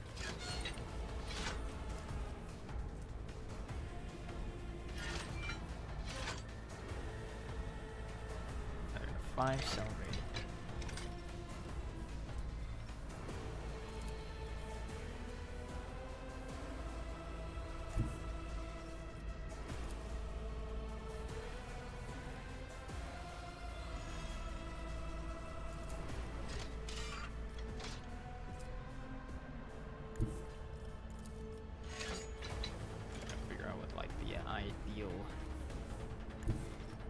Range is, you know.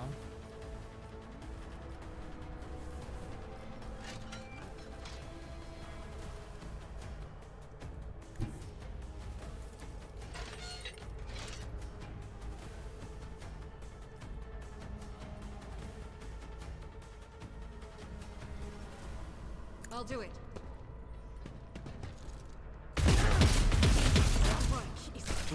Faith.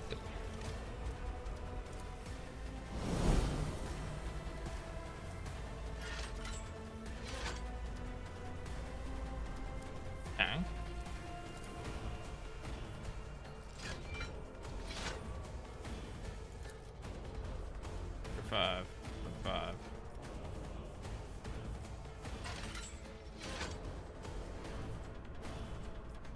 Faith without deed is worthless. Damn it.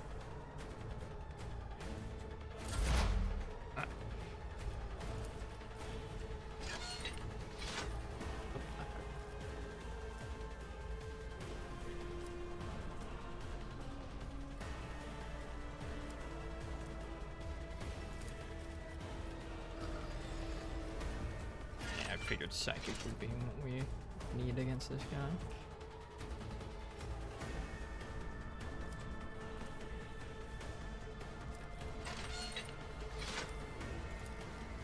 On it.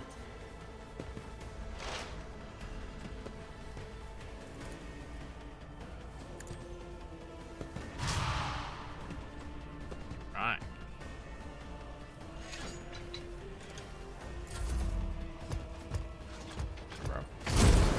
Oh. Nice. Oh, nice. Fucking idiot. Combat log. You can gain a better understanding of what transpired in combat by checking the combat log. All actions performed by your character, their companions, and enemies are recorded in the combat log. Right-click on an event or an action to learn more about it. This? Yep. Changed by -1 to 5.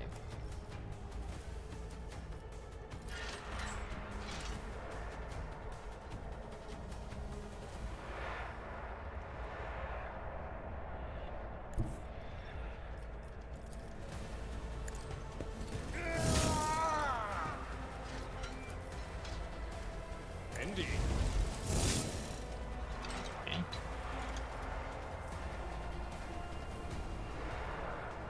It will be done.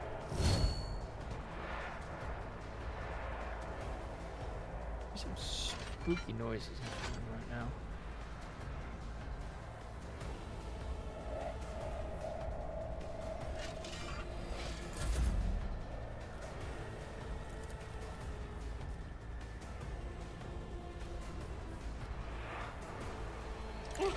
A wicked thought.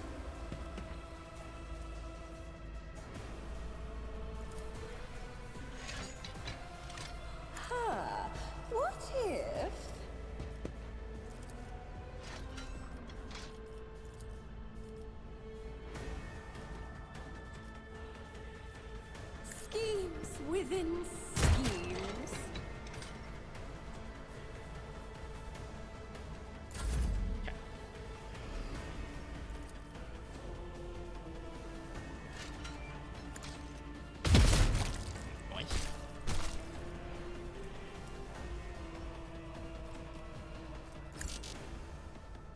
Not yet available. Understandable.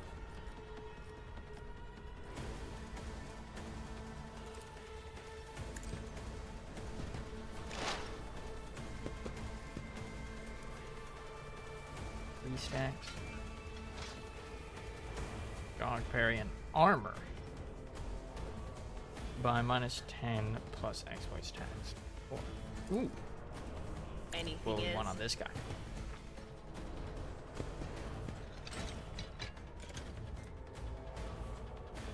$58. Okay, that got rid of a good chunk of it.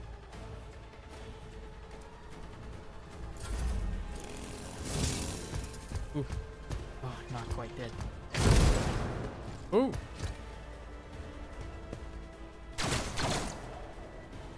I like that they actually seem to like move a square when stuff misses.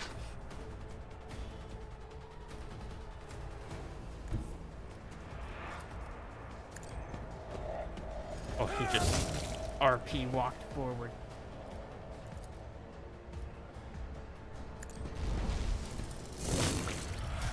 There we go, baby. Filling up quite quickly. Oh. Grace of the Oblivious. The wearer gains +5 toughness if their intelligence is less than 35.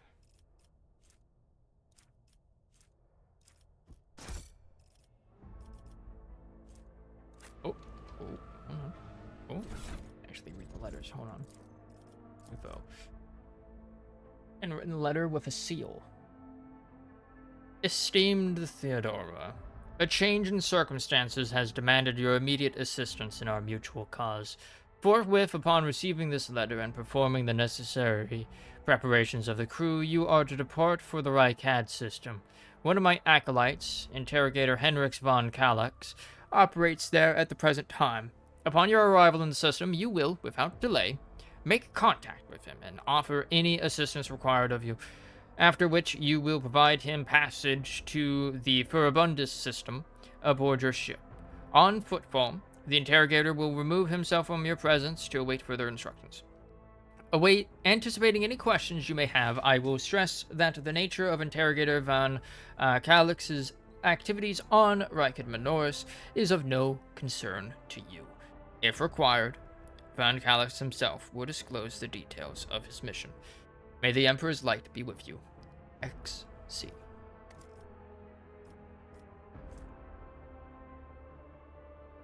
Intelligence is less than 35. Okay, that's everybody but my character. We'll want to give this to him, since we want him to have toughness. Fine. Next thing, Finest Hour. The officer grants an ally an extra turn with full AP and MP. During the extra turn, there is no attack limit. Ooh. Oh, shit. That's cool. And, ooh. Talents. So basically, these are like features, I guess.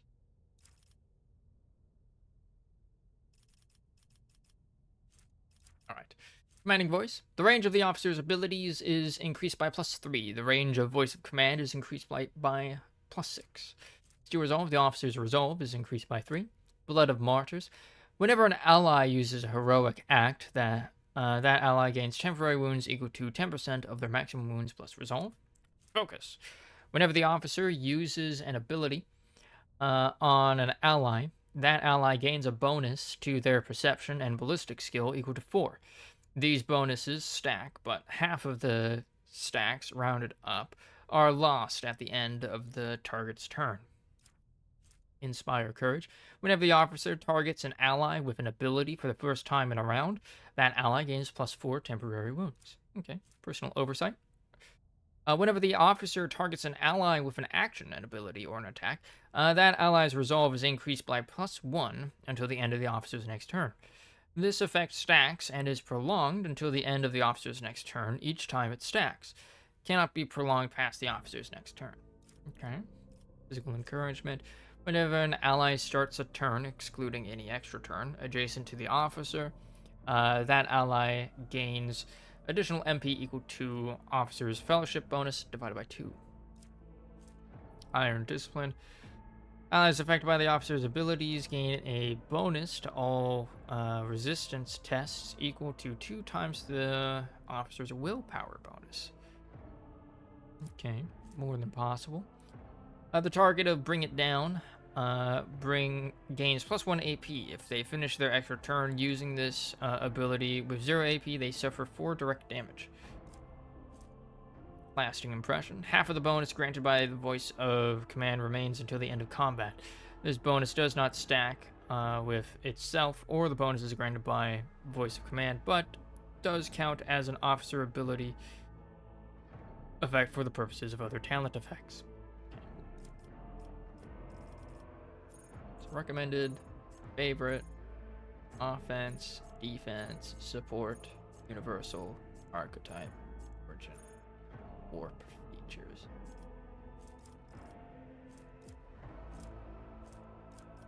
Alright, heroism. Whenever a heroic act is used in combat by any character, the officer's next attack will cost 0.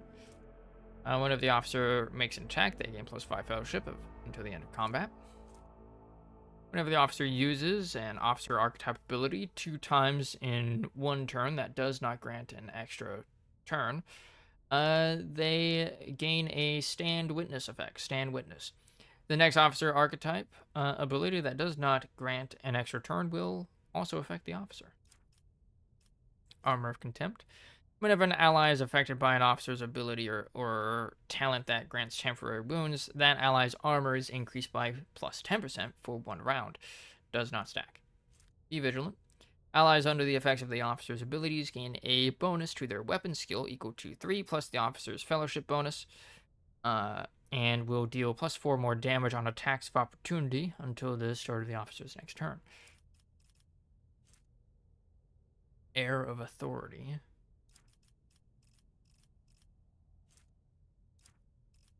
Not one of the ones I can take. Seize the initiative. At the beginning of combat, the officer gains an extra turn. During this turn, they can only use officer archetype abilities. Undaunted. The officer gains +10 willpower and +10 fellowship when they have less than 50% of their maximum wounds remaining. They also gain an additional +10 in will and +10 fellowship after using any officer ability on a target with less than 50% wounds for 1 round. These 2 sets of bonuses stack with each other, but do not stack with themselves. The officer can only have up to +20 willpower and fellowship granted by this talent at any given time. But like that stacks pretty well with all of these other ones that like do like fellowship shit, like this one. March. Whenever the officer's ability moves any target, the officer gains movement points equal to half the distance the target moved. If this happens on another character's turn, the officer will gain these movement points on their next turn. No respite. Whenever the officer's ability grants action points to an ally, that ally also gains +1 to all characteristics for every action point gained until the end of combat. Increasing their characteristics by 5 plus 2 times the officer's fellowship bonus. 90. 95. Reach.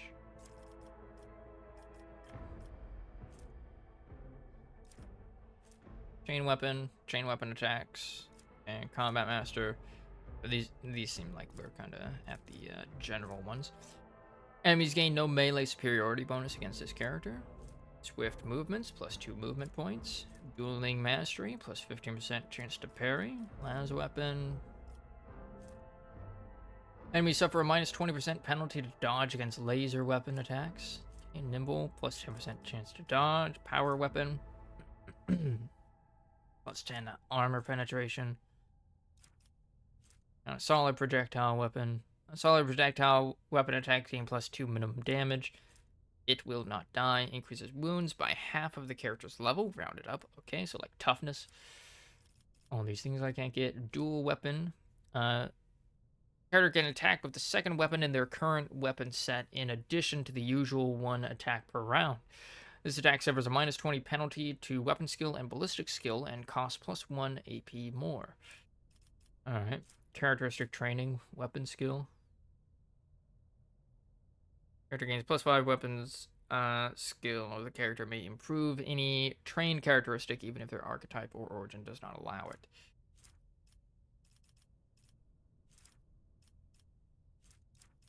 Okay, basic skill. Gains plus 7 athletics. Plus 7 to all of these. Advanced skill. Character can also reroll failed skill checks.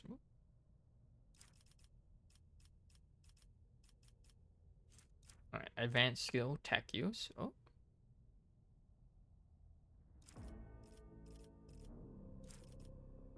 How come I'm able to use this?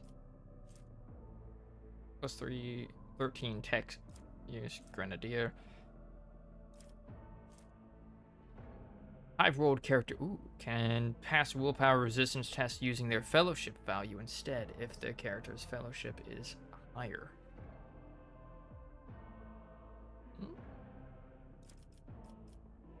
Number. If a high rolled character has melee superiority against the enemy, I'm not gonna have melee superiority. All ranged weapons. Okay. High rolled character starts their turn adjacent to an ally character. That high rolled character gains plus 2 MP. If a high rolled character ends their turn adjacent to allies, they all gain plus 2 MP on their next turn. Okay, fresh start. Phew. Level 10, Jesus. What's the max level in this game? Probably 50, at least, I guess. Okay, helping hand. If I roll starts their turn, area gains plus 50% bonus to dodge against the first attack of opportunity every round. Don't mind. Psyker's resolve is increased by willpower bonus divided by 2, while veil degradation is 10 or lower.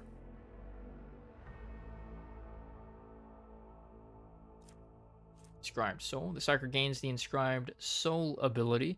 It costs no AP, but deals direct damage to the Psyker equal to 25% of the Psyker's maximum hit points. The next psychic power used after this will not trigger psychic phenomena or powers of warp. Psychic powers have a 25% chance to regain AP spent on psychic levels when veil degradation is 10 or lower. Blade of Light. Force weapon attacks deal plus 1. Okay. Usage of a heroic act by the Psyker decreases veil degradation by 3. Psychic Barrage. When the Psyker uses a damaging psychic power on targets that are 6 cells or further from the Psyker, the targets suffer an additional 3 damage. Psyker's psychic powers that have a range of 2 cells or more have their range increased by 3. First psychic power used each turn increases veil degradation by 2 points, by 2 points less. If this talent reduces the effect on veil degradation to less than 1, veil degradation is instead decreased by 1.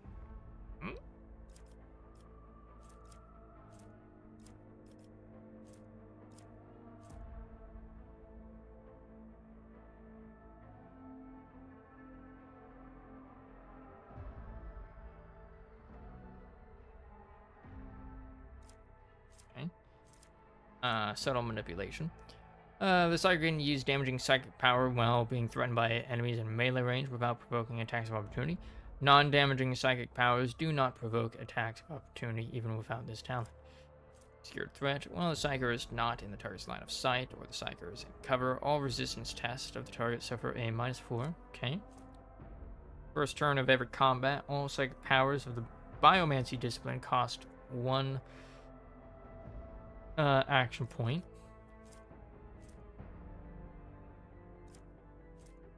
Time the psyker deals damage, they gain +1 stack of Sanguine Siphon effect. If that damage was dealt to a target adjacent to the psyker, they gain +2 stacks instead. When the psyker suffers lethal damage, the stacks of Sanguine Siphon are removed to reduce this damage by -1 for each stack until either all stacks are removed or the damage is no longer lethal.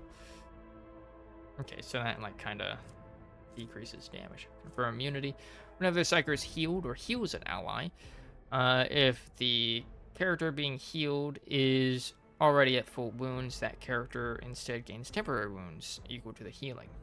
These temporary wounds do not stack. When an enemy adjacent to an ally dies, that ally gains a stacking corpus conversion effect. If multiple allies are adjacent to the dead enemy, one is selected at random. Psyker's next psychic power that targets only the target with corpus conversion will work as if the psyker's psi rating is +2 higher. Will not damage the veil, will not trigger psychic phenomena or perils of the warp, and will remove 1 stack of corpus conversion from the target.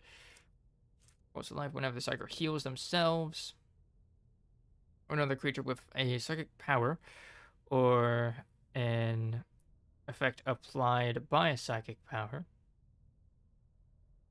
This healing can critically heal with a chance of 5 plus 2 times willpower bonus percent. This critical heal chance is increased by all of the effects that increase critical hit chance, and the amount healed is increased by the same value as critical damage. Psyker's allies or the psyker themselves are under the effects of the psychic powers. They gain +5 techniques for each such effect. Whenever an effect applied to the psyker increases the damage suffered by a target, this damage is increased by half. For example, a 20% increase turns into a 30% increase.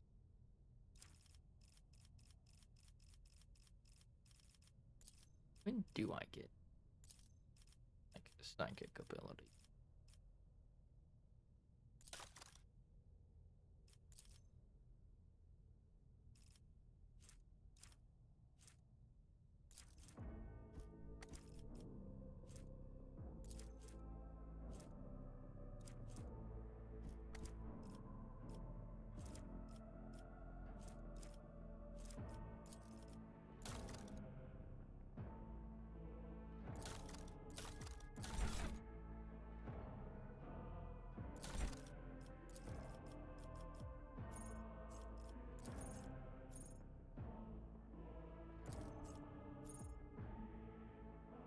Focus.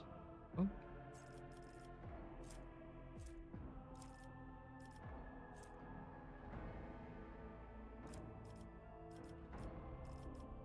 Okay, damn, I don't get anything until like there.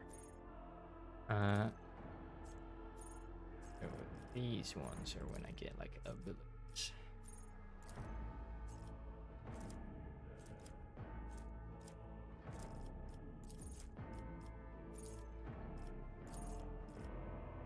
Okay. Range of the officer's abilities is increased by plus that. I haven't even used heroic acts yet. Ability on an ally. That ally gets a bonus to their perception and ballistic skill equal to 4. These bonuses stack, but half of the stacks rounded up are lost at the end of the target's turn.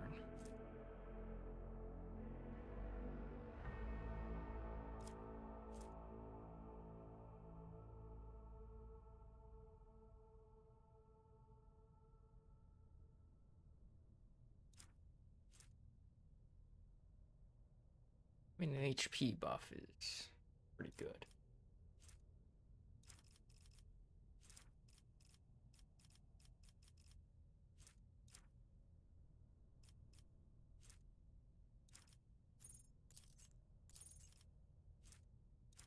Meh.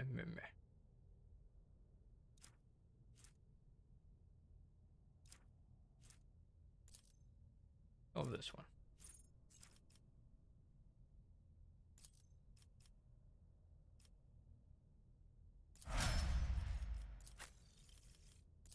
Okay. First of all, we get Daring Breach, where immediately restores all AP and MP and gains plus agility, 35. MP until the end of the turn. They don't lose MP after performing attacks. The warrior has no limit on melee attacks this turn. This archetype rank, characters gain a special archetype ability that can be used as a heroic act or desperate act. These abilities become available depending on the party's momentum value. If momentum reaches 175, the heroic act. If it's below 25, it's desperate measures. Okay. Whenever the enemy attacks the warrior's next melee attack against that enemy deals an additional +5 damage. Does not stack, but it can be reactivated after another attack made by either the same enemy or a different one. Rage. Warrior has less than 50% wounds. They gain that. Epicenter of Slaughter. Whenever the warrior is attacked, they gain +1 stack of Epicenter of Slaughter until the end of combat. At the start of their turn, the warrior gains +1 temp wounds for each stack. These temporary wounds cannot exceed the warrior's 5.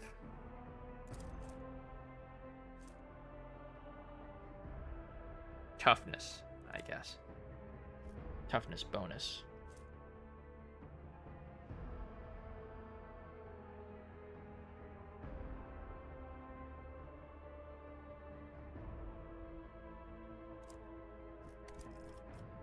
Okay.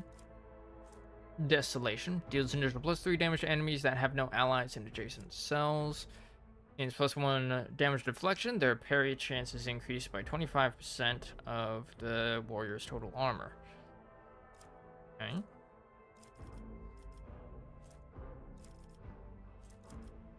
Open engagement. If there are no enemies adjacent to the warrior at the start of the next turn, the warrior's damage is increased by 2 times strength bonus. I think that's 4. For 1 melee attack. Impetus. The damage dealt by charge is increased by toughness bonus plus strength bonus. 4, 5. Okay, yeah, so the bonuses are equal to, yeah, the value divided by 10. Got it.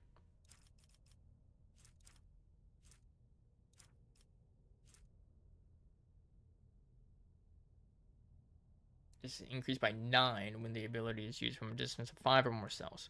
Living Shield. Enemies suffer -10 penalty to their hit chance with ranged attacks, including area attacks, against the warrior for every enemy in a 1-cell radius around the warrior. Stacks up to 3 times. Okay.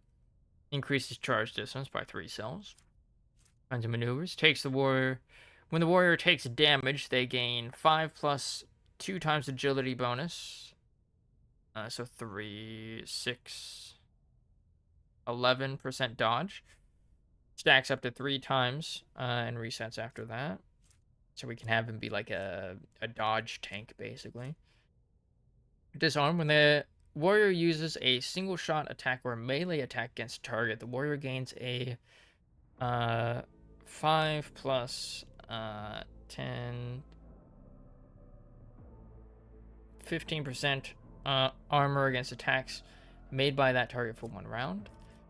Clenched Teeth gains +5 damage deflection against the first attack made by every enemy this combat.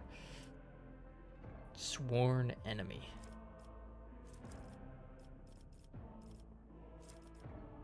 Not to see that anywhere. Features.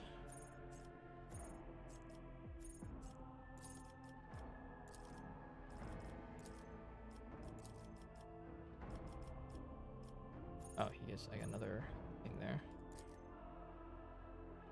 Ah, Sworn Enemy. So he won't have that for another 2. I almost said 2 years at least. I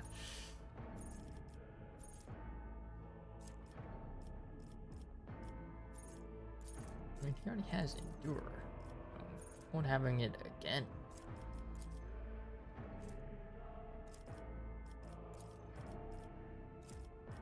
Okay.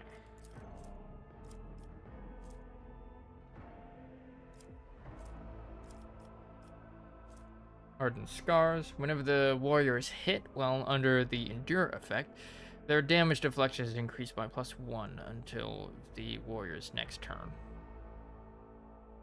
While under the Endure effect, their damage deflection is increased by 1. Perception. When the warrior parries an attack, their next warrior archetype ability costs 1 AP less. Restraining. Becomes charge and dash do not end the warrior's movement and grant 10 plus agility bonus dodge for 1 round after use. Pretty useful. Area attacks deal an additional 1 plus, I believe that would be 2, so 3 damage to each enemy in the area of effect. Cautious disengage. Attacks of opportunity deal 10 minus 3 times WS. Weapon skill bonus. Percent less damage to the warrior. Movement within range of attacks of opportunity cost 1 MP left. The warrior has not attacked this turn. They gain plus 10 times 10, so 20% armor, charging and slash do not affect this bonus. Okay.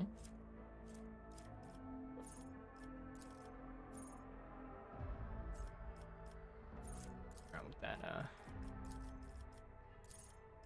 thing means. Alright.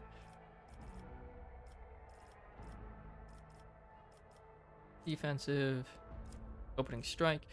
Charge and push increase the damage of ranged attacks made against affected enemies by to the end of combat. We have this feature. Field medic. Allows the warrior to use medkits without the medicase skill. Ah. That's why. Use it.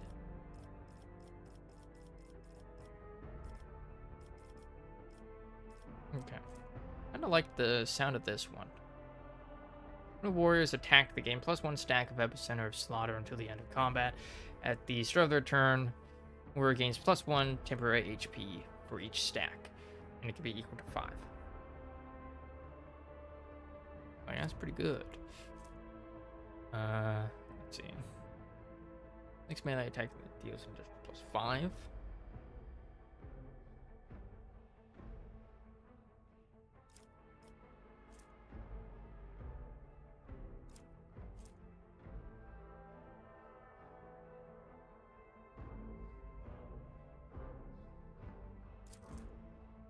Damage deflection. Deflection determines the amount of damage deducted whenever an enemy hits a character. What is that on this? Dodge. Damage reduction, 30.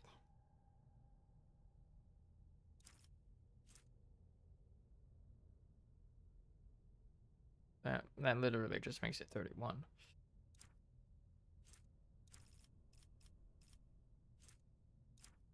Thick skin. Your parry chances increase by 25% of the total armor.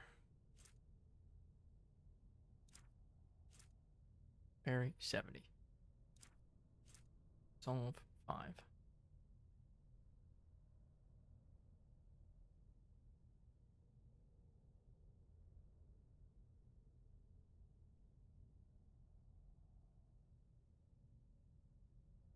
And at the beginning of each turn. Okay, so he's got 5. 6. 3. 5.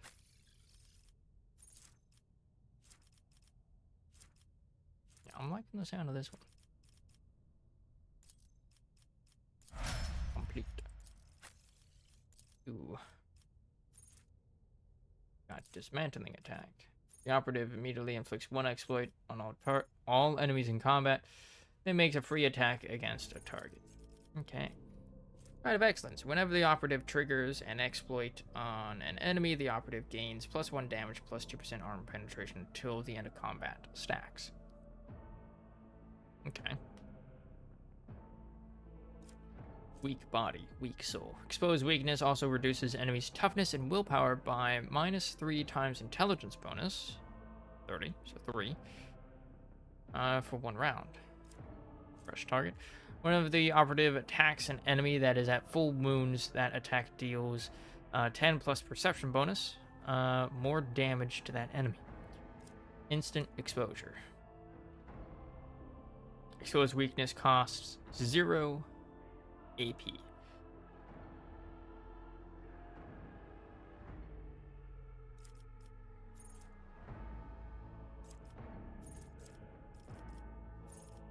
Pretty good.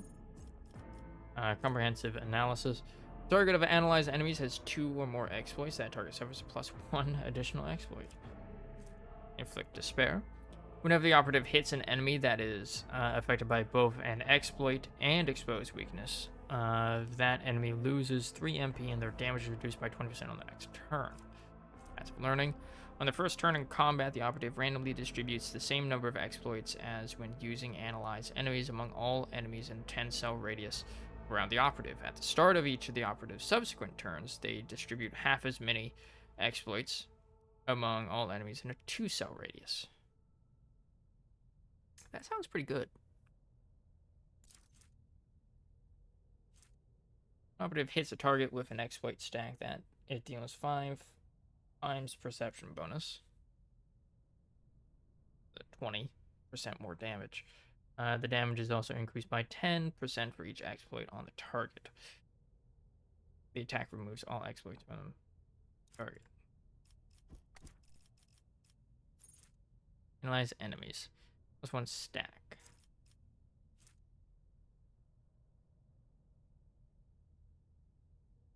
That sounds really good. Offensive pattern prediction suffers less damage from enemies affected by exploits. Reactive study. If an enemy affected by an exploit within 5 cells of the operative attacks the operative or their ally, that enemy suffers 1 exploit.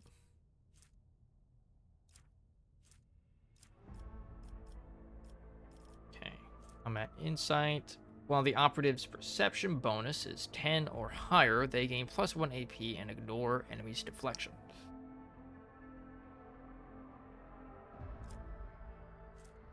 Okay, that's not useful to us yet. If the operative has not moved this turn, they gain +4 ballistic skill and +int bonus divided by 2 damage. 3 divided by 2, I'm assuming it gets rounded down, so 1 damage for every 5 cells between them and the target. Uncanny Sight. Inflicts an exploit even on enemies which are out of the operative's line of sight at the start of the turn. Ballistics calculation. The operative attacks a target affected by an exploit from a distance of 15 minus perception bonus. So 11 cells or farther. That attack deals +15 damage. Nice attack. Perfect spot. Tactical knowledge. Joint offense.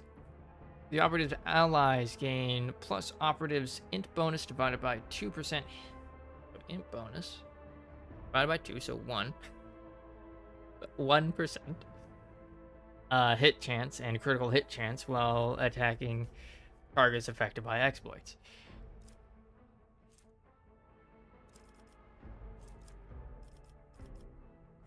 Terrifying presence, intimidation.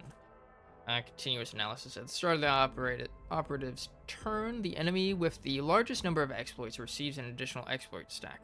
If 2 or more enemies are tied for the largest, one of those enemies is chosen at random. Okay. Overt protocol. While the operative is in half cover, their cover efficiency is increased by 15%. Bonus is doubled if the operative has not moved during their turn. And let's go all the way down so we can see what your psychic stuff is. Edge of Fate.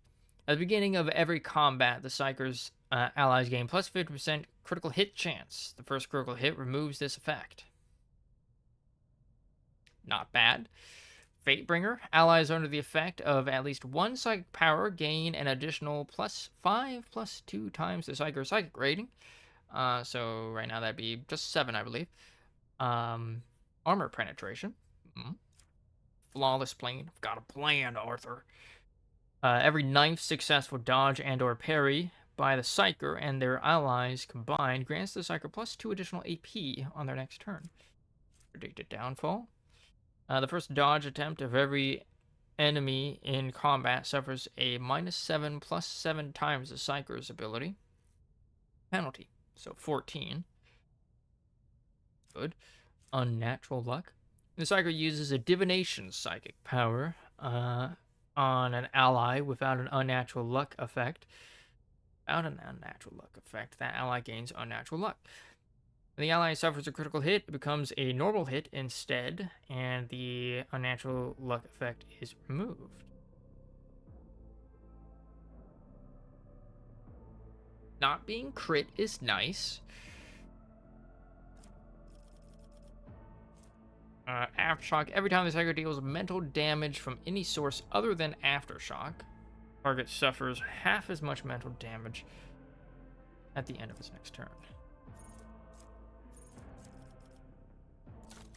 I mean, you got Psychic Shriek, Origin talents. I think such thing as like a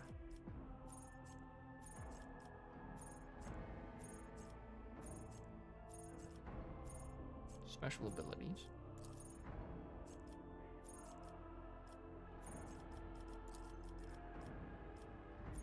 Fortune talents. Oh, I'm doing my part.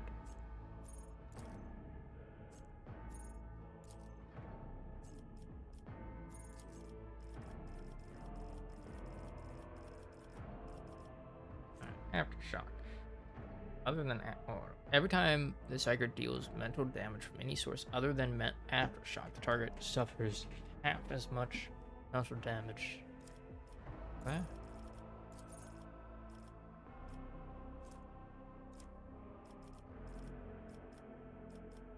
Divination. Oh wait, that's what she has.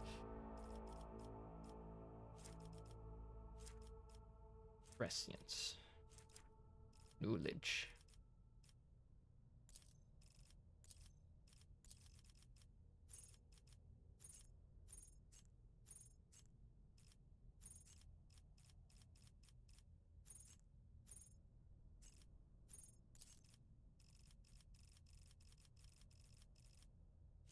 Merry Christmas. Okay, long Merry Christmas. Actually, it's no longer Christmas. Now that I look, it is now 19 minutes past Christmas, where I am. How you doing? How was your Christmas? What are you up to? I'm reading. Merry Boxing Day. Nice.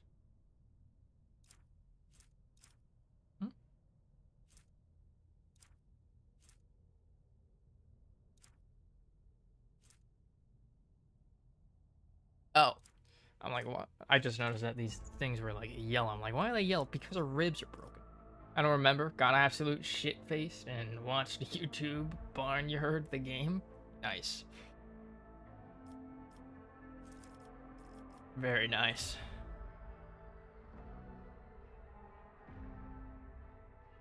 Enemies that have taken damage from the Psyker at least once suffer a -20%, a -20 penalty to all resistance tests against the Psyker until the end of that.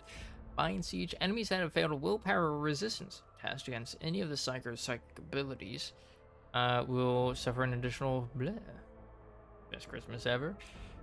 I mean, you know it's a good Christmas if you don't remember what happened during it, right?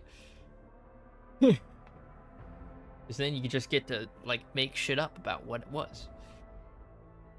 What happened.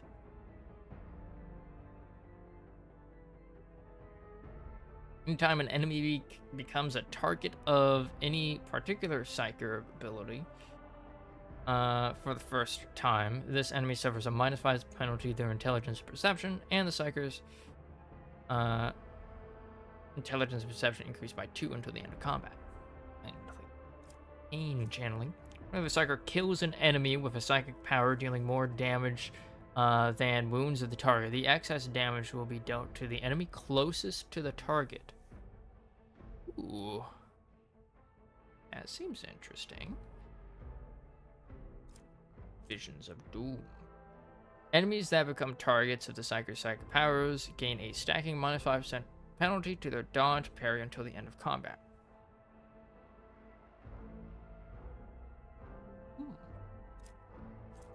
minds. After every 6 use of a psychic power by the psyker, all enemies gain a stacking -5 penalty. Weak hearts. Enemies currently inflicted with blinded, stunned, immobilized, or prone effects by the psyker suffer 10% more damage. And okay, these are her origin.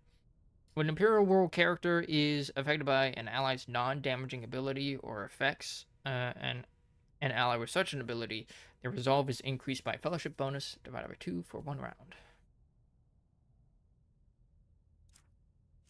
Better to die for the Emperor. While under 40% wounds, Imperial World characters gain a +10 bonus to all characteristics +2 resolve. I'm doing my part. No other character in the current party has the same archetype as this character. The first use of any ability from this archetype costs -10 or -1 AP less.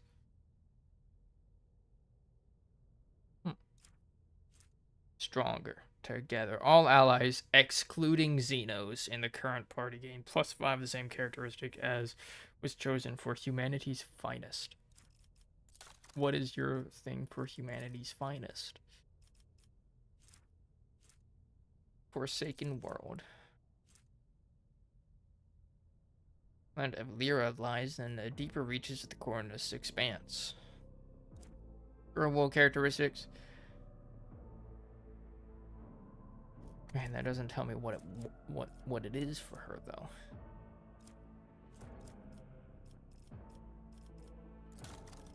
Yeah, welcome to me reading stuff as I decide how to level characters up. Wait, but you already have that.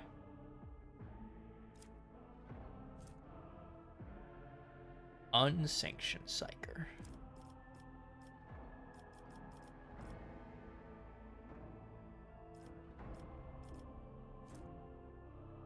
Every perils of the warp increases momentum by +. Okay. Power conduit. After triggering psychic phenomena or powers of the warp first time each turn, the psyker's next psychic power costs -1 AP less. Advice and guidance. First time in combat that an ally becomes the target of psyker's psychic ability, this ally gains +10. Okay.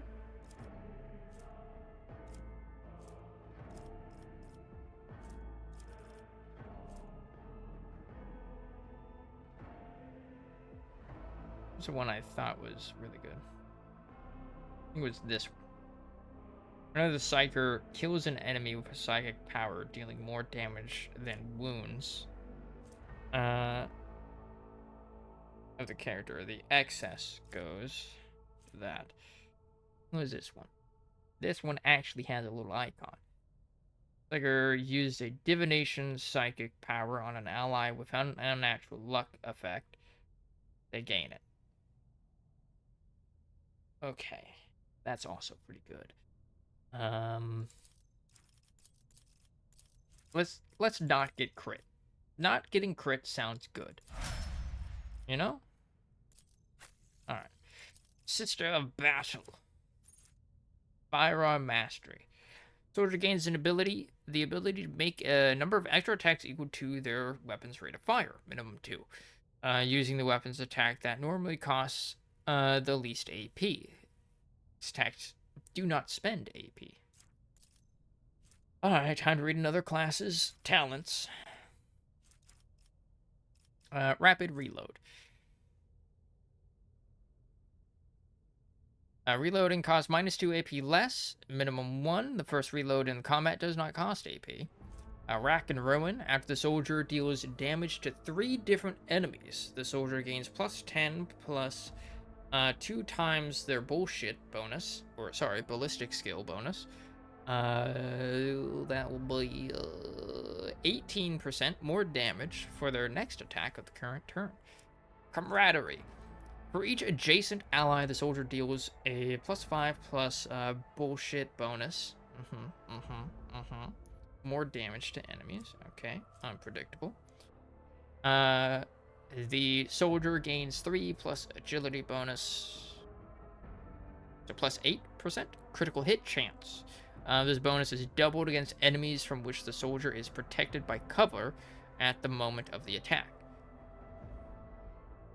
Okay, so enemies that are taking cover would have a plus 16% crit chance. That's pretty nice. Like we could go luck build with this. Whenever the soldier deals damage, their critical damage is increased by plus 1% until the end of combat. Exploit surroundings. Cover efficiency is increased by plus 10 for full cover and plus 20 for half. Combat Medicae. Healing an ally with medkit in combat restores additional wounds equal to Medicae divided by 10. So 3. Using medkits costs 1 AP less. Ooh. Tenderize. Enemies damage. Oop, punched my mic right there.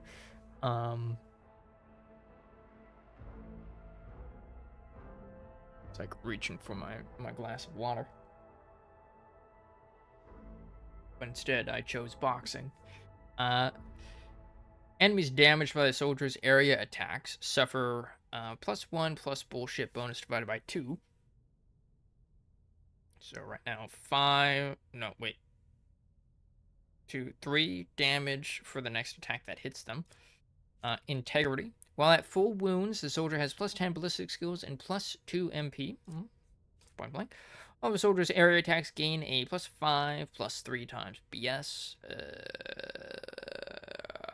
12. 17% armor penetration and ignore 2 deflection when used against enemies in a 3-cell radius around the soldier. I'm like having to do the math as I'm like reading these. Trace the trajectory. Whenever the soldier successfully dodges or uses cover against an enemy's attack, they gain a guaranteed critical hit against that enemy. We can really do a crit build. So like this plus like what was it? This? Not bad. Not bad. Guaranteed crit? Or I guess rather we'd want like a crit damage one, right? So this one.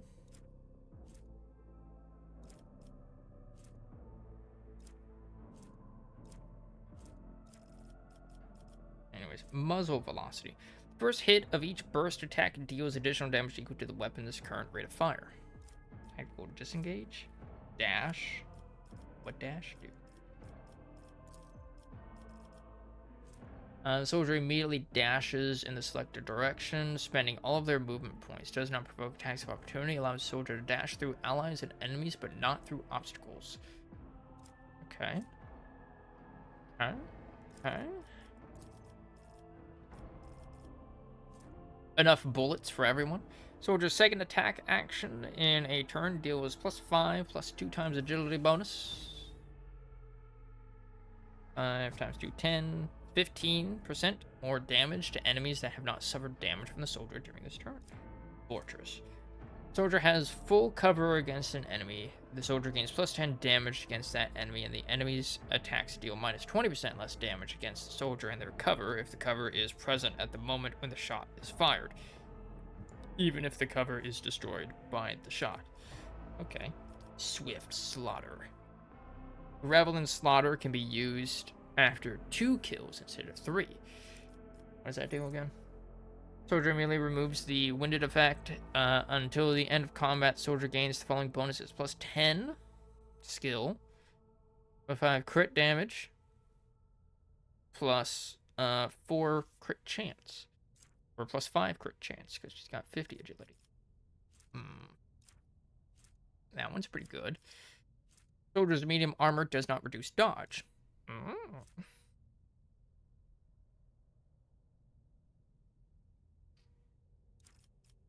Want to be a bit of a dex tank. Each shot fired by the soldier grants them +1 agility until the end of their next turn. Okay, all these things. Oh, wait. That's new. Heavy weapon proficiency, breaking point. Nope. Okay.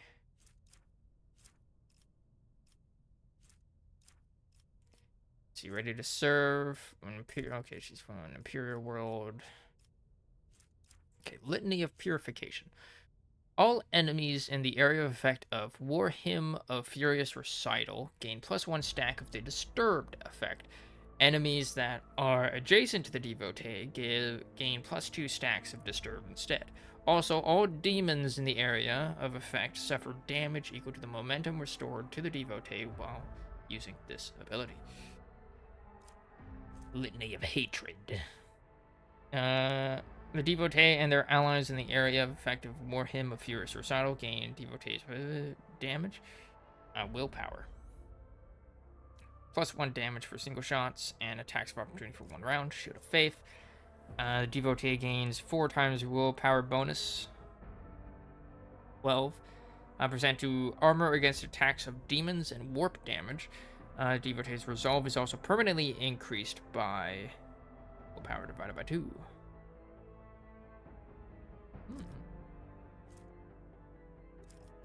Good. The Emperor protects. Devotee gains a 3% chance to ignore any enemy attack. Pretty cool. Melee, flame, and melta attacks against demons and psykers deal an additional +2 times willpower bonus damage and gain. Okay, what does Disturbed do? Each stack grants -10 penalty to any willpower or fellowship tests. The effect will be removed at the end of combat. If gained outside of combat, visit the void ship to remove.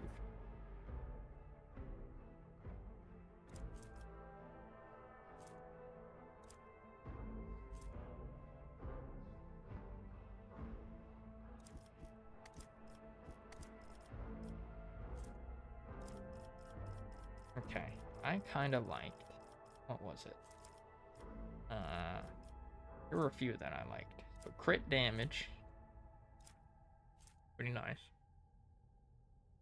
The crit chance is nice. Rapid reload. How much does reloading cost? Into 3.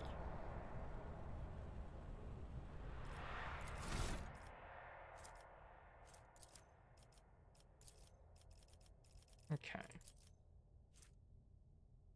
I wish it did the calculation here.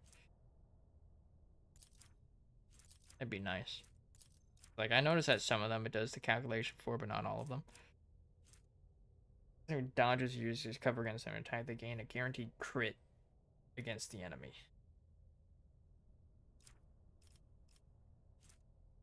Yeah, I think we'll go with crit build.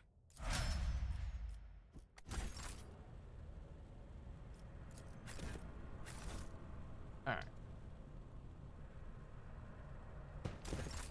Okay.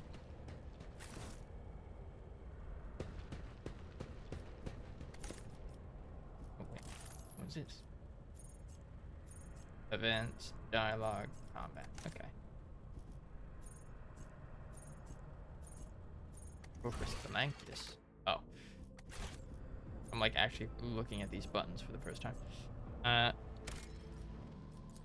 No, not load. Save.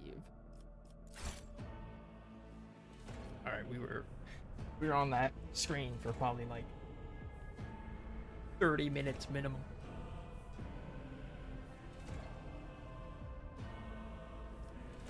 Void Ship Bridge, let's go. Actual gameplay. Woo! Hello? Lore, warp, 95.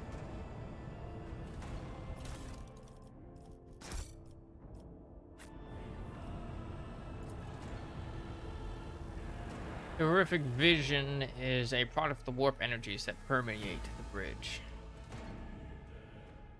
What horrific image. Not that way.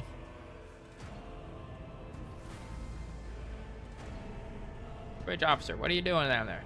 Stop being a coward. And die for the Emperor. The first sacrifice opens the eye. The second sacrifice draws its gaze.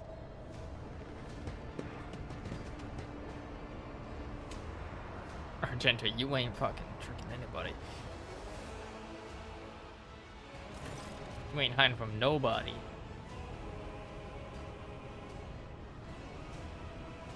Ethelred, who is clutching a bleeding wound on his chest, gives you a tormented look. Help has arrived. Too late to change the tide, I'm afraid. But if there is any honor in you, we can at least die with dignity and give our lives for the rogue traitor. Look dreadful. Theodora von Valancius is dead. Found her in the Arch-Militant in her study. Ethelthrad's eyes widen. God, Emperor, preserve us. The rogue traitor is dead. The ship has lost her lord captain, and the house its head. Ethelthrad shudders and grabs his shoulder. As you watch, the sleeve of his jacket bursts open and 2 bone growths pierce through the fabric. No matter what ritual Conrad is performing there, the warp is too strong. I cannot withstand it. I feel my body changing with every second. The warp ringing in the air. This is the end. We will perish in the warp, along with the warrant and all the dynasty's heirs. The enemy of humanity has triumphed. Idira looks anxiously at Ethelthrad, then she glances back at you. I've seen it before. We better get away from him. The changes are already accelerating.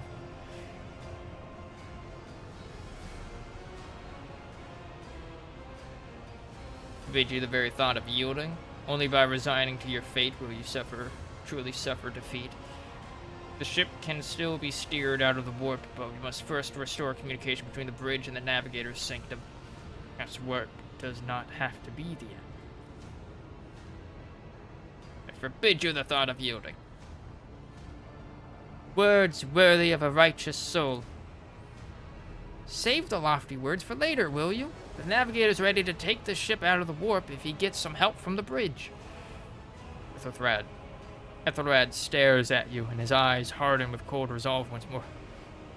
We have no right to bow our heads.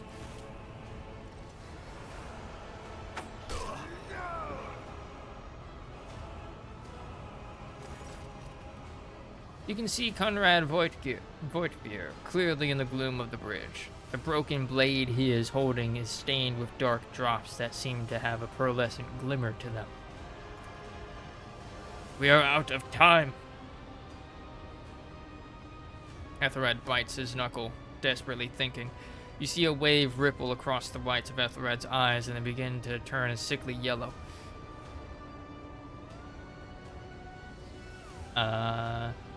That complicates things.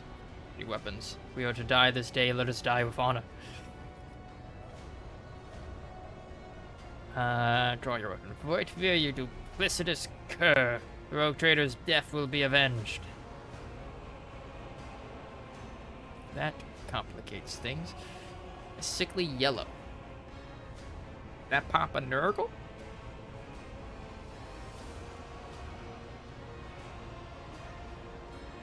You about to become a nerdling?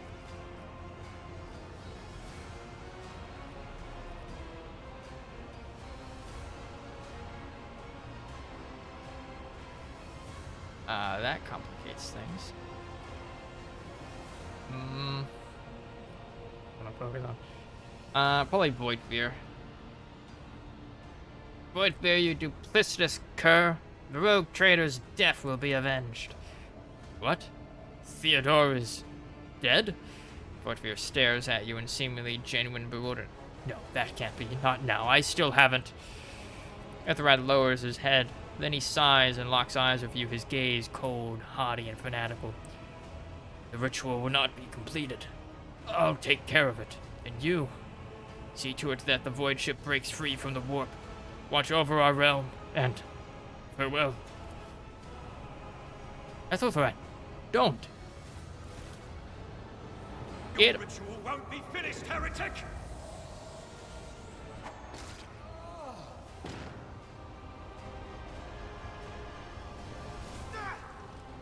Get up. Uh-oh.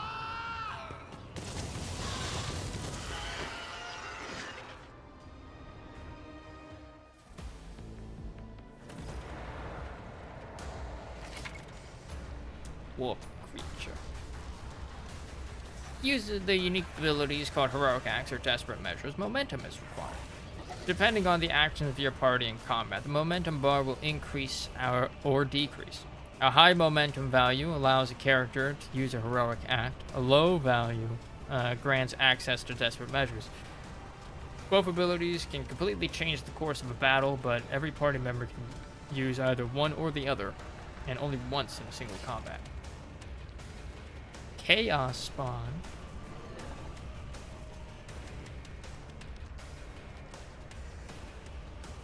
Okay.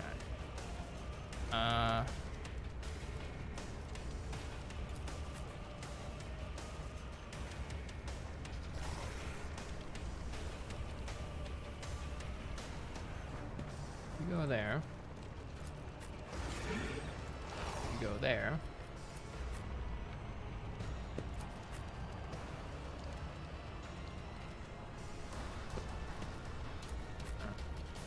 Let's switch y'all up.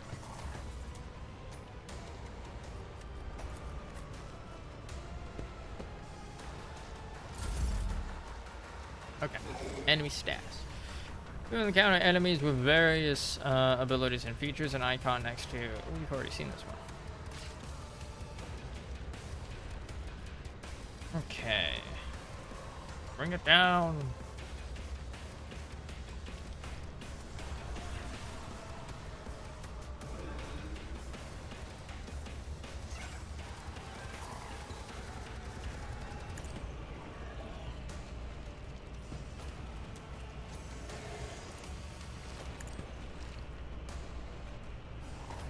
Those. They're pretty far.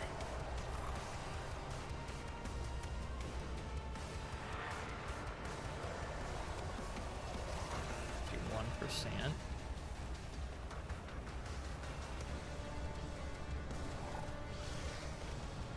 Back down there too.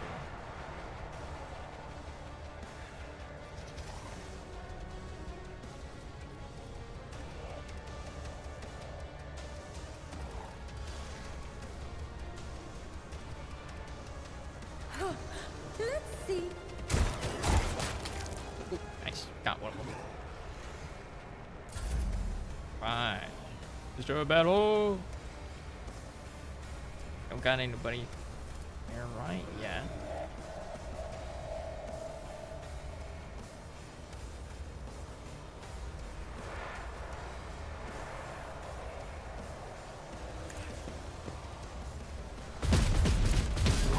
Nice.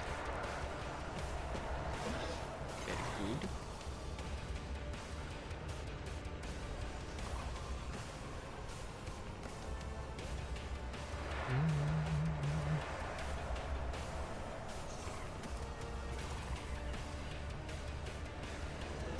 Demon or Chaos Golf is kind of momentum doubles.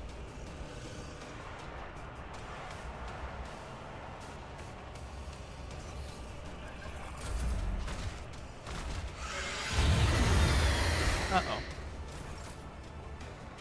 No clue what that did. Alright.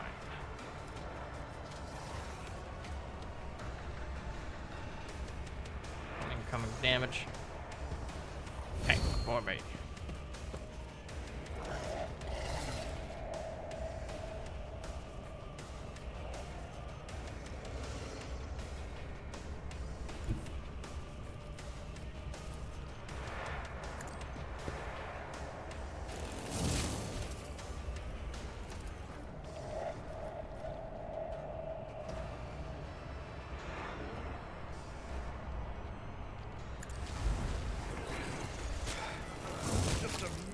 Nice.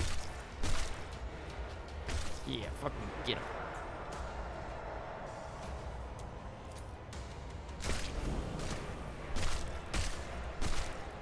Ooh, the head be making a bunch of noises. Yeah, get him. Get the Chaos Spawn, officers.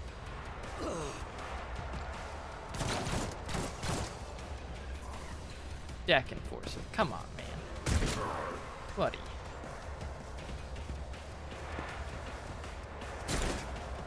Buddy. Stop it! All right. Chaos Scream.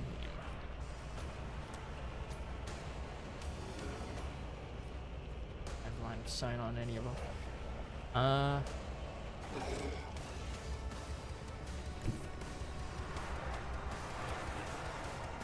Don't know. No line of sight. Still, even there. Even from there.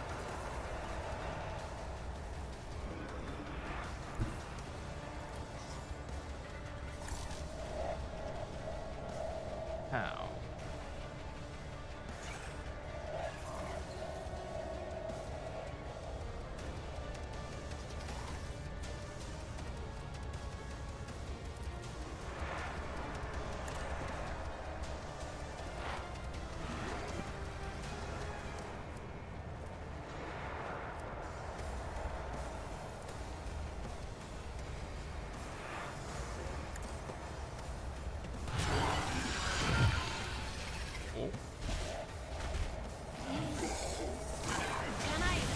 Uh-oh.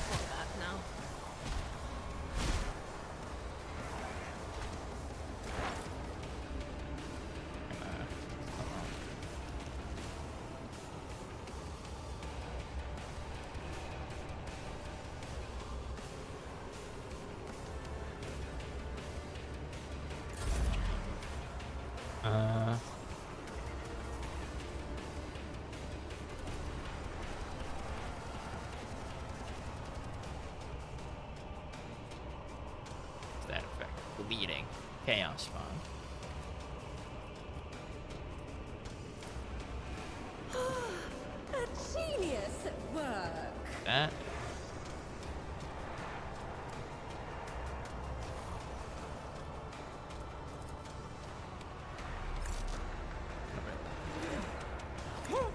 What if?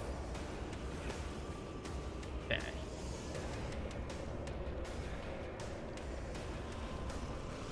Two and no movement points.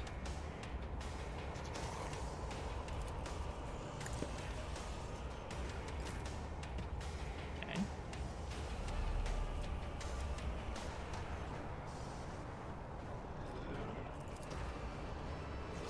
Oh shit. I got healed. Uh-oh.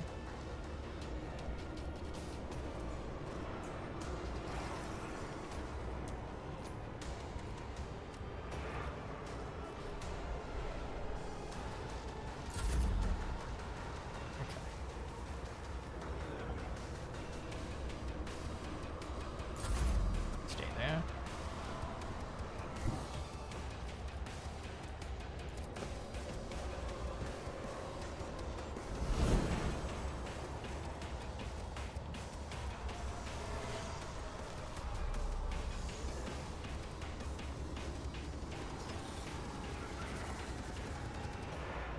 Tip I heard this turn.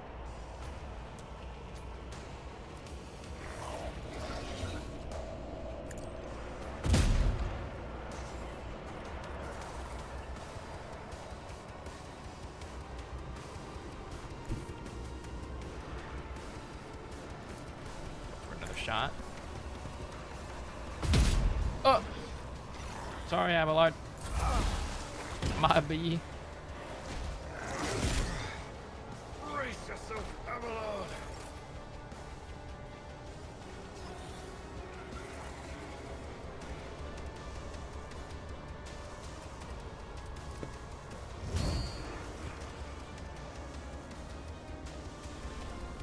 There was a guy over here.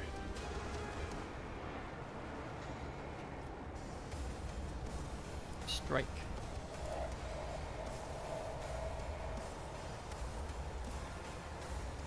No matter what, huh?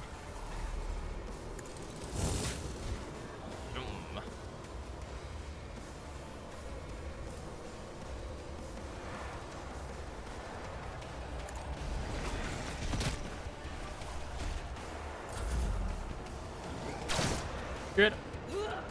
Said get him.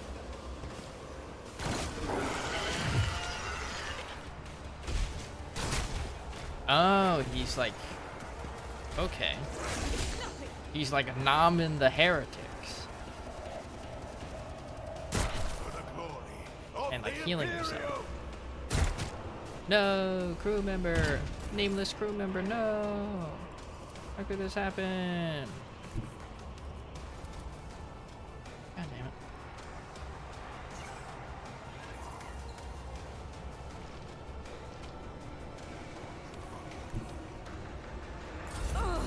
Oh, shit. Not what I meant to do. An illusion.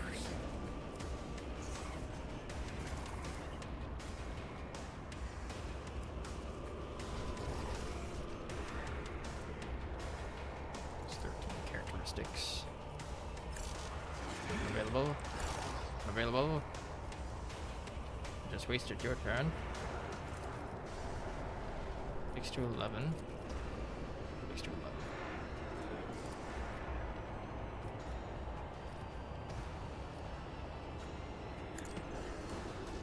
Everybody gets the iron will. A wicked thought.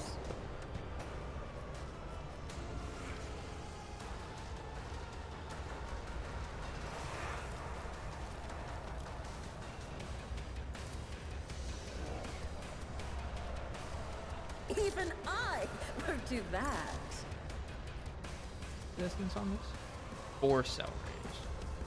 I won't saddle ain't no myself money. with that.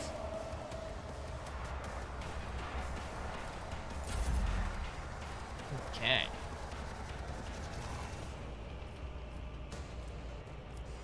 Uh-oh.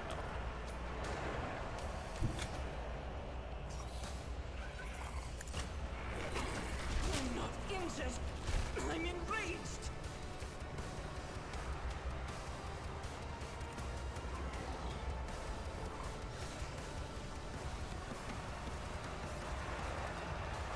Our mastering.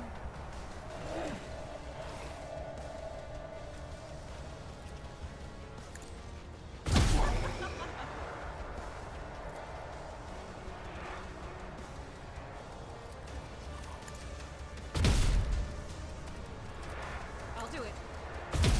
Oh.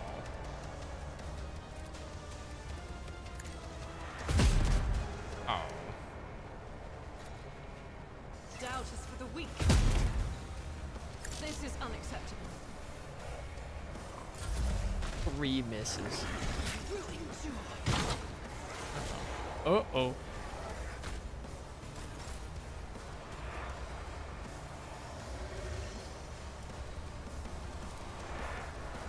At your beck and call.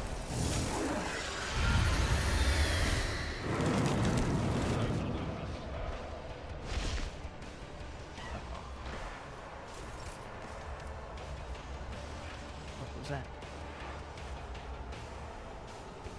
Oh.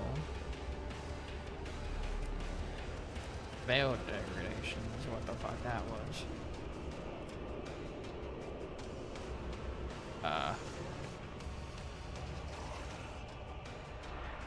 There's ghosties now.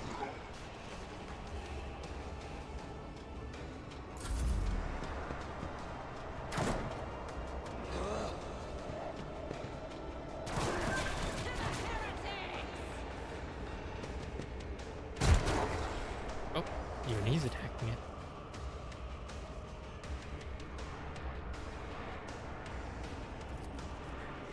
Nope. But of course.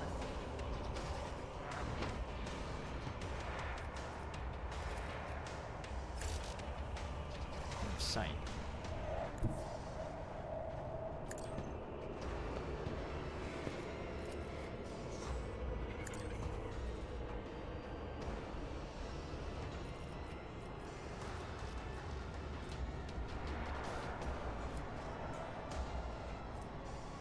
Armor 20. Toxic Spurt. There's a 3x3 toxic zone which lasts. Rending Scream. Target takes. There's Bleeding. Devourer. Devours an ally, restoring 30% of the creature's magic.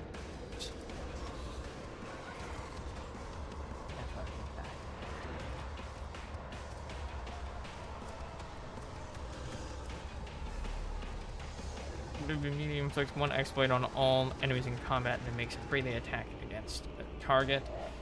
That attack always hits.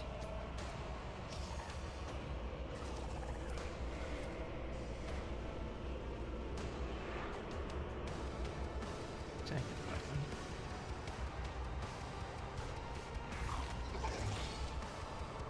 Target of this attack suffers minus 40% penalty dodge.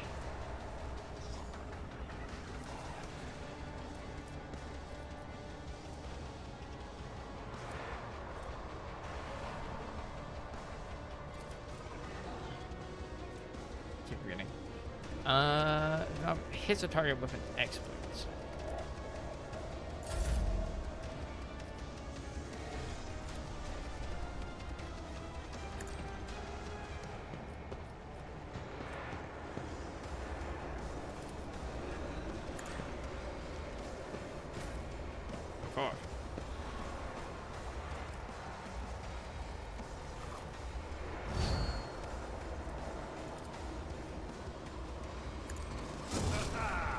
An exemplary strike.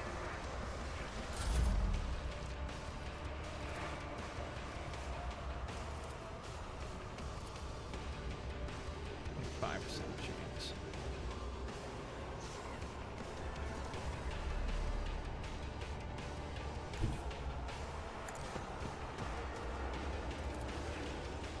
It.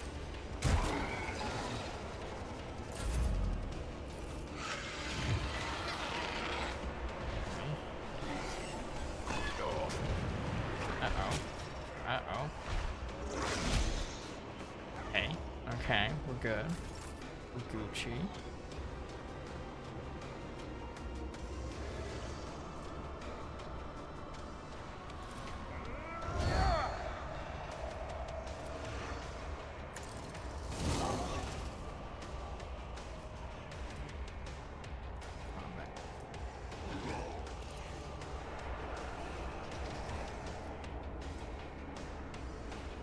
Stores all AP and MP and gains plus 4 MP until the end of the turn. They don't lose MP, or it has no limit on melee attacks this turn.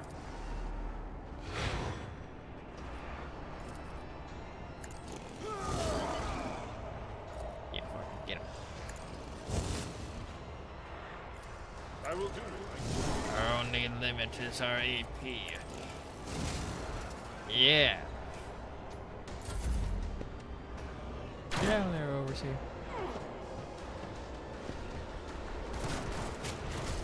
Don't shoot, Argenta. I've never felt pain like this.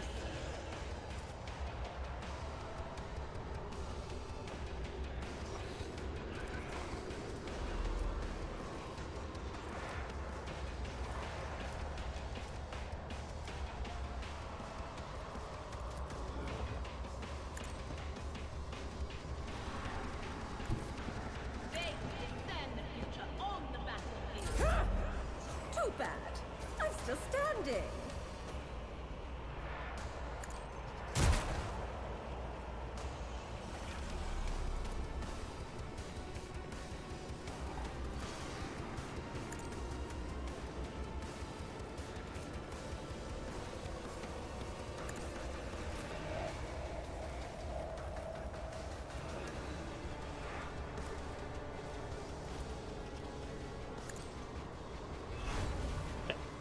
Go.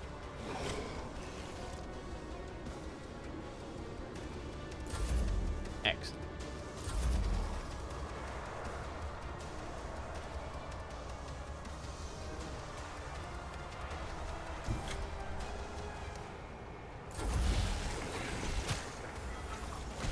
Oh shit. I hit space. Instead of doing what I wanted.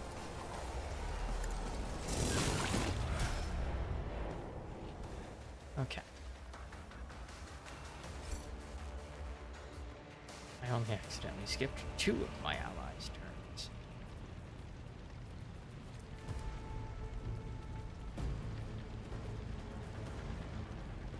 When the faithful are idle, heresy grows. Already leveled up?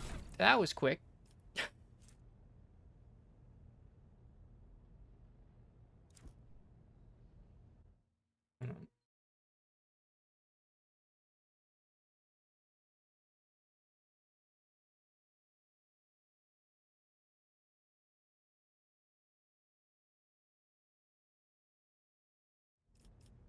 All right, one combat encounter, and we're done. All right. Fellowship, willpower, and the Horse Warp. That.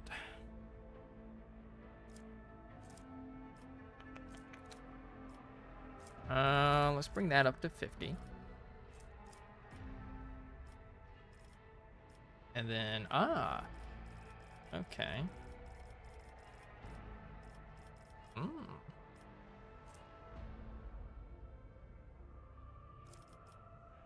Camaraderie.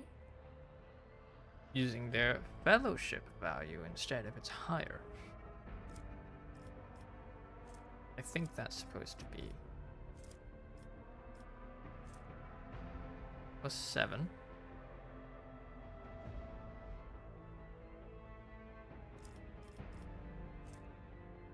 Characteristic training, that, so this increased by +5.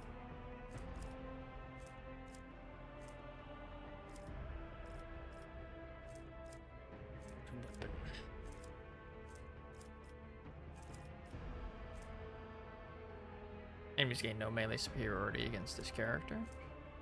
+2 movement, +50% chance to parry.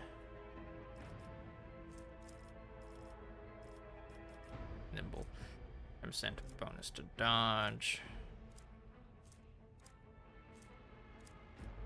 70% dodge chance.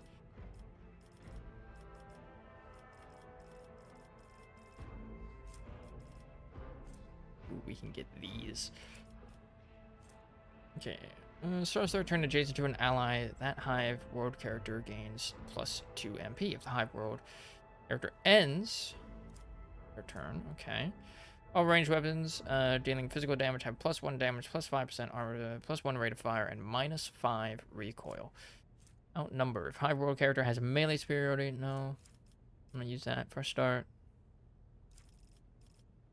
Okay, inscribe. Let's see. Still mind.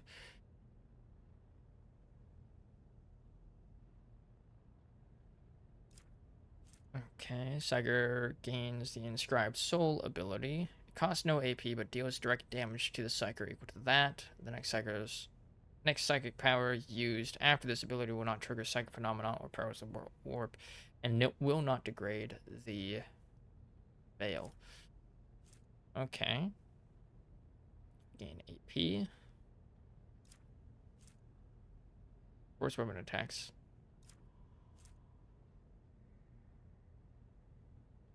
Increases veil degradation. Uses a damaging psychic power on targets. I don't have any psychic or damaging ones yet. Attacks including damaging psychic powers now poison enemies. This poison deals 3 + 3 times psi rating. 3 damage every turn.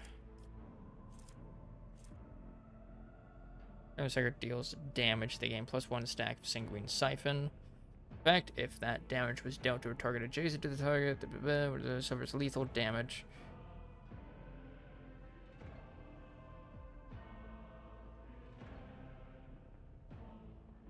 Okay, so that basically kind of is like a damage reduction thing.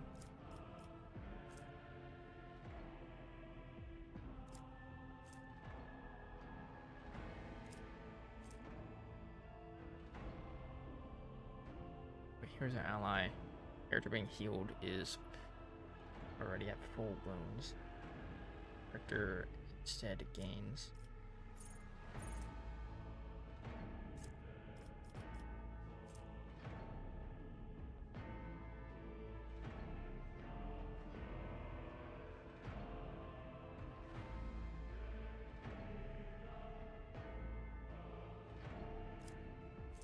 of life.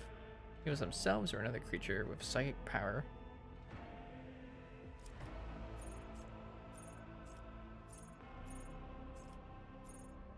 Okay, so I can get that when I also get there.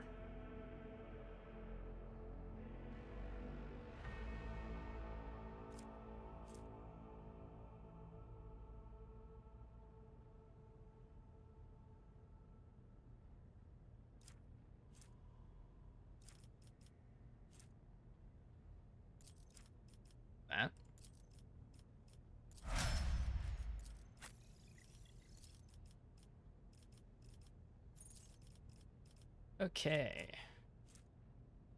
We have this feature. In wage. I'm gonna attack the warrior. The warrior's next melee attack against that enemy deals a +5 damage. Does not stack, but can be okay.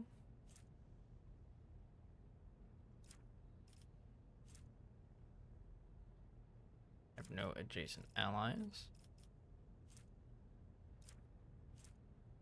Increase charge distance by 3. Enemies have a -10 penalty to their hit chance with ranged attacks against the warrior for every enemy in a cell.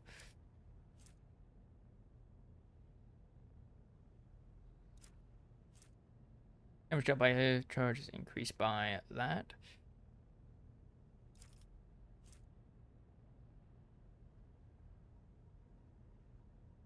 Against attacks made by that target. It's +5 damage deflection against the first attack made by every enemy this combat.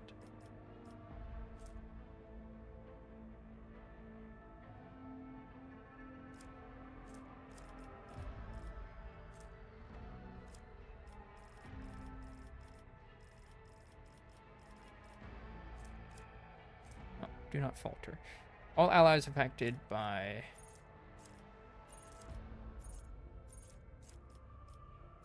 brace for impact.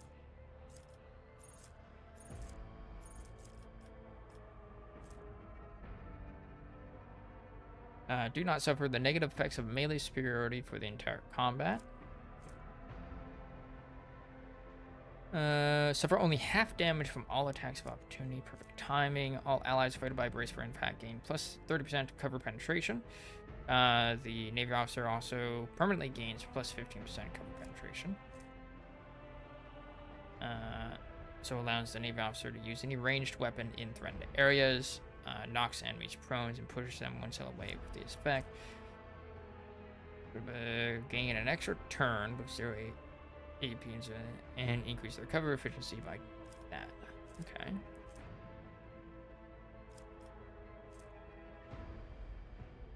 +10 critical hit chance, +10 armor against Xenos and demonic creatures. Their allies gain half the bonus of No Heresy. Are always 0.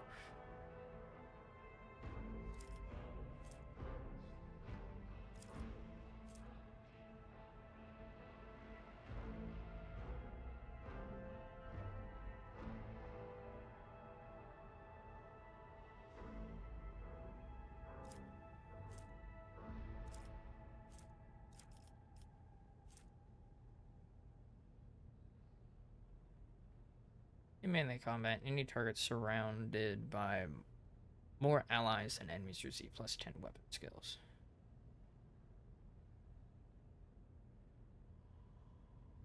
Large creatures need to be surrounded by more than 2 enemies to provide this.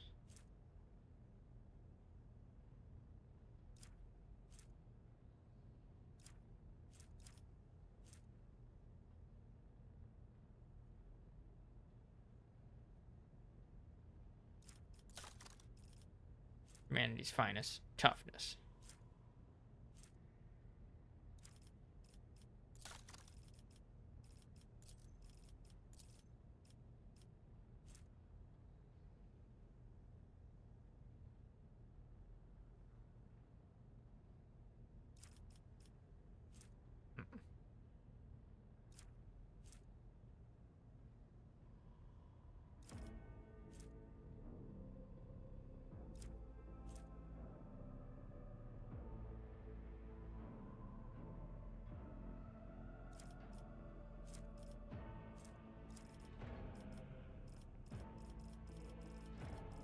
Options.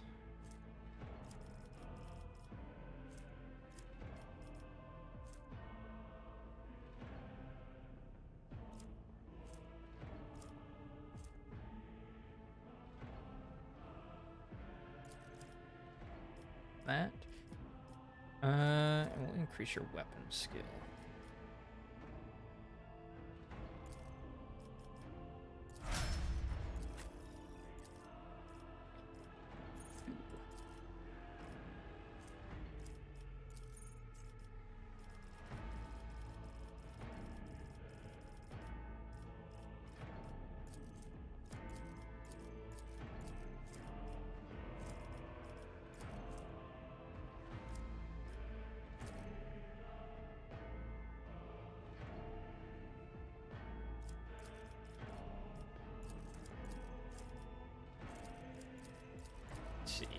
Touch of Fate. At the beginning of every combat, Psykers ally gain plus 15% crit hit chance. First crit hit removes this.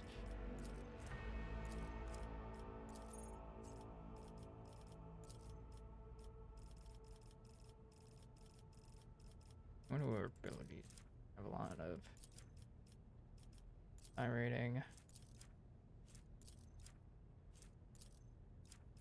Eye rating.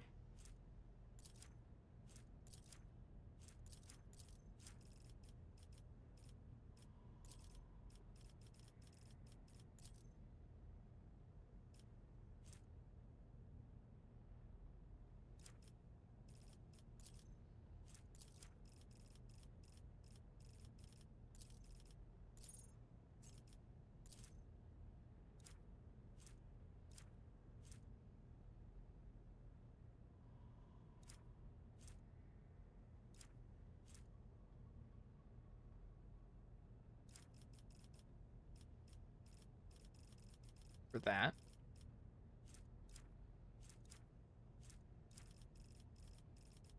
And then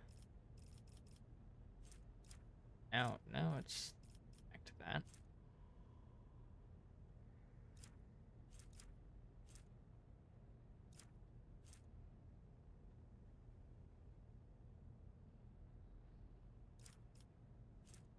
As they become targets of the Psyker's psychic abilities, gain a stacking -5 penalty to their dodge.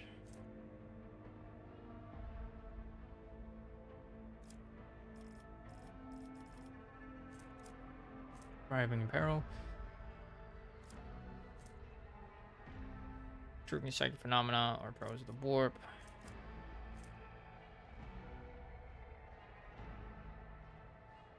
Gains +10 weapon skill and ballistic skill until the end of turn. That's actually pretty good.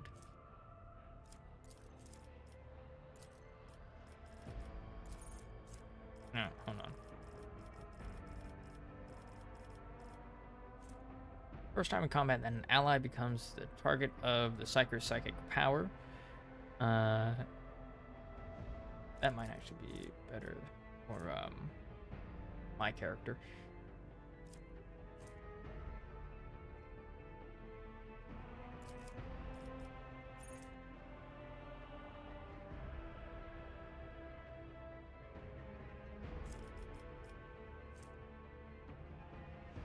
Use a damaging psychic power on targets that are 6 stones or further.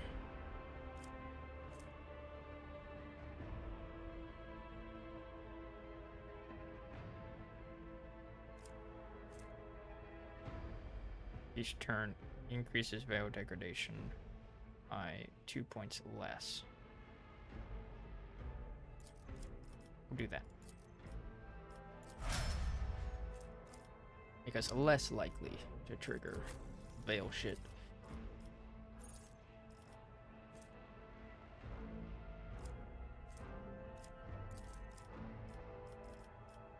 Okay.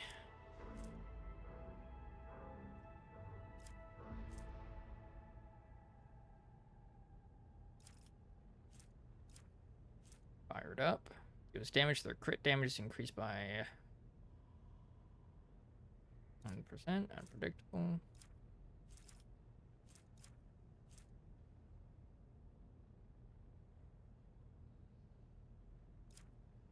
Okay. Cover efficiency.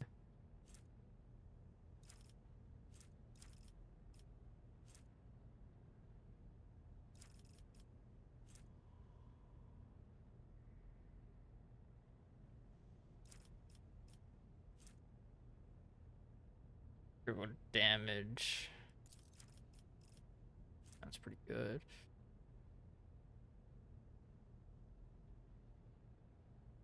Damage their enemies.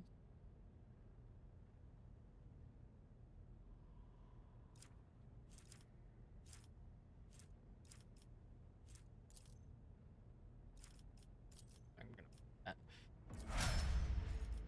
Okay.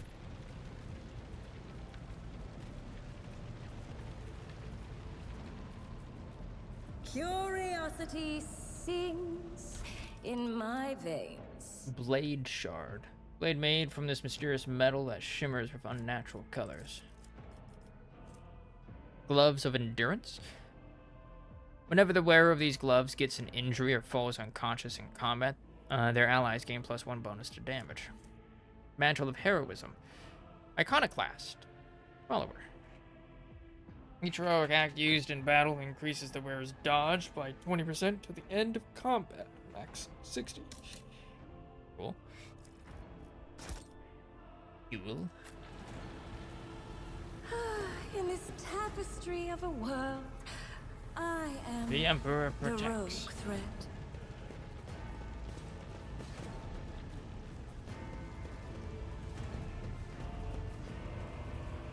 We won? We won!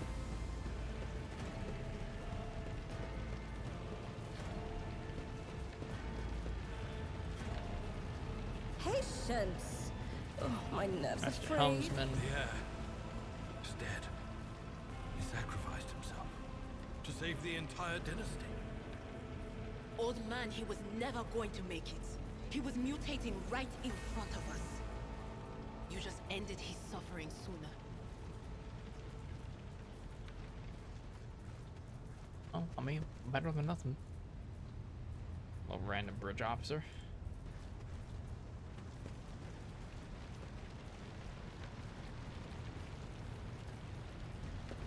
Oh, wait, no. Wait. Bridge Technomat.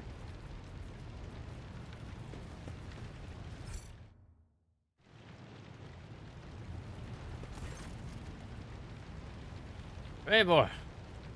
Master Helmsman, system status report. By the Emperors, the Seneschal. Living and breathing. The white-haired man with sickly pale skin salutes you. Well, there's a tricky question. The whole place is so overgrown with foul wickedry, we'll be scrubbing it off the vid screens for throne knows how long. How did you people survive in here? We need to reestablish contact with the Navigator's Sanctum. It's our only chance of escaping from the warp. How'd you survive? The man glances around the bridge. Must have been Providence. It better have been the Emperor's, not someone else's. When they barged in here, the ones with the Master Whispers, some officers charged them, but it wasn't even a fight. Grabbed whoever I could and dragged them behind the cogitators. Then I prayed for our rescue. We need to reestablish contact with the Navigator's Sanctum. It's our only chance of escaping from the warp. Your words seem to knock the officers out of their stupor, and the air around you fills with voices and commands being issued. You hear someone sobbing, one of the survivors buckling under the stress. Abelard cuffs the crying soldier without even looking. Restore the Vox channel to the Navigator's Sanctum. Ready the crew. Prepare for translation to real space. Abelard pauses for a few seconds before turning to you. Medea, you may call me superstitious, but translation is not a good time to disregard rules. You're the only one who speaks for House von Valancius. You may not be the Lord Captain, but you, more than anyone else, deserve to take our place in the ritual that is about to commence. He directs your attention upward, to the throne that sits at the apex of the tall staircase. What must I do? Take the Lord Captain's seat. Order the final preparations. Wait for the officers to report. Blasted off the point. Translation is a craft, not something to be explained in a tick. Just go up to the throne, Mistress Medea. These people are about to do the impossible. The least they deserve is the solace of seeing a figure sitting in the usual spot. Please, hurry. Every second we waste is a terrible risk. Ready. Begin the ritual. Take the Lord Captain's place.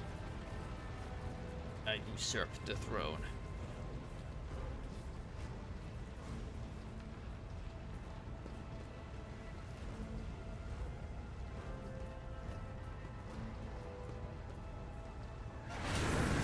Or the image before you is hazy, swaying in sorcerous currents invisible to mortal eyes, as if whatever is beneath this thin shell is constantly changing while still remaining the same. It has taken on the guise of Theodora, but the false rogue trader's eyes reveal the entity's true, surreal nature. One of Theodora's eyes is engulfed in otherworldly fire. The other, a vessel of ancient evil, bores into you. A voice seeps directly into your brain without ever reaching your ears, and this voice booms in all the horrors of the warp. Who are you to oppose destiny itself for the sake of lives that are not your own? So many threads stretch between you and other creatures of your world, pitiful, worthless things, ready to shatter at the slightest touch. A muddled, erratic, pointless tangle. It resonates and merges with the voices that have already dug their foul roots into your consciousness. A moment later, you realize that all of these voices are the myriad manifestations of the same call that has finally invaded your mind. You are to blame for Theodora's death? I am saving my people. Do your worst, but you cannot stop me. You are to blame for Theodora's death? The vision lets out a cawing laugh. I am the beginning and the end, and all that courses in between. I am the voice of the truth that is destined to triumph, for this triumph is the terminal point of every twisted maze of fate.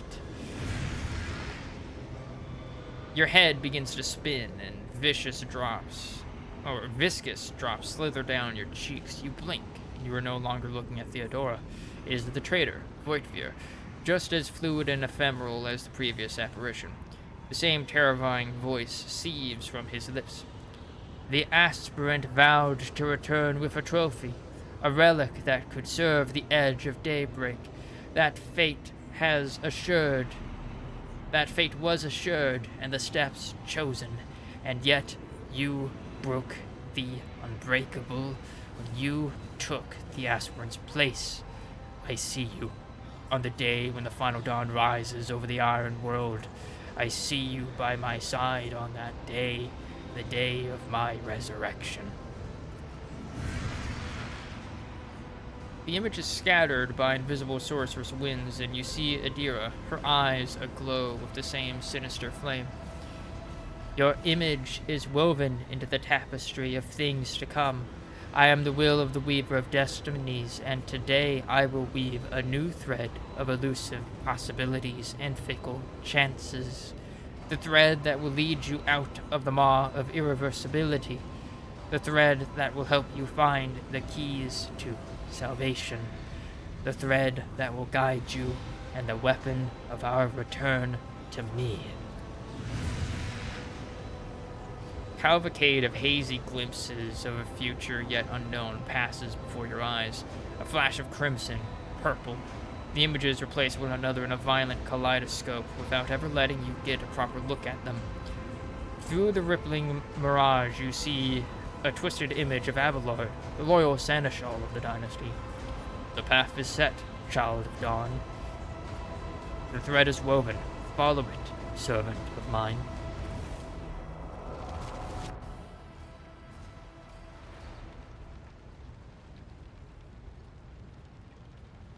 Razor turns around and looks up at you. He hesitates for a few moments, then addresses Abelard, who is standing next to you. Seneschal, the navigator sanctum is silent. The Vox signal is stable, which means... Abelard nods absent-mindedly. The navigator gave his life battling the storm that nearly claimed the Von Valancius flagship. We will honor his memory along with all of those who died this day. Razor does not look away. He's giving you a hard stare, his white brows furrowed. Seneschal, will you tell us now? Who is that? Where's the Lord Captain? As First Officer, it is my duty to inform you with the greatest regret and indelible sorrow that Lord Captain Theodora von Valancius is dead. May her memory never fade from the annals of the dynasty. Takes time for Abelard to respond. You watch as he grits his teeth, unable to bring himself to say anything. Finally, he adjusts his blood-stained coat, straightens, and begins to speak. Or I guess he spoke as aforementioned. By right of blood succession, and with the absence of other kin who could challenge this decision. After waiting out the first wave of shocked cries, Abelard glances at you and continues. Say nothing. It is hereby declared that the successor to Theodora von Valancius is her heir, the rightful inheritor of the warrant of trade, and the title of Rogue Trader. The official ascension ceremony will be held at a later time. In the interim, have you lost your tongues? Hail your lady. It is because of her toils that we all still live. Abelard stopped short and glared fiercely at the confused officers. The deed is done, mistress. My apologies. I meant to say, Lord Captain. Seneschal turns to you. He looks at least half a decade older. Alright. Tutorial over, baby. The treachery of the Master of Whispers was fruitless, but victory came at a great cost. Lord Captain Theodora von Valancius perished along with her heir, Edelthrad, and thousands of crew members. Zadira.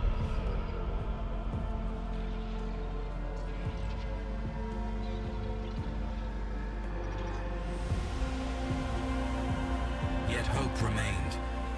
For the second in line to the Rogue Trader dynasty survived. And through the strength of her resolve, saved those who were counting on her for protection.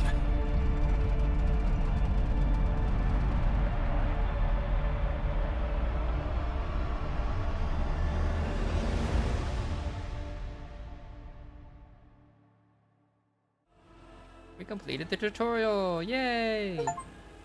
Bleep bloop conspiracy. You completed the prologue. Woo!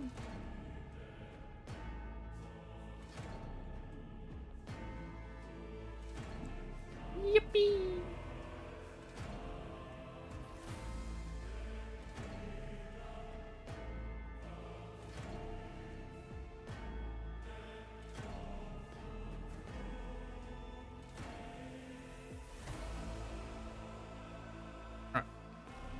Or we see what lies before us, or the void. Take another break. Oh, shit. Game advanced. Hold on. Okay. No. Okay. Whew. Wasn't a cutscene. Right. Game advanced because I pressed a key to Alt-Tab. Alright. We're gonna take a break. Boop. Boop. Yeah. Bye. Got some water. Went to the bathroom. Alright.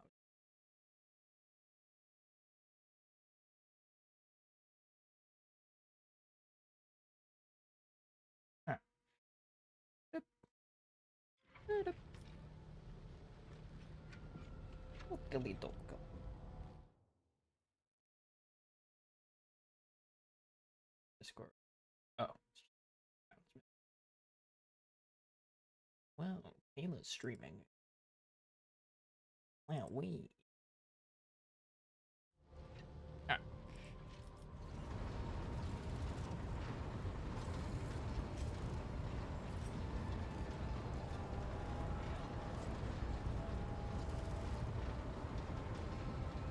Deep shadows of wariness can be seen on Abelard's face, though the old officer's eyes are keen. They rake over you from head to toe.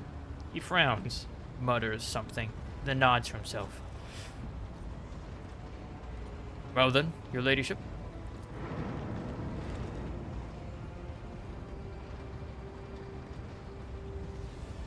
You cannot help but notice that the Seneschal does not know how to talk to you or where to begin. His hesitation brings an involuntary smirk to your face, as though someone else entirely is gloating at the old officer's confusion. Seeing your smile, Abelard pulls himself together.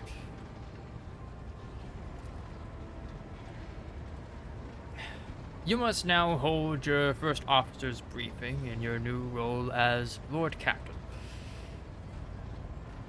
There we go.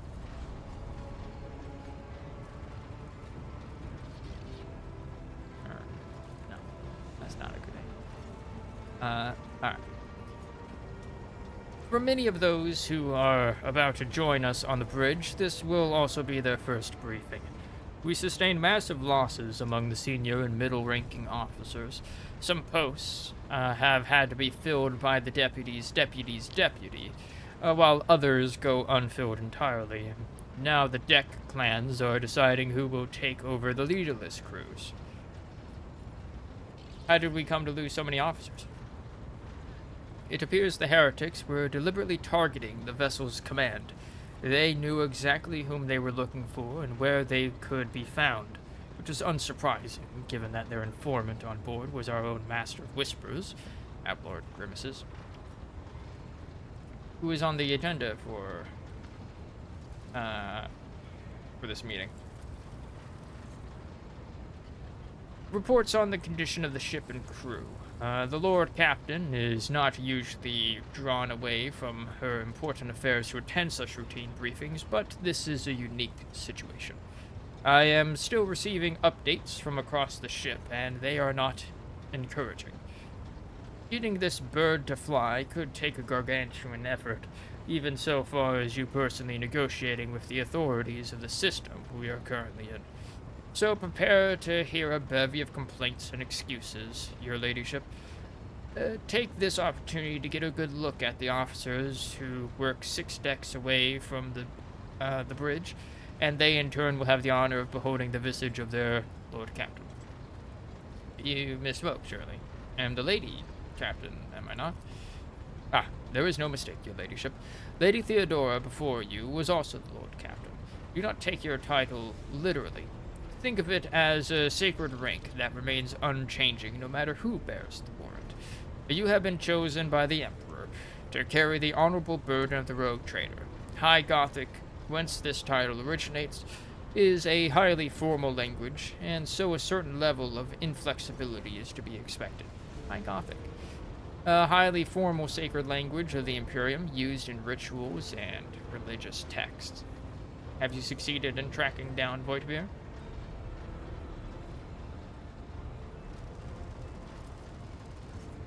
Abelard grits his teeth. No, Lord Captain. In all the commotion, his trail went cold. Our people are still on the hunt for him, and many mutineers who may still be skulking in the ship's many corridors. But, frankly, I would not be surprised to hear that we are now 1 shuttle short. I'm afraid that it will be some time before he answers for all he has wrought. There is an altogether more pressing problem. I don't wish to be the rogue trader. Yeah, the old officer gasps and looks at you oddly. I do agree that your elevation to your new status was rather precipitous. I assure you there are good reasons for it, not least the fact that without a Lord Captain, the ship would be destined for naught but disaster, but I digress. Abelard's voice softened slightly. You do not have a choice, Medea. You are the named heir of the rogue trader, and your fate is predetermined. Besides, Seneschal lowers his voice. Conrad is guilty of the deaths of the other candidates, then his assassins must still be there, waiting. I doubt they are reckless enough to attack you if you are draped the mantle of the rogue trader, but if you were to disembark the ship bearing only the status of an ordinary servant of the Emperor? Understand. Let's return to more pressing matters. If you were to accept this state of affairs, I shall endeavor to do so. Abelard nods deferentially. We all have burdens to carry in the name of the God Emperor Medea. I'm ready to start the briefing. Summon the officers. With a gesture, Abelard relays the orders to the adjutants at the far end of the magnificent chamber. God, that guy stepped forward. I'm like, oh shit, it's the officers. It wasn't. Bunch of Hanicus, dude.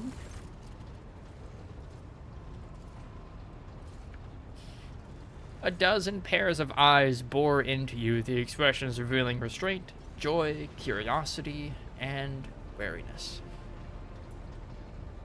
Let's see. This guy has a silly hat. Whoever this is, I want to know who they are.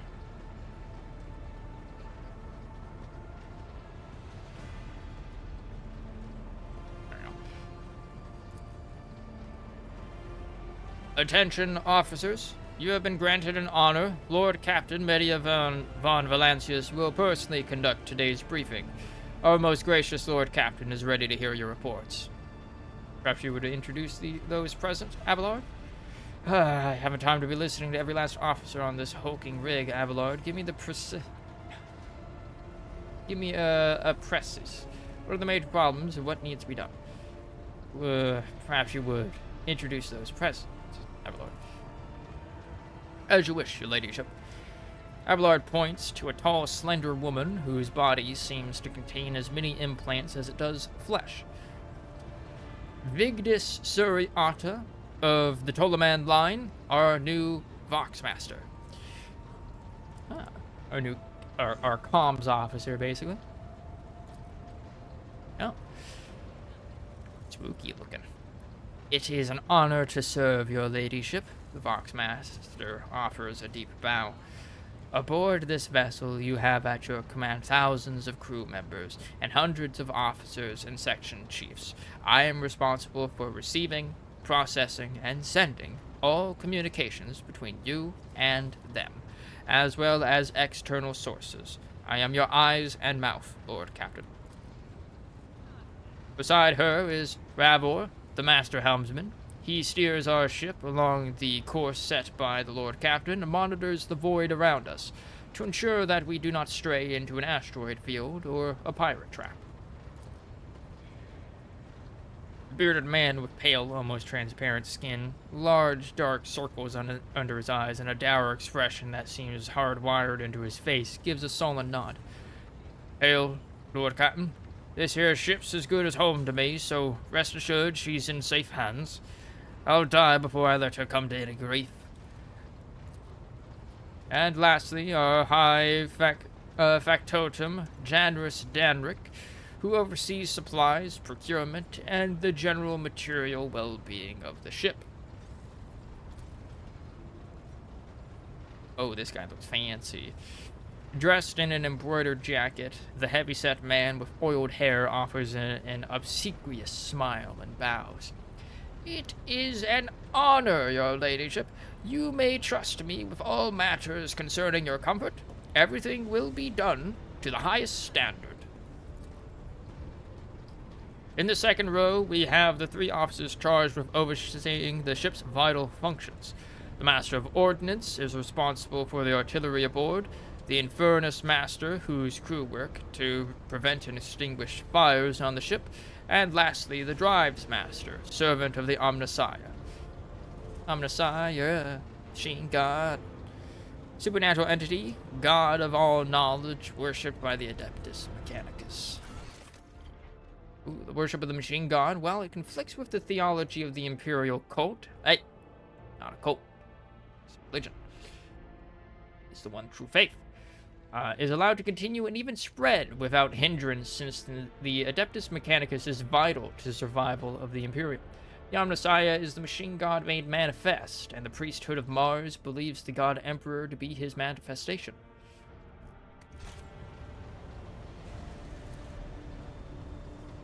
The three officers salute you. The Infernus Master does so with confidence, while the Master of Ordnance betrays nervousness. Drives Master offers a suit resembling a dance, involving the complicated manipulation of all of the tech priests' mechadendrites.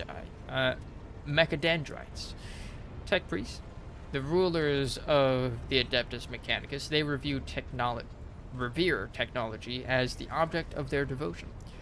They direct the endeavors of fabrication and lead the followers of the machine god in unforgiving crusades of ruthless acquisition.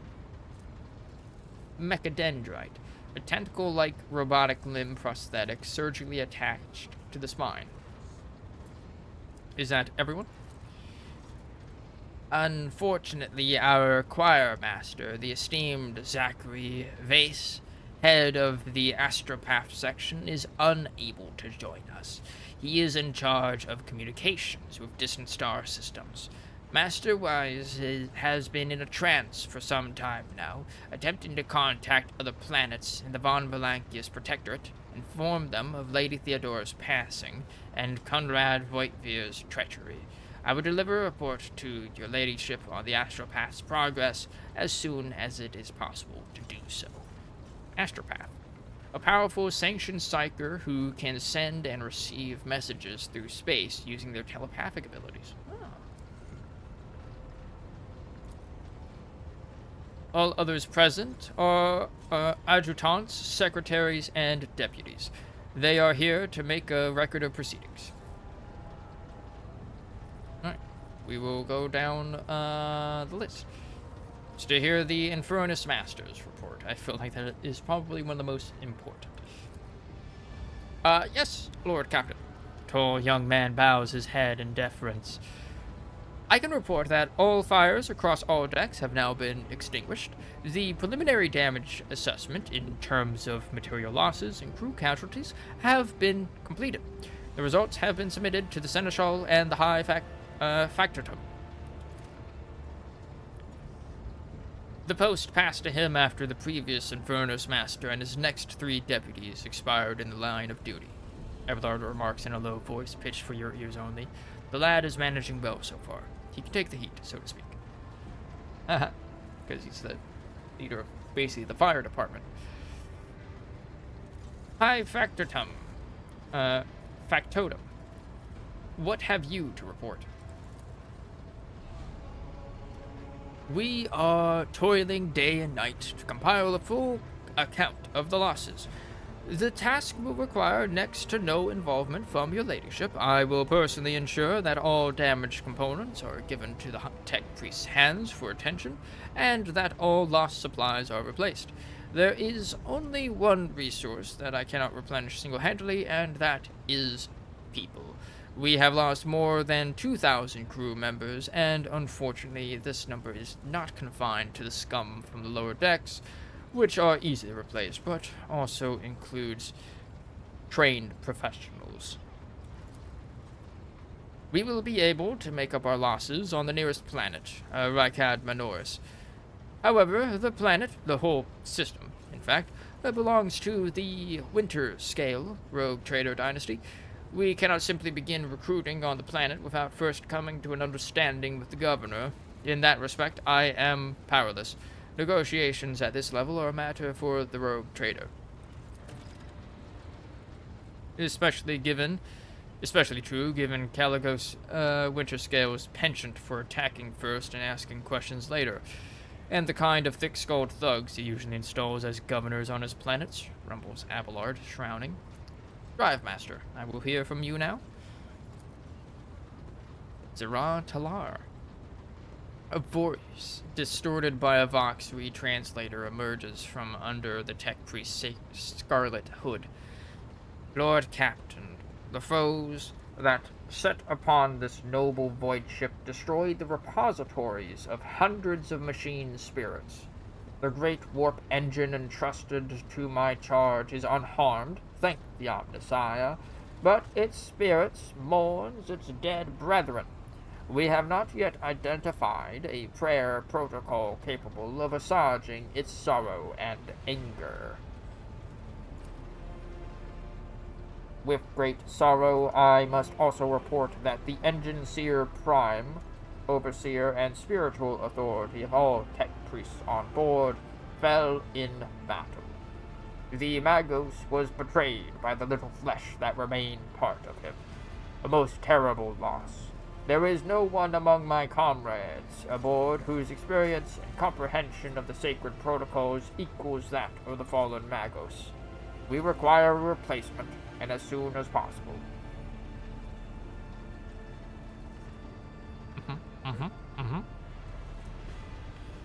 Would someone care to translate the esteemed Drive Master's words? No, that's obvious. Engine Seer Prime died. They need a new one. Machine spirits. A spirit believed by the adherents of the cult Mechanicus to inhabit and control any technology in existence. Warp engine. Okay.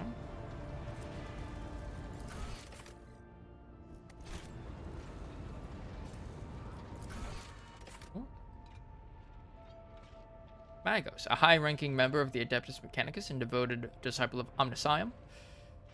Omnissiah? Come on. Alright. Engine Seer, a tech priest who specializes specializations in the maintenance and repair of sacred machines. Okay. I see. Thank you. The tech priest bows her head. Project requires a new engine seer who may be found somewhere in the system. Master Helmsman, deliver your status report. Right you are. Right you are, Lord Captain. To cut a long story short, the outlook is bleak. The ship's sound, more or less, but without our engine seer prime and navigator who fell in battle, we have no way out of the system. If we try to set so much as a toe inside the warp, I don't know what'll happen first. Our warp drive being torn to pieces, or all of us melting into the bulkheads. Your ladyship, if you will allow me to interject, when we arrived in the system, my crew followed standard protocols and conducted a count of all available communication channels in the region. One of them was a Navis Nobilite station. The station contains complete Vox silence, but even its presence here inspires hope. To have located a navigator in the very same system is an incredible stroke of luck, a true blessing from the God Emperor. A Navis Nobilite station. An ancient organization of noble mutant families whose genes allow them to safely guide warp-capable void ships through the immaterium. The great houses of the Navis Nobilite are some of the wealthiest and most politically powerful nobles in the Imperium. They maintain their recessive navigator gene through selective breeding, yet it is more likely that the gene itself causes genetic instability and mutation as a navigator grows in power and age. Let's see. No.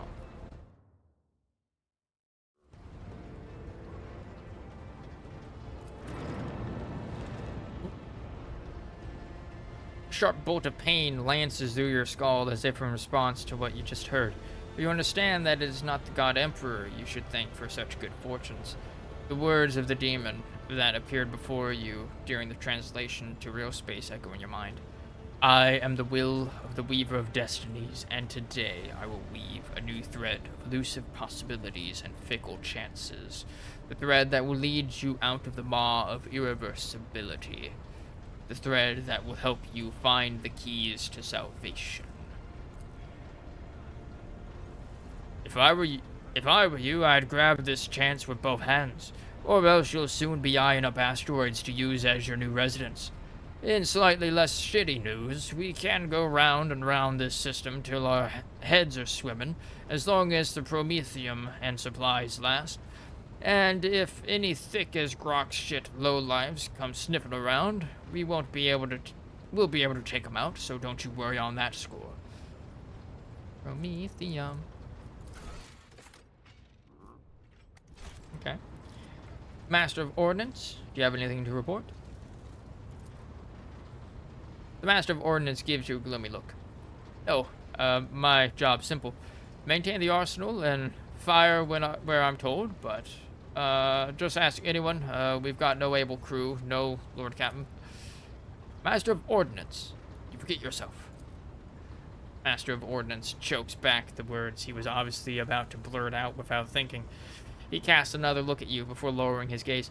I apologize profusely, Lord Captain. Pardon the fool.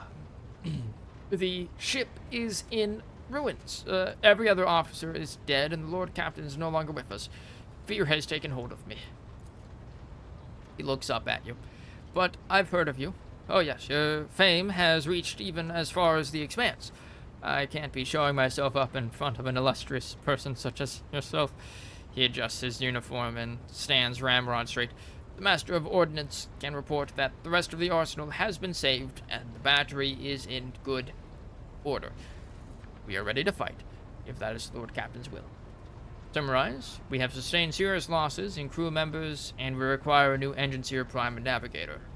Is this all that is preventing us from continuing the voyage? Precisely, Lord Captain. But bear in mind that this will not be the end of our trials. The ship's systems must be properly inspected for major damage, which can only be carried out at Footfall Station, home to the only dockyard in the sector. But we will never reach Footfall without first solving these 3 immediate problems. Footfall. The massive void port on the edge of the Cornus Expanse and a notorious hotbed of vice, trade, and rogue trader intrigue. For rogue traders and their agents, Footfall has many uses beyond those of a simple port. They come here to learn about competing interests, find an array of illegal services, gather new recruits, or participate in deadly intrigues. It is also a place where a vessel can take refuge to refit and repair damage. What can you tell me about the system in which we currently find ourselves? I cede to the Vox Master on this point, Mistress Toloman. We are in the Rykad star system, and our voyage here was undertaken on the orders of your ladyship's predecessor. There are 3 inhabited bodies in this system, and our attempts to send Vox messages have produced confounding results. The Navis Nobilite station has not simply failed to answer. It seems to be maintaining total Vox silence. However, we did receive a distress signal from the prison planetoid in the system, and Rykad Minoris itself is also not responding to our hails. But what is most alarming is that our augurs have intercepted signals from the surface that seem to indicate ongoing hostilities on the planet. Augur. Sensor technology that allows void ships to scan planets, spot enemies, and obtain various other kinds of crucial data at great distances. The situation is not very encouraging, but without a navigator, a tech priest, and new crew members, we won't be able to travel anywhere. Therefore, we must go to the planet and the Navis Nobilite station and find out what in the void is going on. Thank you all for your reports. Dismissed. The assembled officers salute you as one.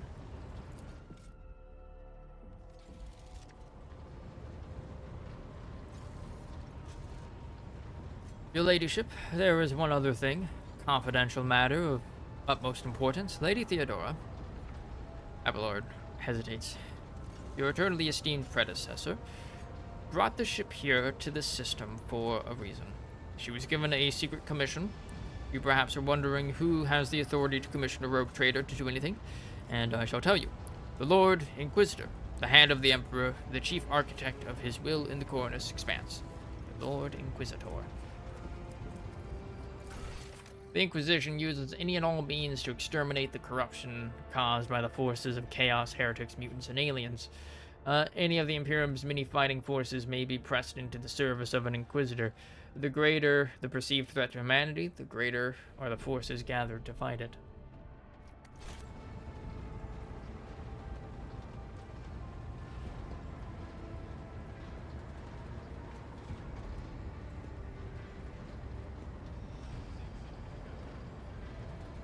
I came across a strange handwritten note on Theodora's desk. It was signed XC. You are referring to the contents of that note, I presume?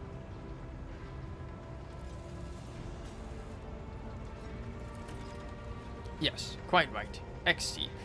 Javier, Calcazar. Or Xavier. I don't remember how to pronounce it in Spanish. Lady Theodora was to seek out the Lord Inquisitor's right-hand man, one Henrix von Callax, an interrogator, you understand.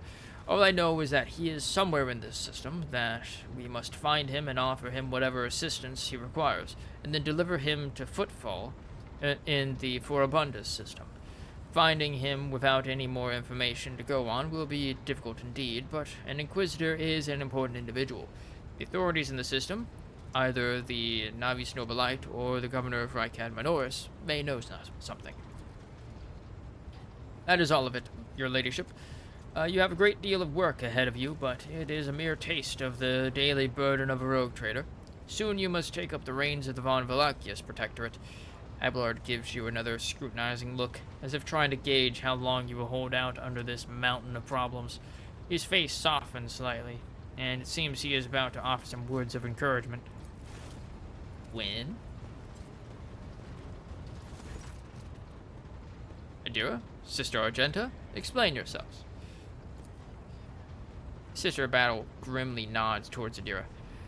The psyker is suffering some ailment or dark madness. She insisted on seeing the rogue trader, and I judged that it would be unwise to leave her unsupervised. For a brief moment, Sister Argenta's voice sounds hesitant. I was also hoping to approach you with a personal request, but it can wait. Speak with me when you have time, rogue trader. Adira's glazed eyes rove over the assembled. One word burst from her lips. Daybreak. Adira, come to your senses.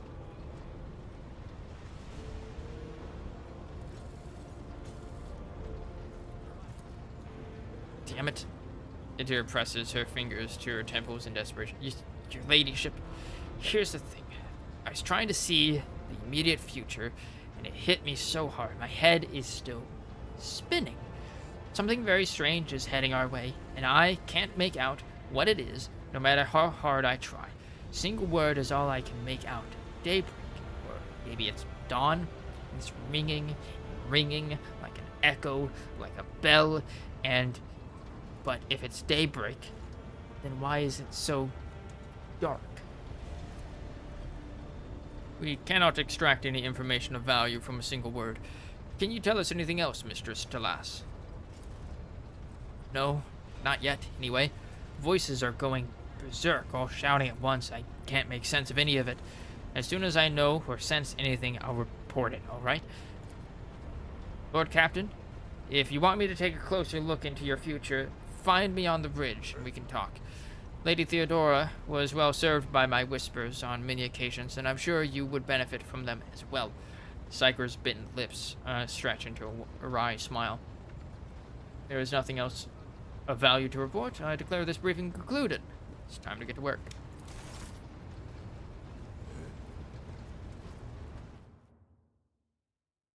Okay. Use the system map in the center of the bridge to issue orders to the crew.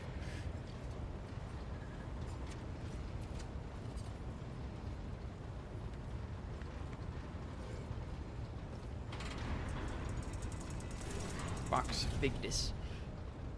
A thin, pale woman stands out among the rest of the crew. There is a thick bundle of cables coming out of the back of her skull and disappearing under her ceremonial garment, and you see the grate of a quietly humming vox where her mouth should be. The woman sees you and bows her head in respectful greeting. How may I serve you, Lord Captain? Remind me who you are? Vox Master Octavius Vigdis Suriata of the Ptolemon dynasty, the current Vox Master serving aboard your vessel. In accordance with the Seneschal's orders, I assumed this duty immediately upon the demise of the esteemed Vox Master Septimus, who was my grandfather. What are the Vox Master's duties? I am the ears and the voice of this void ship. I supervise several dozen officers and 3 times that number of support personnel. We receive, send, encrypt, decode all incoming and outgoing messages through the ship's internal and external channels, and we also ensure clean communications and the optimal efficiency of the crew's voxcasters. If you ever want to know what worries and concerns your crew are harboring, what your subjects are whispering about in local networks after their watches, and what their leaders are clamoring about over shortwave Vox transmissions, just come and see me. I will satisfy your curiosity. Have the Vox spirits brought you anything interesting lately? Forgive me, Lord Captain. I have no information that would be of interest to you at this moment. Why do you look so strange? My appearance comes from my heritage. Generation after generation of people who spent their lives in the depths of this void ship. Neither we nor our ancestors have ever left our home, but the same can be said about many denizens of the Imperium's many worlds. We are used to the silence of the cosmos and the voices of the ship. There are thousands of us, but we dwell far from the Lord Captain's upper decks and remain unseen. We are voidborn. Where does the term voidborn come from? Because we are the children born in the void between stars. Be it the womb of a traveling vessel, an orbital satellite, or a forgotten asteroid station. Low gravity, voyages through the warp, and countless dangers of space travel. Everything others hate and dread is second nature to us. Tell me about the lives of the board point in my crew. To us, the groans, creaks, and murmurs of the ship sound the way babbling brooks and singing birds do to world dwellers. We hear the ship breathe, know what it is feeling and thinking. We are a part of the ship, just like it is a part of us. We perform numerous functions, and there are many officers among our number. Some maintain order and prevent mutiny, others serve as shepherds and support the crew, and some devote themselves to mending the body and spirit of the vessel. Most of the Voidborn are members of large void ship dynasties that bear responsibility for a certain aspect of the ship's life. For 300 years, the main branch of the Ptoleman dynasty has produced the ship's Vox Masters, and most of our subordinates come from the cadets houses of the dynasty. How do you find life on the ship? Life has been quite generous to me, Lord Captain. I am the Vox Master, and only the best in the dynasty can become one. By virtue of my skills and position, no one has ever denied me anything. Our family claims a spacious section for its demens?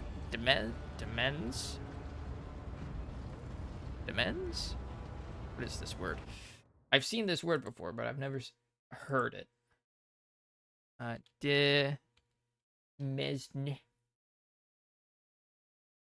Domain. Domain. Land attached to a manor and retained for the owner's own use. Possession of real property in one's own right. Oh. Okay. Second word I learned today.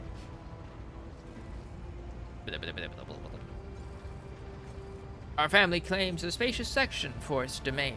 Oh, it sounds like domain. Okay, that makes sense. Hey, well.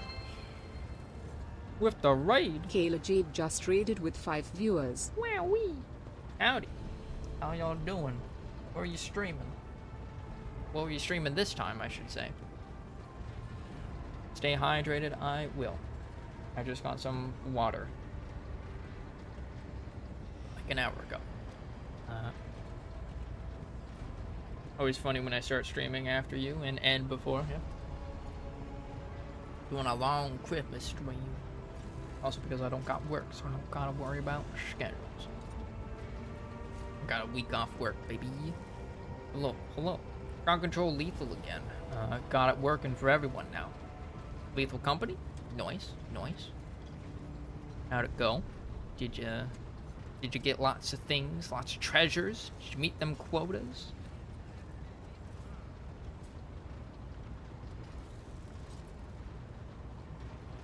Meanwhile, in that time, I became the Lord Captain of this ship.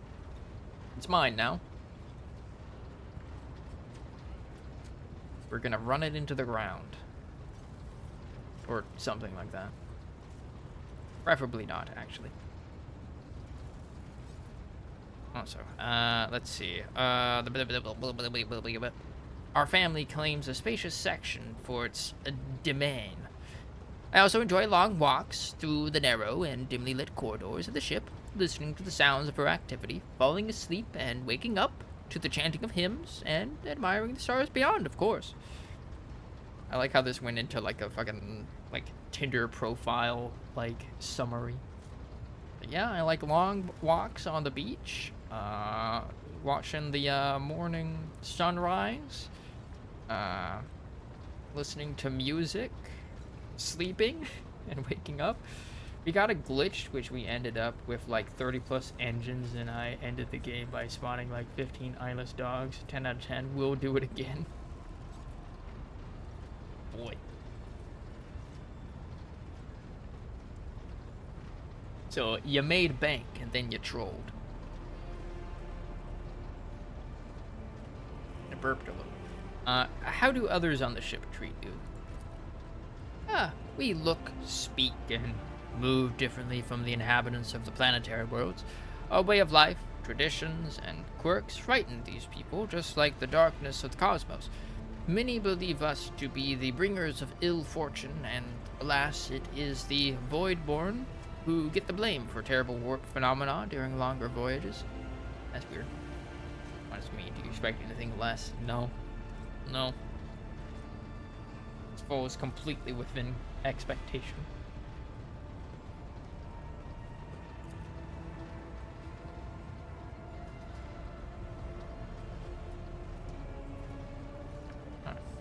Vigdis hesitates before continuing. Several years ago, an unfortunate warp jump caused all the food on board to spoil. 15 days later, a hungry and furious crew nearly massacred everyone on the lower decks, blaming us for the misfortune and hoping to restock the larders with our flesh. I would have been killed during the mutiny had Adira Talas not shown up in the right place at the right time. She came to my rescue, and the scoundrels' fear of her was even greater than their fear of the Voidborn. Afraid of, like, the actual fucking psyker. Looks like you are close friends with Adira. Webs of tiny wrinkles appear at the corners of Vigdis's eyes, the only hint that the Voxmaster is smiling. The Voidborn seldom make friends, especially among the captain's entourage. But you see, many consider Adira to be different. I am different, too. We have spent plenty of time in each other's company discussing regicide over a glass of Amasek. Ah, yes, of course, regicide, yes. A human tabletop game played across the Imperium of Man, similar to the ancient Terran game of chess. Ah, yes, of course, chess, regicide. That makes sense, actually. Did you want to capture the enemy's, like, king? Yeah, regicide. Over a glass of Amasek, a potent alcoholic drink of varying quality widely available across the Imperium.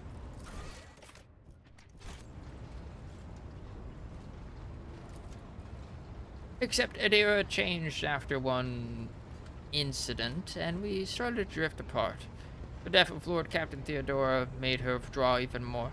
I do not know if Adira considers me her friend now, but we used to be very, very close. It is good I can still look after her in my own way.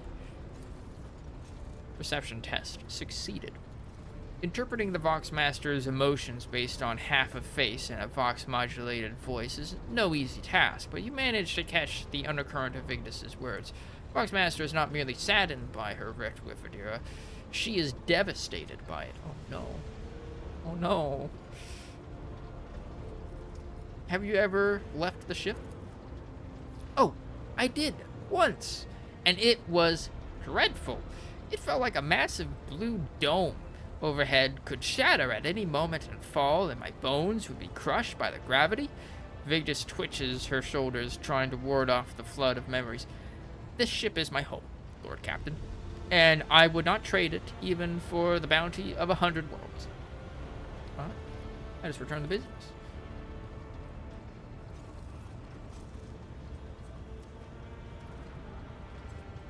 Take me to the vessel's main channel. I wish to bolster the morale of my crew.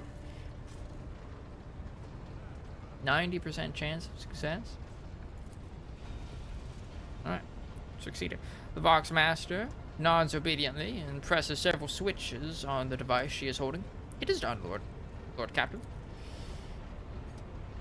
You address the crew with a rousing speech and hear your voice roll through the ship, reaching even the normally quiet corners of the vessel. When the broadcast ends, you hear distant shouts of approval. So I'm wondering if there's going to be like an option for what we say. That will be all for now. I live to serve, Lord Captain. Alright. I like... Oh no, again? By the throne, this cogitator will drive me crazy one day. All is well on the bridge, Lord Captain. Bridge office. Master Helmsman. Argenta is over there. Master Helmsman.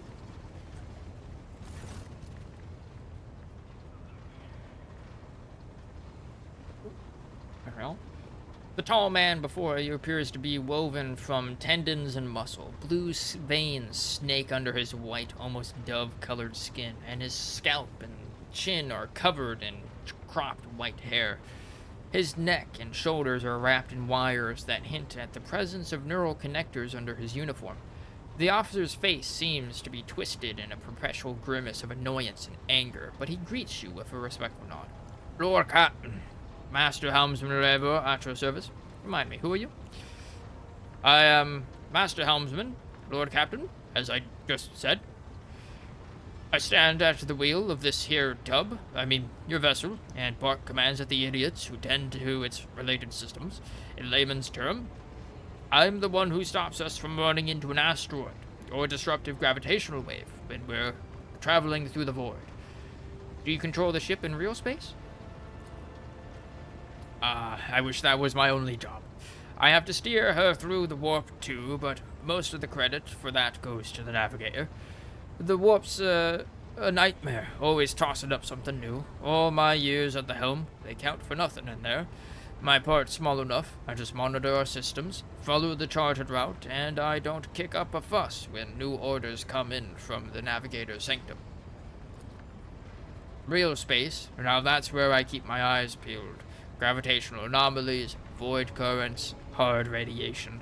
That kind of shit shows up everywhere. Thank the Emperor, the augers on this vessel are holding up, and so far we've been able to spot if something bad's coming our way. Real space. The term used to refer to the material universe as opposed to the warp. That's it? Alright. Who are these idiots you're in charge of? There are too many to list them all. Tech priests from the Engineerium, voidsmen from the auger decks, the work-shy fools on the bridge. I'd have every last one of them flogged.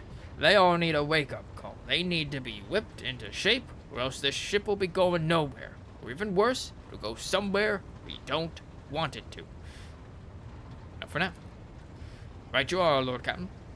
You are Voidborn, are you not? That I am. Born into a helmsman clan in the bows of a chartist vessel. Studied the family trade till I was 15, then my entire clan was butchered in a mutiny by lower hold scum. They spared the young'uns. Of course they did.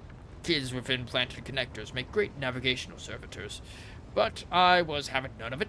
They weren't going to make a servitor out of me, so I escaped into the crawlways. And then I spent months picking them off, one after the other. Ravor stops abruptly. Got me talking up a storm. Anyway, yes, I am Voidborn. Finish your story, Ravor. Ravor, stay silent for a few seconds. Not much to tell. I gutted everyone I could get to, and then I fled upward to the middle decks. That's where the auger operators took me under their wing. They have apprentice helmsmen of their own up there, you see. Nobody asked me any questions, so I stayed. I grew up, trained, got smarter, then ended up a junior helmsman. A dozen years later, Danrock spotted me and lured me away, the cheeky blighter. I can see you're not a gregarious sort.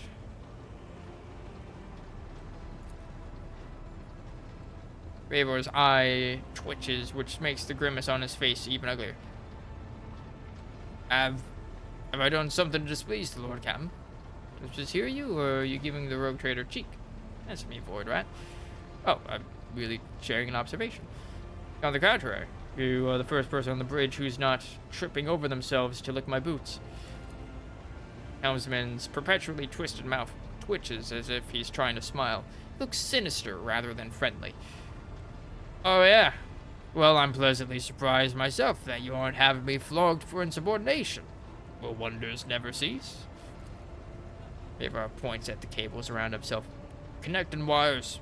Once they go into the control panel, I become one with the ship. Except the bloody cogs messed up the wires, stimulus injectors, and connectors when they implanted them. Twisted the wires the wrong way or burned something in my noggin. Anyway, I can't sleep.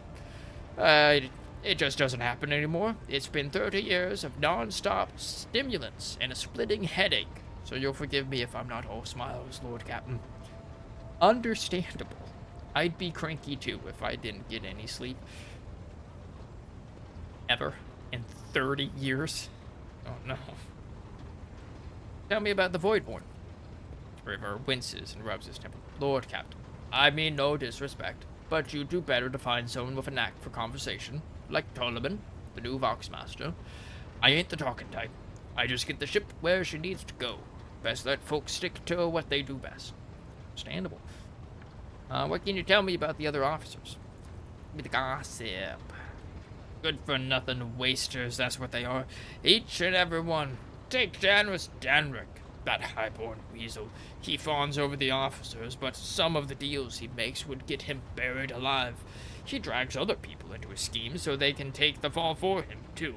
When my junior helmsman was ferrying goods from Footfall for him, got caught by the Seneschal and ended up in the Void Hatch. Danrick couldn't care less. The Voxmaster, another Tolliman like the last one. Void rest him, there's no better. She cut off half the Vox channels the day she took up her post. Said the Vox systems were damaged and the Engineerium had no contact with other modules. But how am I supposed to steer the ship? Collect the COGS reports with the power of my mind? First officer was Sarian. I can't stand him. Like every Navy officer I've ever met.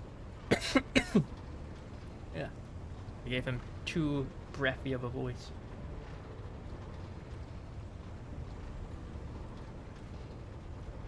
And them sips it. Alright. Like every Navy officer I ever met, he doesn't know a thing about controlling a vessel in the void, but he puffs himself up all the same and throws his weight around. Me and him have had to have words a few times before he left me alone. Thank the Emperor Lady Theodora trusted me more than the Seneschal when it came to helming a void ship. Then there's that woman. What's her name? Alas, Lady Theodora brought her along wherever she went, and look what happened to her. I wouldn't be surprised if it turns out that it was that witch that delivered her to an early grave, just like countless souls before. I don't see why anyone would want that walking calamity on their ship, but some would disagree. Say she's friends with young Tolliman, you know, or at least she used to be. Do you like anyone at all? Eivor looks perplexed. What kind of question is that? I like you, Lady Theodora, before you.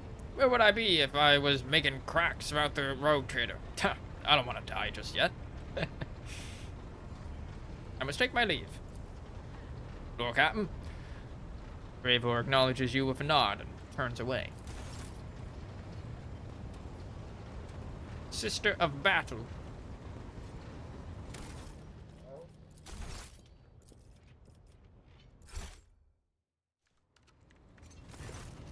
Rogue trader.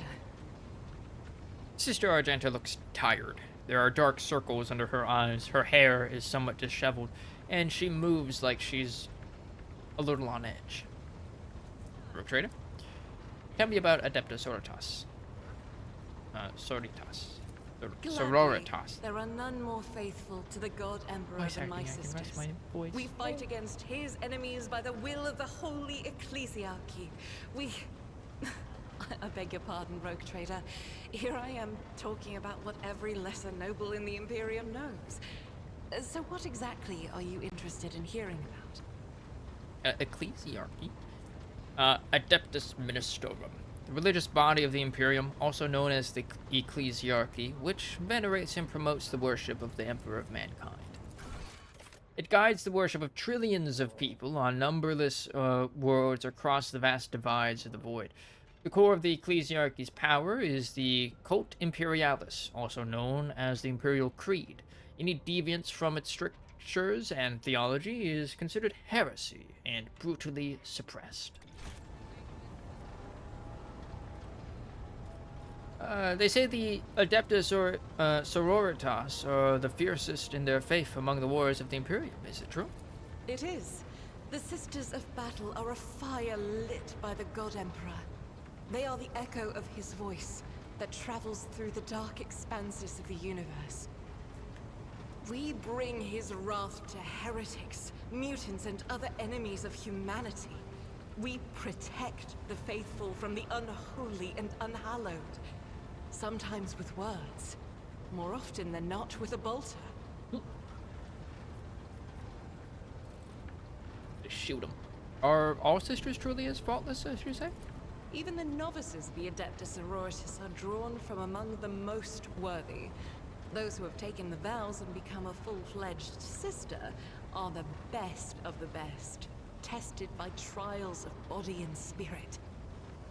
Yes, there have been cases when a sister stumbled or showed weakness, but do not expect to hear a story of depravity or downfall from me. Each such occurrence is a great tragedy for us all. Light cannot bear the smallest speck of darkness within. And thus those who have trespassed or shown weakness of spirit are given a chance at redemption. They are called Sisters Repentia, and may the enemy tremble before her, for nothing can stop a sister of battle who yearns to be cleansed of fault and weakness. Wearing nothing but robes, no armor, eviscerator in hand, those sisters who have once faltered find repentance on the battlefield. Their lives are seldom long, but a death in the name of purgation is a better fate than to live with a shadow in one's soul. Nodders. Okay. What order are you from? Once I had completed my novitiate, I was sent to the Calixian branch of the Order of Our Martyred Lady, assigned to the Order's Pronatus. The Order's mission is vital and noble. The Sisters Pronatus protect great relics of the Imperium. We guard them, preserve them, escort them when they are brought onto the battlefield or presented for pilgrims to venerate. And we seek out the relics that have been lost. Neither a coven of heretics, nor the most wicked Deathworld can deter Sisters Pronatus when their goal is to return a piece of the great legacy of the Imperium into the hands of the faithful. Lore check. The Order Pronatus is not one of the Order's militants, and yet you are a trained fighter. Don't let the name deceive you. The Order's militant trains sisters to march onto the battlefield as an army. That does not make sisters who belong to the non-militant orders timid and helpless. Is she? Both the solace-bringing Sisters Hospitaller and the enlightened Sisters Dialogus know how to greet enemies of humanity. Their dialogue with heretics is usually quite short, with the last word being a bolter discharge. Quaint. And my order has all the more reason to be known for the martial prowess of its sisters. We are the keepers of the Imperium's relics. What would become of our blessed hero's legacy if the Sisters Pronatus could not protect it? After a short pause, Argenta added, with somewhat arrogant haste, "Did you belong to the Calixian branch of your order? What brought you to the Coronus Expanse?" The Order sent me to Footfall. My undertaking was to assist the local priesthood of Drusians in caring for a sacred reliquary that had been there since the time of Parsimus Duane, the station's founder. I see. Drusians? Followers of the cult of Saint Drusus, a legendary hero of the Angevin Crusade, who founded the Calixis sector for the Imperium of Man. The Drusians believe in continuing mankind's crusade and bringing new worlds into the Imperium's fold. They value asceticism, self-sacrifice, loyalty to the cause, and fearlessness, just as their patron saint once did. I see. Are there any other members of the Adeptus Sororitas in the Coronus Expanse? None that I'm aware of, but the Sisterhood's orders are many, and can operate independently of one another, sending their sisters wherever their presence is needed as deemed by the Ecclesiarchy. Perhaps somewhere in the Lord Inquisitor's retinue, may his path be blessed, my sisters perform their duty as we speak. I wish it were so. Even a single evening spent in joint prayer and training would bring me joy. And more questions about the sisterhood? Should any more arise, keeping them to yourself would be imprudent. It is a virtue to take an interest in holiness. Tell me about yourself. About me? I am the Emperor's daughter and his servant. What else is there to tell about me? She looks surprised. Emperor's daughter. Okay. How'd you end up on Theodora's ship? I first came here when I found myself in need of passage from Footfall to a remote planet. But I imagine what interests you is not that first journey, but rather what brought me aboard prior to the pirate attack. That story is complicated. It just so happened that Genta's expression darkens visibly. She stops short. I made a mistake. In a moment of laxity, I was ambushed by the accursed followers of the archenemy. I was badly wounded. Lady Theodora came to my aid and brought me aboard her ship, while her crew attended to me in my weakened state. It all happened not too long ago. I barely recovered from my wounds when the pirates struck. Truly, the servants of evil know no rest. There is no place where we can be safe from their machinations. What happened to the people who wounded you? Did Theodora's men eliminate them? Sadly, they did not. Lady Theodora was in a hurry and chose not to stay on the planet. Her people took me to a ship while I was unconscious, and when I came to my senses, we were already flying away. How I pray to come face to face with those heretics once more.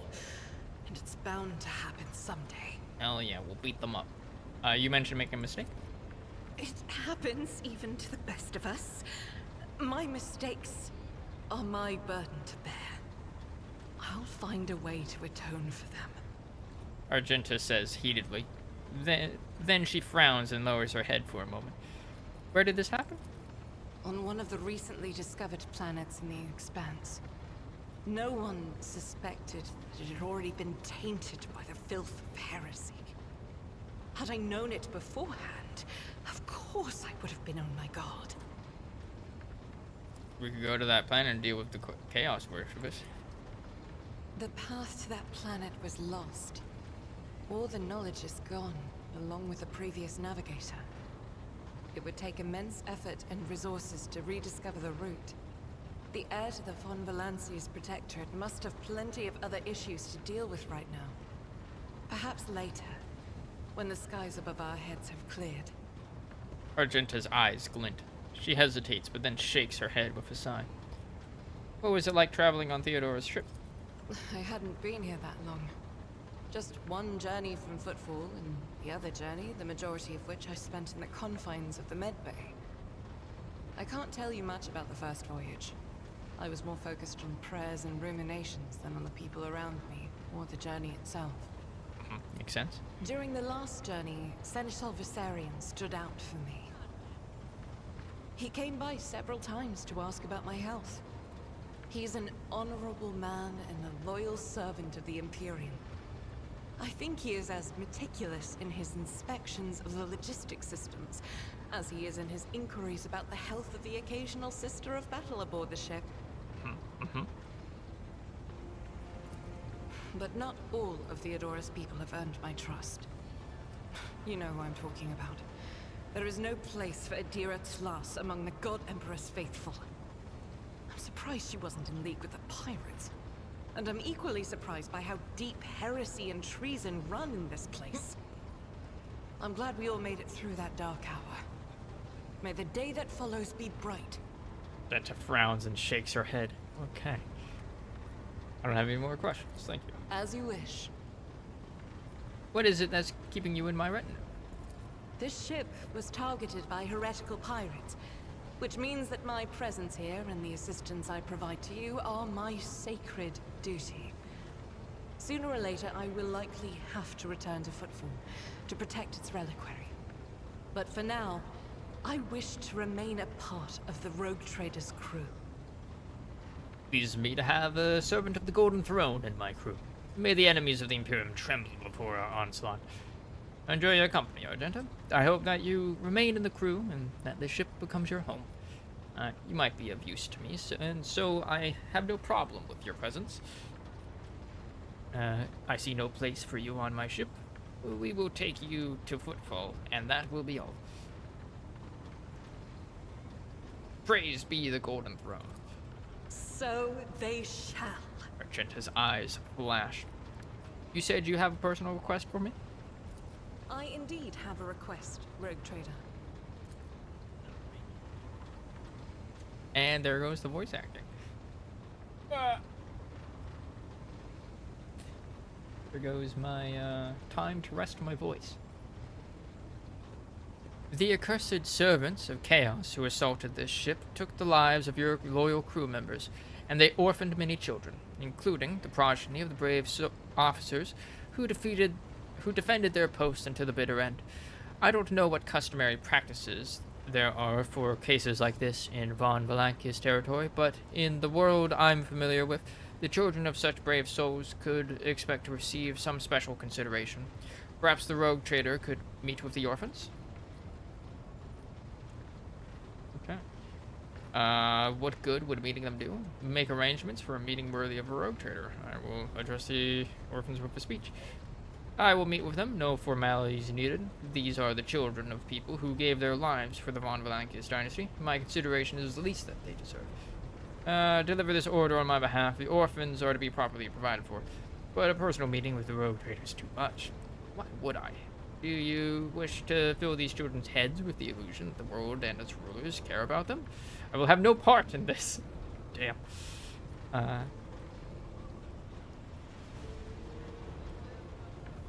What good would meeting them do? These children are the future of your crew. And one day, they too will have to stand against evil and heresy as their parents did. By meeting them, by speaking the right words to them, you will honor the memory of the fallen heroes and light the way to heroes in the making. They will always remember the day they met the rogue trader.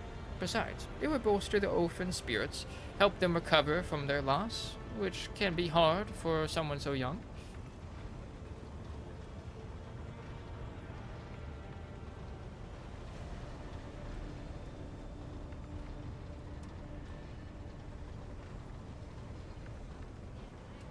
Huh?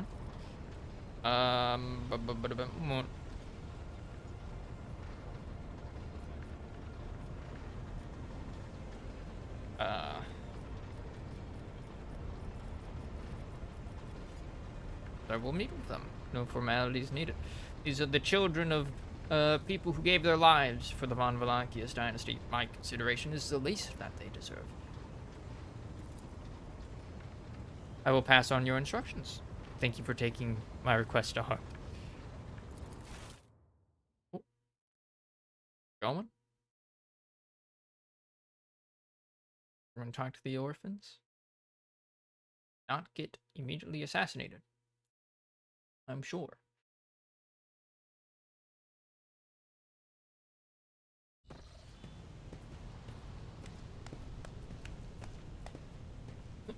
One person collapsed.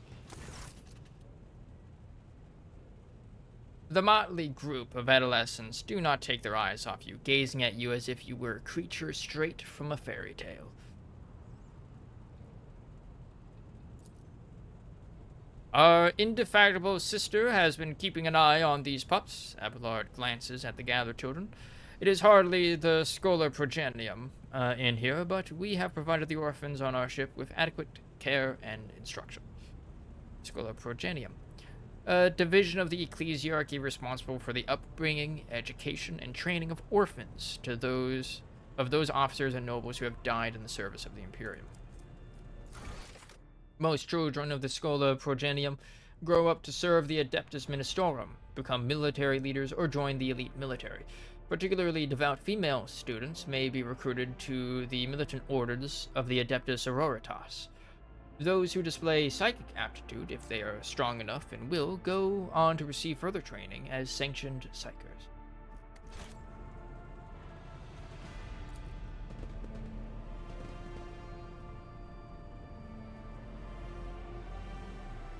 Okay. Argenta is standing to the side of the group. At your approach, she perks up and announces, her voice ringing. Brave ones, the master of this ship has appeared before you, the one who guides it through the darkness of the universe by the Emperor's will. Greet your Lord Captain, the rogue trader of House Von Valankius. Oh boy. Grandly address the group. I, the rogue trader and lord captain of this ship, speak to you now. Your parents gave their lives for a just cause and brought honor to the Von Valancia's banners and those of the Imperium. I'm proud of them, and I believe that you will become their worthy heirs. Smile at the group. Your lord captain greets you, brave ones. Address the chaperones. Give them treats and escort them to their homes. I believe a minute of beholding the lord captain is a great enough honor for them. Let's leave a bit of an impression on these kids. Grandly address the group. Or do we want to be more personable? Smile at the group.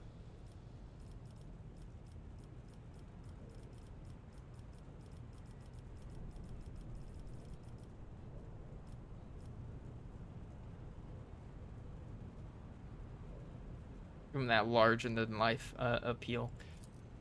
The teenagers hang on your every word with bated breath. Only a few at the far end of the row seem sullen and not particularly impressed by your speech. One of the scowling visitors with a thin scar across his face tosses his head back and says bitterly, "So what? Why should we care?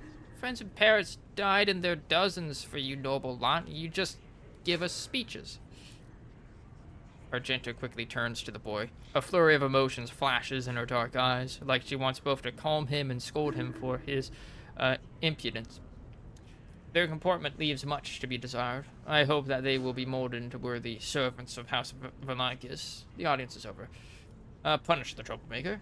Put the rest back in their place. The audience is over. If you have things to say them without fear. I will listen. Rest assured, you won't be abandoned. You'll be taken care of. If you have things to say them without fear. I'll listen. The boy smiles grimly.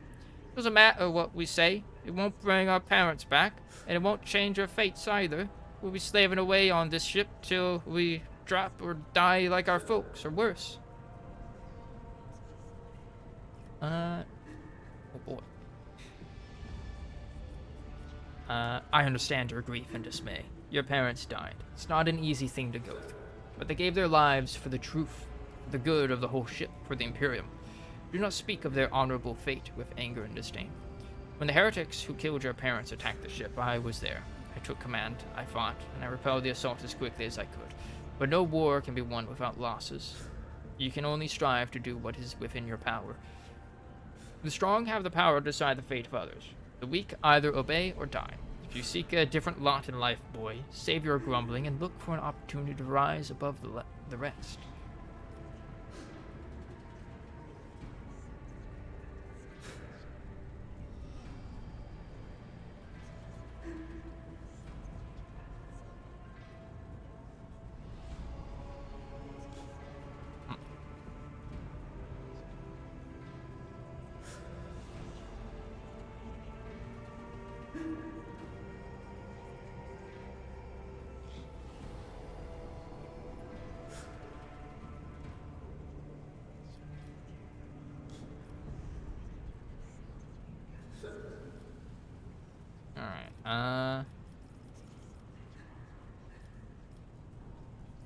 Okay, and then these two are the same.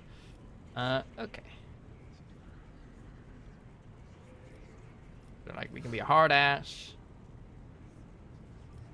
We can be, like, kind of grandstanding, like, moral, I guess.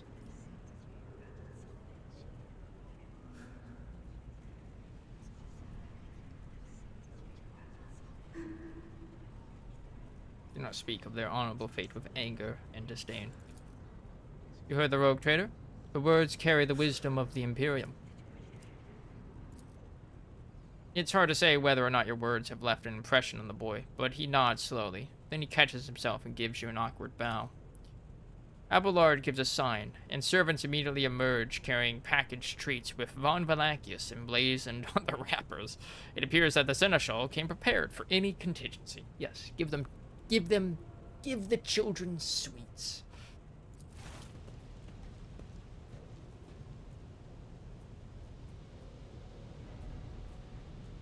Or are they, like, literally just throwing? Argenta rubs her temples pensively. She smiles and offers a few more words of encouragement. then leaves the boy.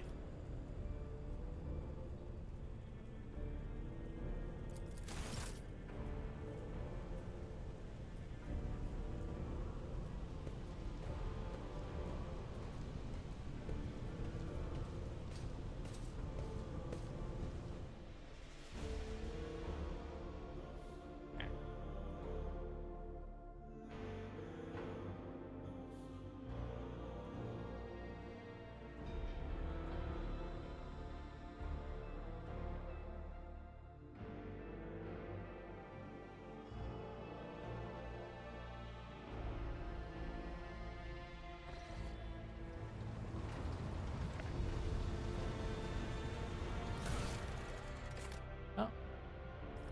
Sheen Spirit Keeper.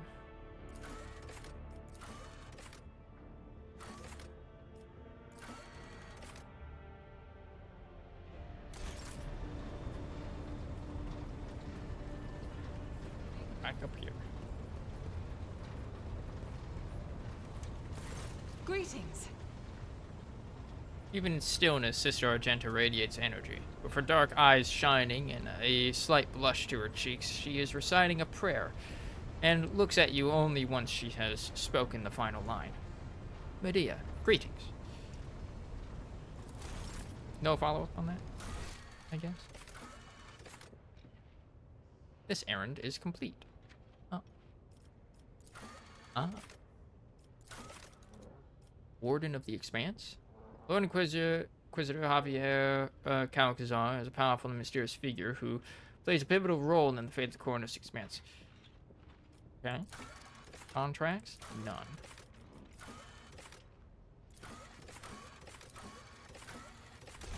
Okay.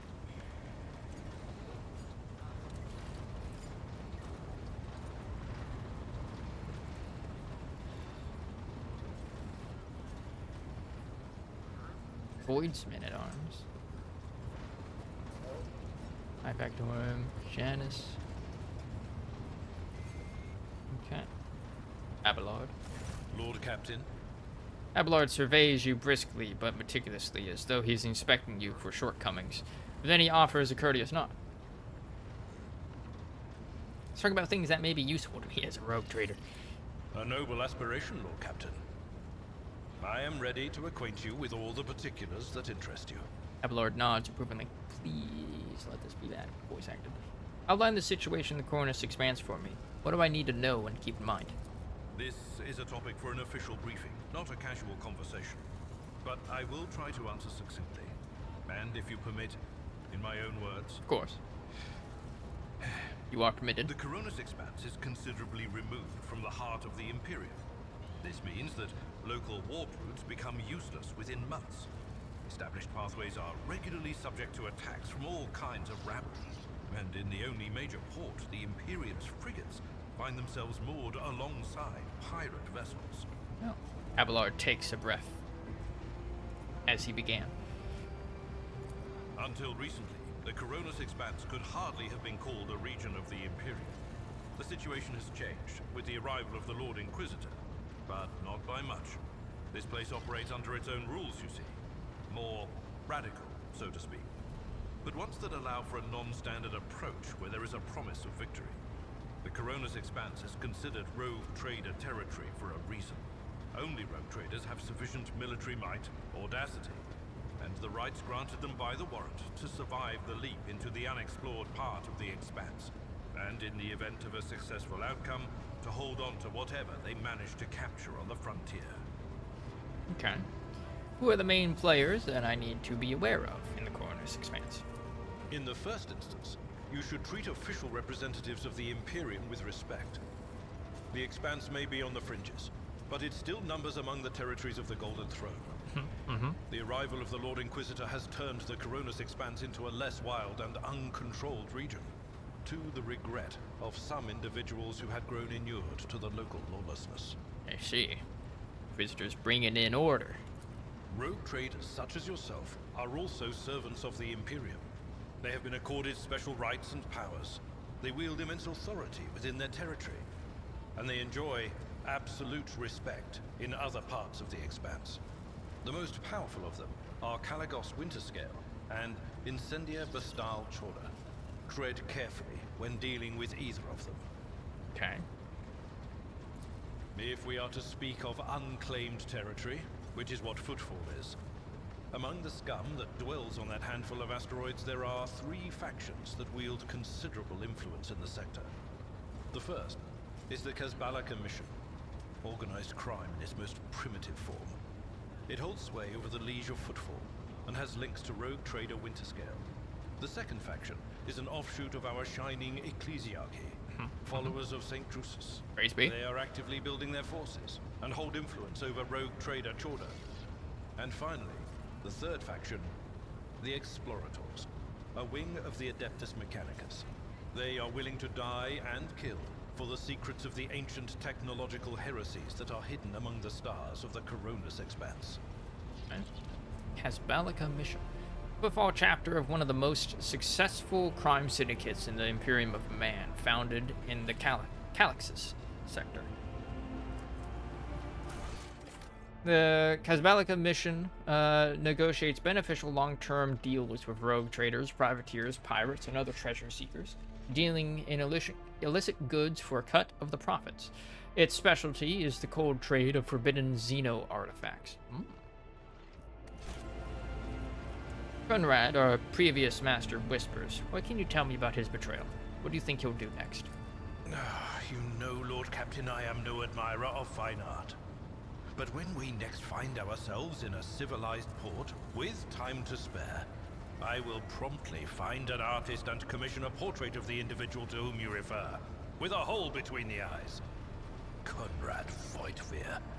That he committed his treachery and escaped with his life was an unforgivable oversight. Abelard winces as though from toothache, and he makes no attempt to hide his feelings. We both served Lord Captain Theodora for many years, and we never saw eye to eye.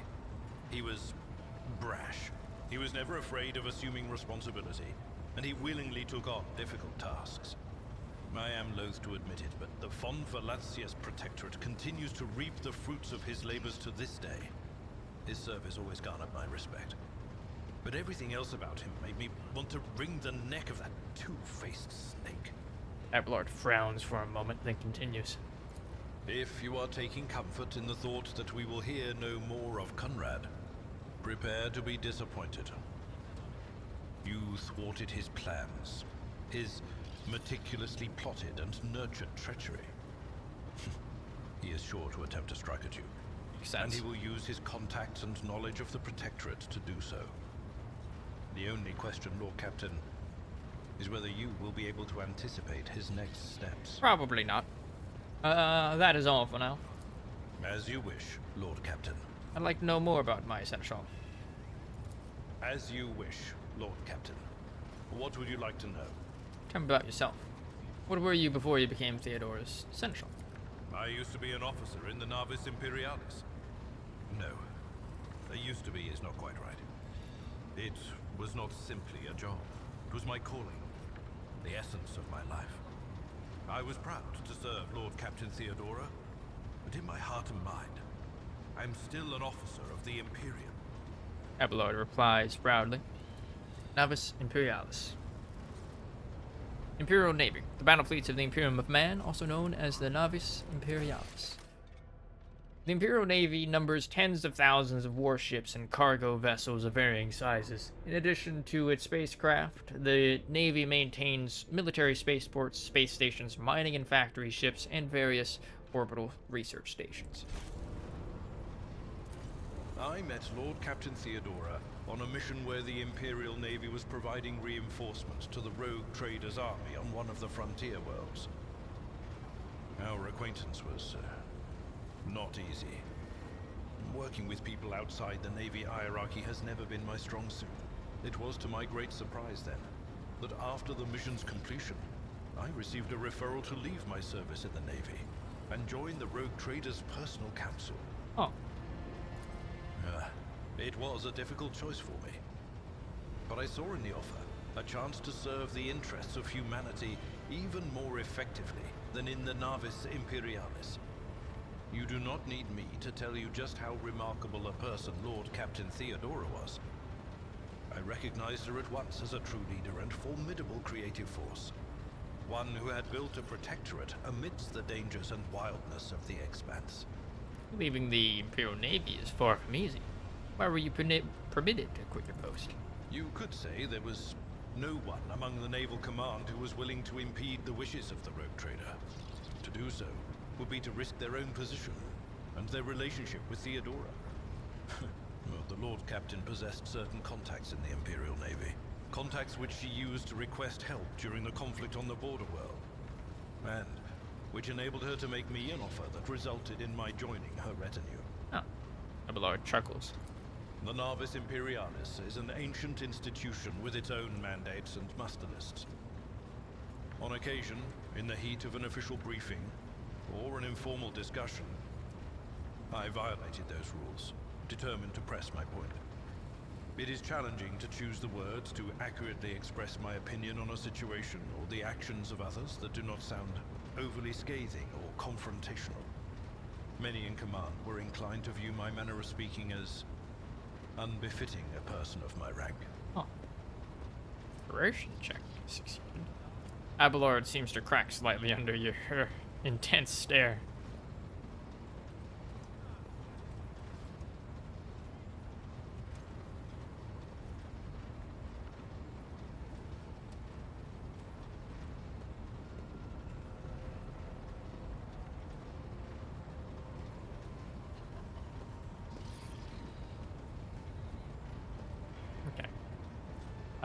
The way you talk about Theodora, I think you were in love with her. What? Lord Captain, any allegations of improper feelings or unsanctioned relations are utterly baseless and bordering on the insulting. Utterly baseless. Abelard appears to have lost the power of speech. He furrows his brow and added, "You have a family?" I am a widower. Ah. I am a father of 4. And if my information is not outdated, a grandfather of 11. Oh. My family lives on Dargonus. None of my children express any eagerness or aptitude for serving aboard ship. And I would hardly have insisted that they follow in my footsteps. Abelard responds demurely. Thank you, I have no more questions. Of course. You may call me by my first name if you wish. I thank you for the honor, but I must decline. As a former military officer, I believe in the importance of order in all things, including the chain of command. You are the Lord Captain, my direct superior. I am not prepared to address you in any way other than as regulation dictates. Okay, I must take my leave. Until next time, Seneschal. Lord Captain. Gives you a regulation salute. Reminds me of some items.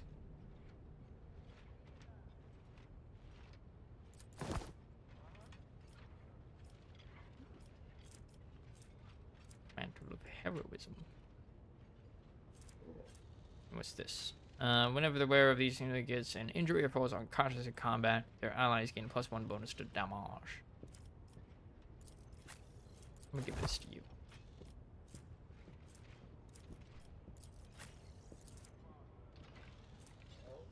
Any way to sort this? Type ascending. Name A to Z. Blade shard. A blade made from mysterious metal that shimmers with unnatural colors. It.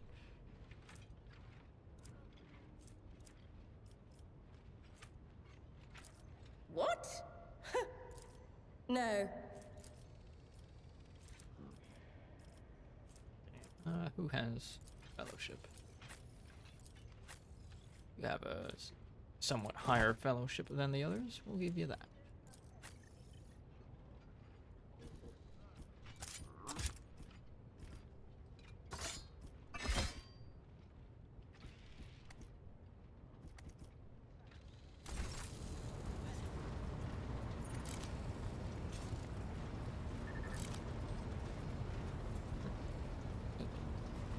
All right.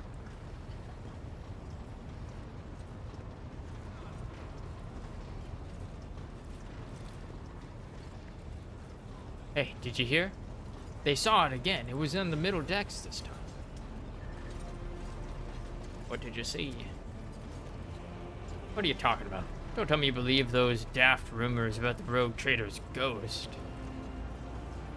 What? Rumors?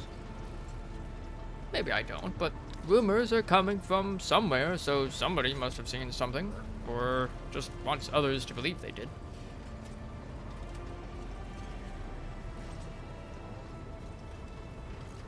Oh no, what if there is sorcerer's heresy among the crew? You never know.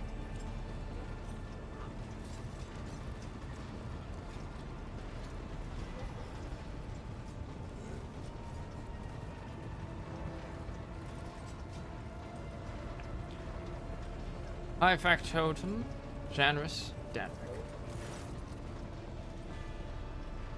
Corpulent man in lavish clothes bows before you, not without difficulty. A servo skull whirs over his shoulders while the fingers of his augmented hand drum against the sheaf of papers he is holding as he regards you with attentive interest through the lens of his magnifying implant. Greetings, your ladyship, generous Danvik, at your service. What is it you do on my ship? As the High Factotum, my duties encompass anything that might enrich you and your protectorate. I see to it that suppliers deliver all shipments on time, that our partners do not weasel out of their promises, and that all servants remember that the Emperor's grace can only be earned through toil for the good of the Von Valachius dynasty. I also make arrangements to ensure that our hold receives less than thorough inspections by port customs, and I find buyers for whatever you wish to sell. How did you come to serve the Von Valachius dynasty?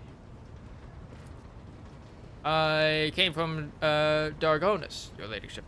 I have been a subject of your dynasty since birth, and have always strived to be of use to the great rogue trader. Alas, it was not my fate to be the primary heir of my own family, due to my being 15th in line for the title, so I decided not to stand in the way of those behind me in case they attempted to shorten the waiting list at my expense. Generous lets out an almost kindly chuckle. While my brothers and sisters schemed against one another, I studied the exact sciences and mastered bookkeeping, the greatest art of the Adeptus Administratum. I must admit that the accumulation of wealth, something one can control, is far more exciting than hunting, carousing, and the other traditional amusements of my noble peers. What was it like working with Theodora? Oh, now that's a tricky question, your ladyship. Do you ask it of everyone, knowing they risk losing their head should they let slip a careless remark about your predecessor? I shall put it thus. Working with Lady Theodora was never boring, and always profitable. The Imperium has billions of subjects, but very few do what they love and what they are best suited to. I would say Lady Theodora was one of the fortunate ones. She was a model rogue trader, and she surrounded herself with those who excelled at and loved their work. Hers was a rare talent indeed. To know what you think of your fellow crew members. Keeping tabs on your subordinates. A wise move. Tell me who interests you, and I'll endeavor to be as honest as possible. Daenerys' eyes light up. He is obviously eager to speak his mind. Tell me what you think of Seneschal Abelard Wissarion. Lady Theodora managed to do what even the Imperial Navy could not. Teach Master Wissarion to carry out orders that he fundamentally disagrees with. I do not know what methods she used, but the result is impressive. Having said that, there is something else you need to know. Lord Captain, your Seneschal is capable of being something far greater than a mere conduit for your will. He possessed the cunning and experience to run the Protectorate passively whenever Lady Theodora was away, and that really is saying something. Keep an eye on that old officer, I say, or alternatively, turn him into a faithful ally. I'd like to hear your opinion of Conrad Voigt, the former master of Whispers. I hope I never see him set foot aboard this vessel again, not even as a servitor. Although, he would be able to do at least some good that way. Someone has to clean the latrines, after all. The factotum's bloated face grows stern. He gave us all quite a fright on that ill-fated day, Lord Captain, and still, to speak candidly, I never enjoyed Master Voigtvir's company, but I believed him to be a man who knew how to do his job. Regretfully, I was mistaken. Turned out Conrad lacked the most important quality for a Master of Whispers, unwavering loyalty to the rogue trader, and his failing came to light in the most deplorable manner. What do you have to say about Vox Master Vigdis Ptolemy? Ah, yes, the Voidborn. You know, in my family, we use such creatures as quarry whenever we went hunting. Mutants are the bane of humanity, an unseen tumor that threatens to end us all, but I digress. In the brief time Ptolemy has spent in post as Vox Master, I have not noticed any significant flaws in her character, or anything that would make me question her professional qualities. Needless to say, she is very diligent, as is any Voidborn seeking to earn their master's affection. I believe you can trust in her skills and loyalty. To speak of something else, as you say, your ladyship. I want to know more about the people who buy our plunder. Of course, Lord Captain. Who interests you exactly? We most often deal with followers of Saint Drusus, the Explorators, the Casbalica mission, or, Emperor forgive us, the Fellowship of the Void. What do the followers of Saint Druska require from us? The Drusians still hope to bring the Cornus Expanse into the warm embrace of the faith, just as their flock hopes to receive the aid of the Drusian missionaries. Each crate of food, shipment of clothes, or box of medicine marked with your seal is a sign the rogue trader herself believes in the sect's future success. Reverend Hieronymus is the first among the Drusians and is most often seen in Footfall's grand atrium. A gloomy fellow, but some almost believe him to be a saint. Tell me about the Explorators. Members of the Explorator Cognizance Fleet, which has been roaming the Cornus Expanse for a good while now. Omnissiah knows what they are hoping to find, but their acolytes regularly show up on inhabited worlds, seeking bits of sacred knowledge, tracking down mechanical relics, and sniffing out Xeno artifacts, if truth be told. Supposedly, they want to save the ignorant rabble from corruption. A tech priest named Opticon 22 does business with us on the fleet's behalf. He can be found at the decks on Footfall. I'm interested in the Casbalica mission. Masters of the cold trade, immoral criminals, and notorious crooks to the last man.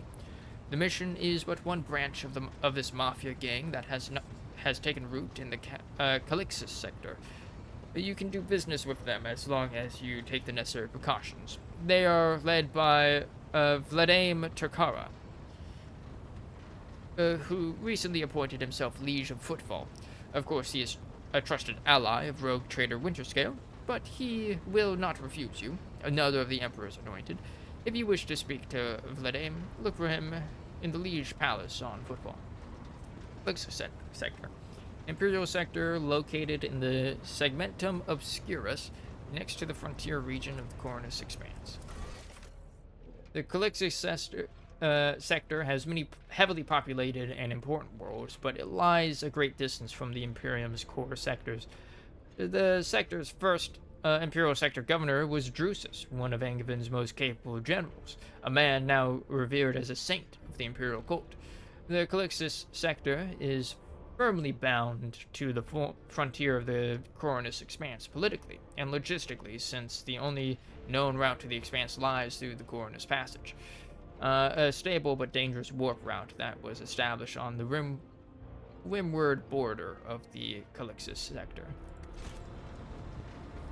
What is the Fellowship of the Void? Janus emits a laugh like a gurgle. Pompous name, is it not? In truth, they are a gang of pirates who are forever squabbling over loot and territory. However, some of their little flotillas need supplies, or can take awkward cargo off our hands without asking questions.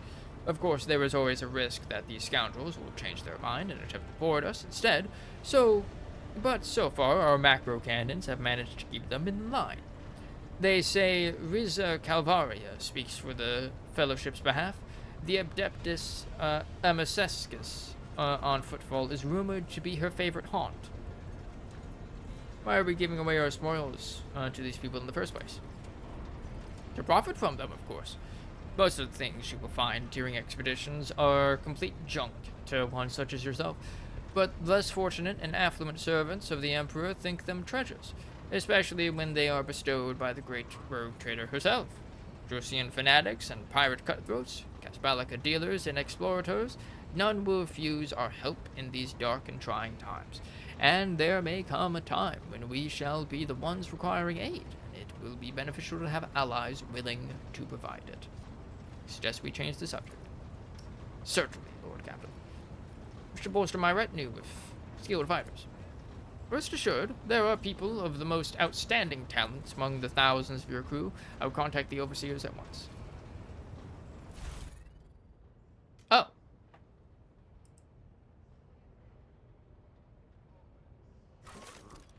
Game just froze a bit. Kata. Close the interface with set choices you made during character creation. Close the interface? Yes. So that's like higher. My retinue and I are in need of training.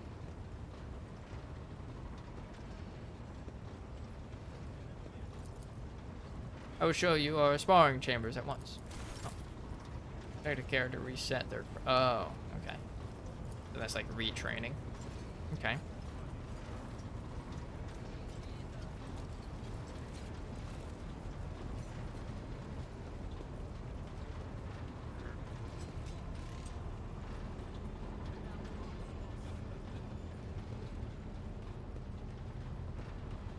Can you go down there? Nope. I cannot.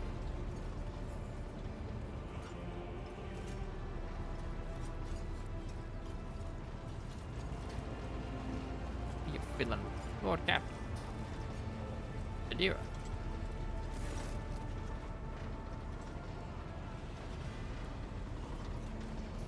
The tall, middle-aged woman stares straight ahead, her eyes vacant, as she rubs the implant at her temple.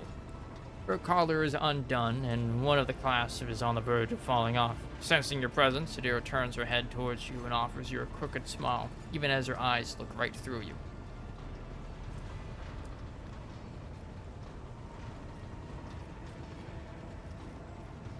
About your abilities. What are you talking about, Lord Captain? With noticeable effort, Adira focuses her eyes on you. She lets out a nervous laugh. You are a psyker. Psyker are only granted the right to live with the Emperor's blessing. Have you ever been to Terra?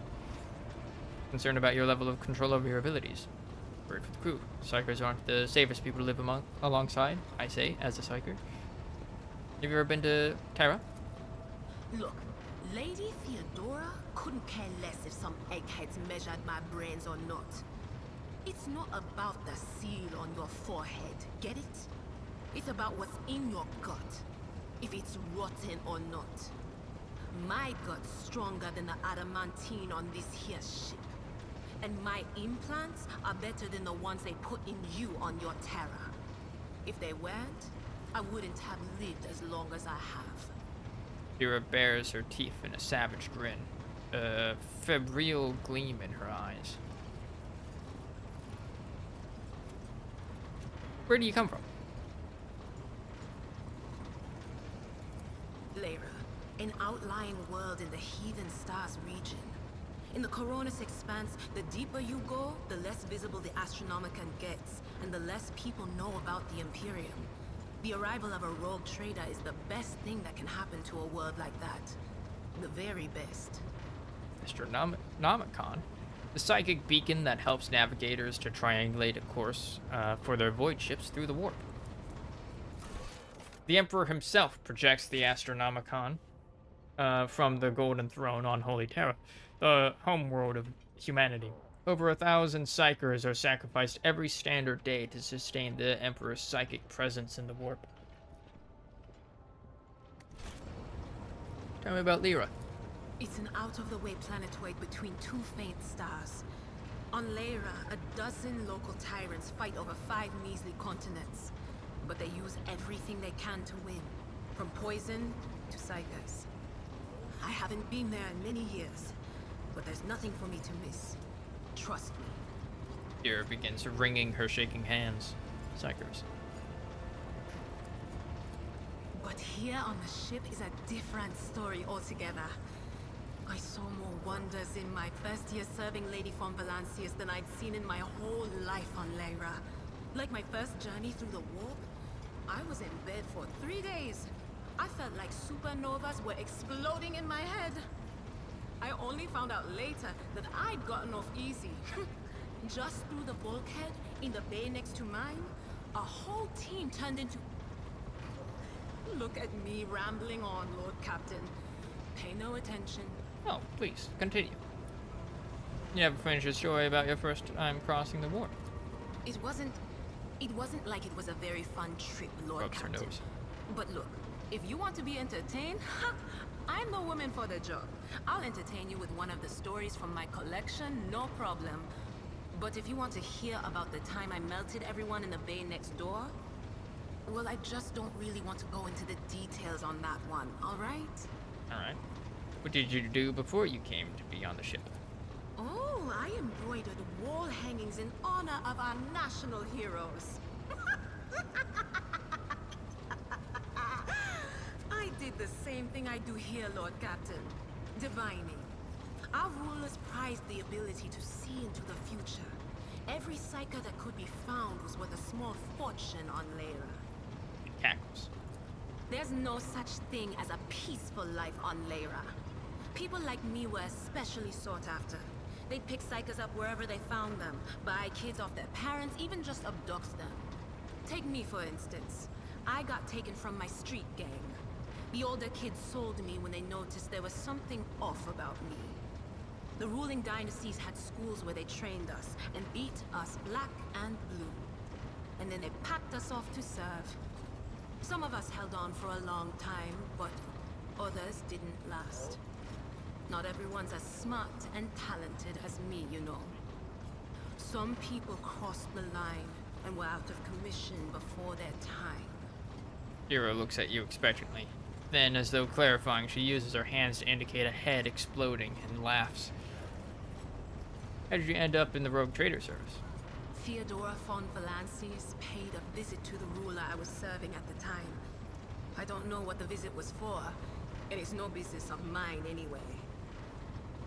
I can still remember the way the voices in my head changed when I looked at her. They were practically screaming. She had so much behind her, and plenty ahead of her too. Kira squints as though she's peering at something far away. As I gawped at her, all of a sudden I heard a whisper. A hint, a suggestion, nothing more. But I know the difference between idle chatter and a real threat. I seized my chance and approached Theodora. I managed to whisper a couple of words in her ear before the wardens dragged me away. They beat me and locked me up. No wonder. It wasn't my place to converse with outsiders. And then Theodora's people came for me. They broke down the wall, butchered the guards. Also, I could tell them my warning in full. So I said the rest, but I didn't want to go back to my old life. And so I entered the service of the von Valancius dynasty. You ever been off the ship? A few times. Not many. And if I think about it, why would I want to? I've got everything I need here. All the whispers I hear are familiar ones. They almost feel like family. And if I want to hear about the nightmares off the ship, I can. After some Amisec. But don't go getting the wrong idea. If I have to, I'll follow you to the edge of the galaxy. Kira winces and rubs her eyes. Alright. Of course, Lord Captain. What's it like being a psyker? You could ask yourself that question, eh, Lord Captain? Yeah, but you're a different kind of psyker. Every psyker feels their connection with the warp in their own way. One person might see spots and shadows out of the corner of their eye. Another feels fingers running down their spine. As for me, I've got a door in my head. One that's open just a crack. There's no way to close it, no matter how hard I try. I've just had to get used to the whispers from the other side. When I need to use it for work, I listen in more closely, but I usually just try not to notice it. Okay. Deer looks at you with derision. How do you live with this whispering in your head? Training, habit, and a little amasec and a couple other things you can get on the lower decks. If you put all those together, it makes things bearable. Sometimes I even wonder if I'm imagining half the voices I hear. You know, when life on board gets a little boring. Better than listening to the living, anyhow. Dira shrugs and chuckles. What happened if your door burst open? Well, if the door opens, that means somebody's planning to come in, right? But screw them. They're not coming through. Trust me. I know how to keep my valuable head locked up tight. Dira chuckles, but there's a shrill, strained quality to her laughter. Too afraid of losing control? Only losers who are afraid of their own gift lose control. Or idiots who never figure out what they are before it's too late. Or little kids who want to play around with their shiny new toy. If you don't know the limits of your abilities, or you're always bouncing around in your own head, that's a recipe for disaster. Can you see my future? All right. That's what I'm here for, after all. So, I'm just going to lean on that door in my head a little more, prick up my ears, and listen to what the warp's got to say about you. If you'll allow it, I can listen right now. Adira wrinkles her nose and looks around. Then she wipes her hands, gives her head a shake, and finally nods. Adira grins like she's already heard some salacious detail. Sure. All right. Let's hear what they're whispering about you. Spooky. Adira laughs, rubs her hands together, and suddenly freezes with a vacant smile on her face, her head slightly tilted. You feel goosebumps appear on your skin, and your collar begins to waver ever so slightly, as if moved by a breeze from a half-open door. Seek not on firm ground, but in a golden hall suspended in the void. There waits a child without kin, but with a name blind to truth. She draws the brush across the canvas and does not notice that her palette is full not of paint, but of blood. And with each smear, this well does not deplete, but fills and fills up to the brim. One thing is clear. When this vessel overflows, none will remain unstained.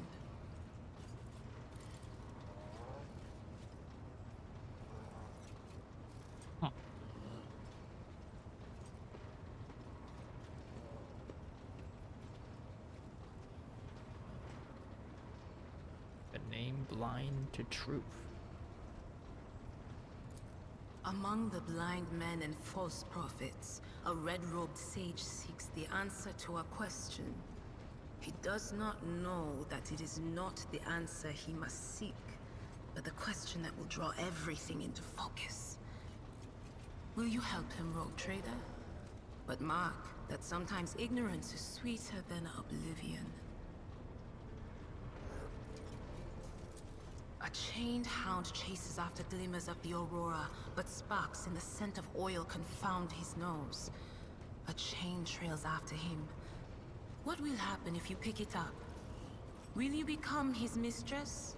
Or merely another beast in the pack of his true lord?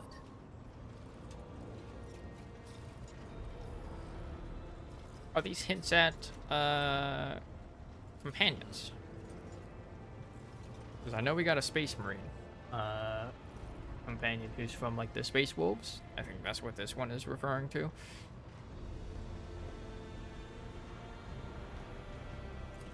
The glow of dawn bursts forth from its prison. Dungeon walls cannot contain the dark essence wallowing in the dust. A naive cub pushes his nose into a familiar hand, one that holds death in twisted glass. Cherish it or cast it off as a burden. The sword of change has already been raised. What is one more life to it? I'm sorry, Lord Captain. The voices are going wild. I can't make out a thing. I'll try to rein them in, somehow. But for now... Adira strains to listen, then frowns and shakes her head. The psyker shrugs sheepishly and sniffs. Did you know Theodora von Valanki as well? None of the officers knew the Lord Captain well. Not even Abelard, and she was always closer to him than anyone else. She told me from the off that if I ever listened to anything in the warp about her without her permission, I'd be going out through the airlock. I'm not an idiot, so I never stuck my nose where it didn't belong. Only when I was asked. Adira shakes her head. It's hard to wrap my head around the fact that she's gone. Lady von Valancius gave me everything I have. She opened the stars to me and the paths between them. I still think I can hear her voice. Adira's eyes darken and a strange otherworldly expression comes over her face. She lets out a sharp breath and shakes her head. Things are strained between you and Argenta, is that right? The little sister is afflicted with her own set of voices. Ones that whisper to her about corruption and heresy. The silly girl doesn't realize that if she wants to find the source, she needs to start by looking in her own head. Adira falls silent, and then, in a different voice, adds, "Got any new stories?" You bet I do, Lord Captain. Alright, tell me. Adira becomes much more animated, and her expression turns slightly dreamy as recalls one of her stories. Okay, so, we went to Footfall once. Well, I mean, Lord Captain Theodora went to Footfall a lot. But on that occasion, she took me with her for some reason. My day had gotten off to a bad start. My head had been yammering since I woke up, but there was nothing else for it. I had to go. We arrived at the place, and what a place! All the gentlemen and ladies dressed to kill, showing off their encrusted implants, all clustered around little tables. Well, turned out it was a gaming den. And not just any gaming den, but one run by somebody with deep pockets for people with just as much cash to splash. You should have seen it. People gambling away planets in a game of regicide. Anyway, so the Lord Captain wanted me to help her beat some guy. So I tell her, the chips won't land in your favor. You'll get a bad hand. Don't sit down at that table, your ladyship. But did she listen? Of course she didn't. If there's one thing she never lacked, it's stubbornness. So they sat down and the cards were dealt. I'm hovering around like I'm not involved, but I'm keeping my eye on things. And everything in my head keeps getting louder and louder. Anyway, it's a good thing I realized in time that my mind wasn't going haywire over a losing hand, but something else. I made some excuse to drag the Lord Captain up from the table and took her away from that place. And a few minutes later, the room where we'd been... It turned out some wise guy had the same bright idea to bring a pet psyker along with him. One of those ones who just scuttle around in Footfall's underbelly. And the psyker just freaked out, I guess. After all the commotion, people went to see what happened in the room. And they'd all gone for each other's throats. Literally. With teeth. And I think they completely detached that asteroid from Footfall and pushed it off into open space so it would head off toward the local star. So, oh no. So, she inadvertently helped cause a veil degradation and a warp phenomena. Adira can't help herself and burst out laughing. Weeping, Adira wipes away a tear. I must take my leave. Of course. Always at your service. Whenever you need me.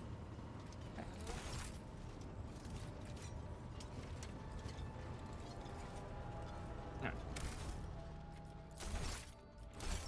think, however, that we will end it there for today. Because my voice is starting to go. So, gotta let that rest. Plus, I'm hungry. Well. So, we're gonna end it here. Oop.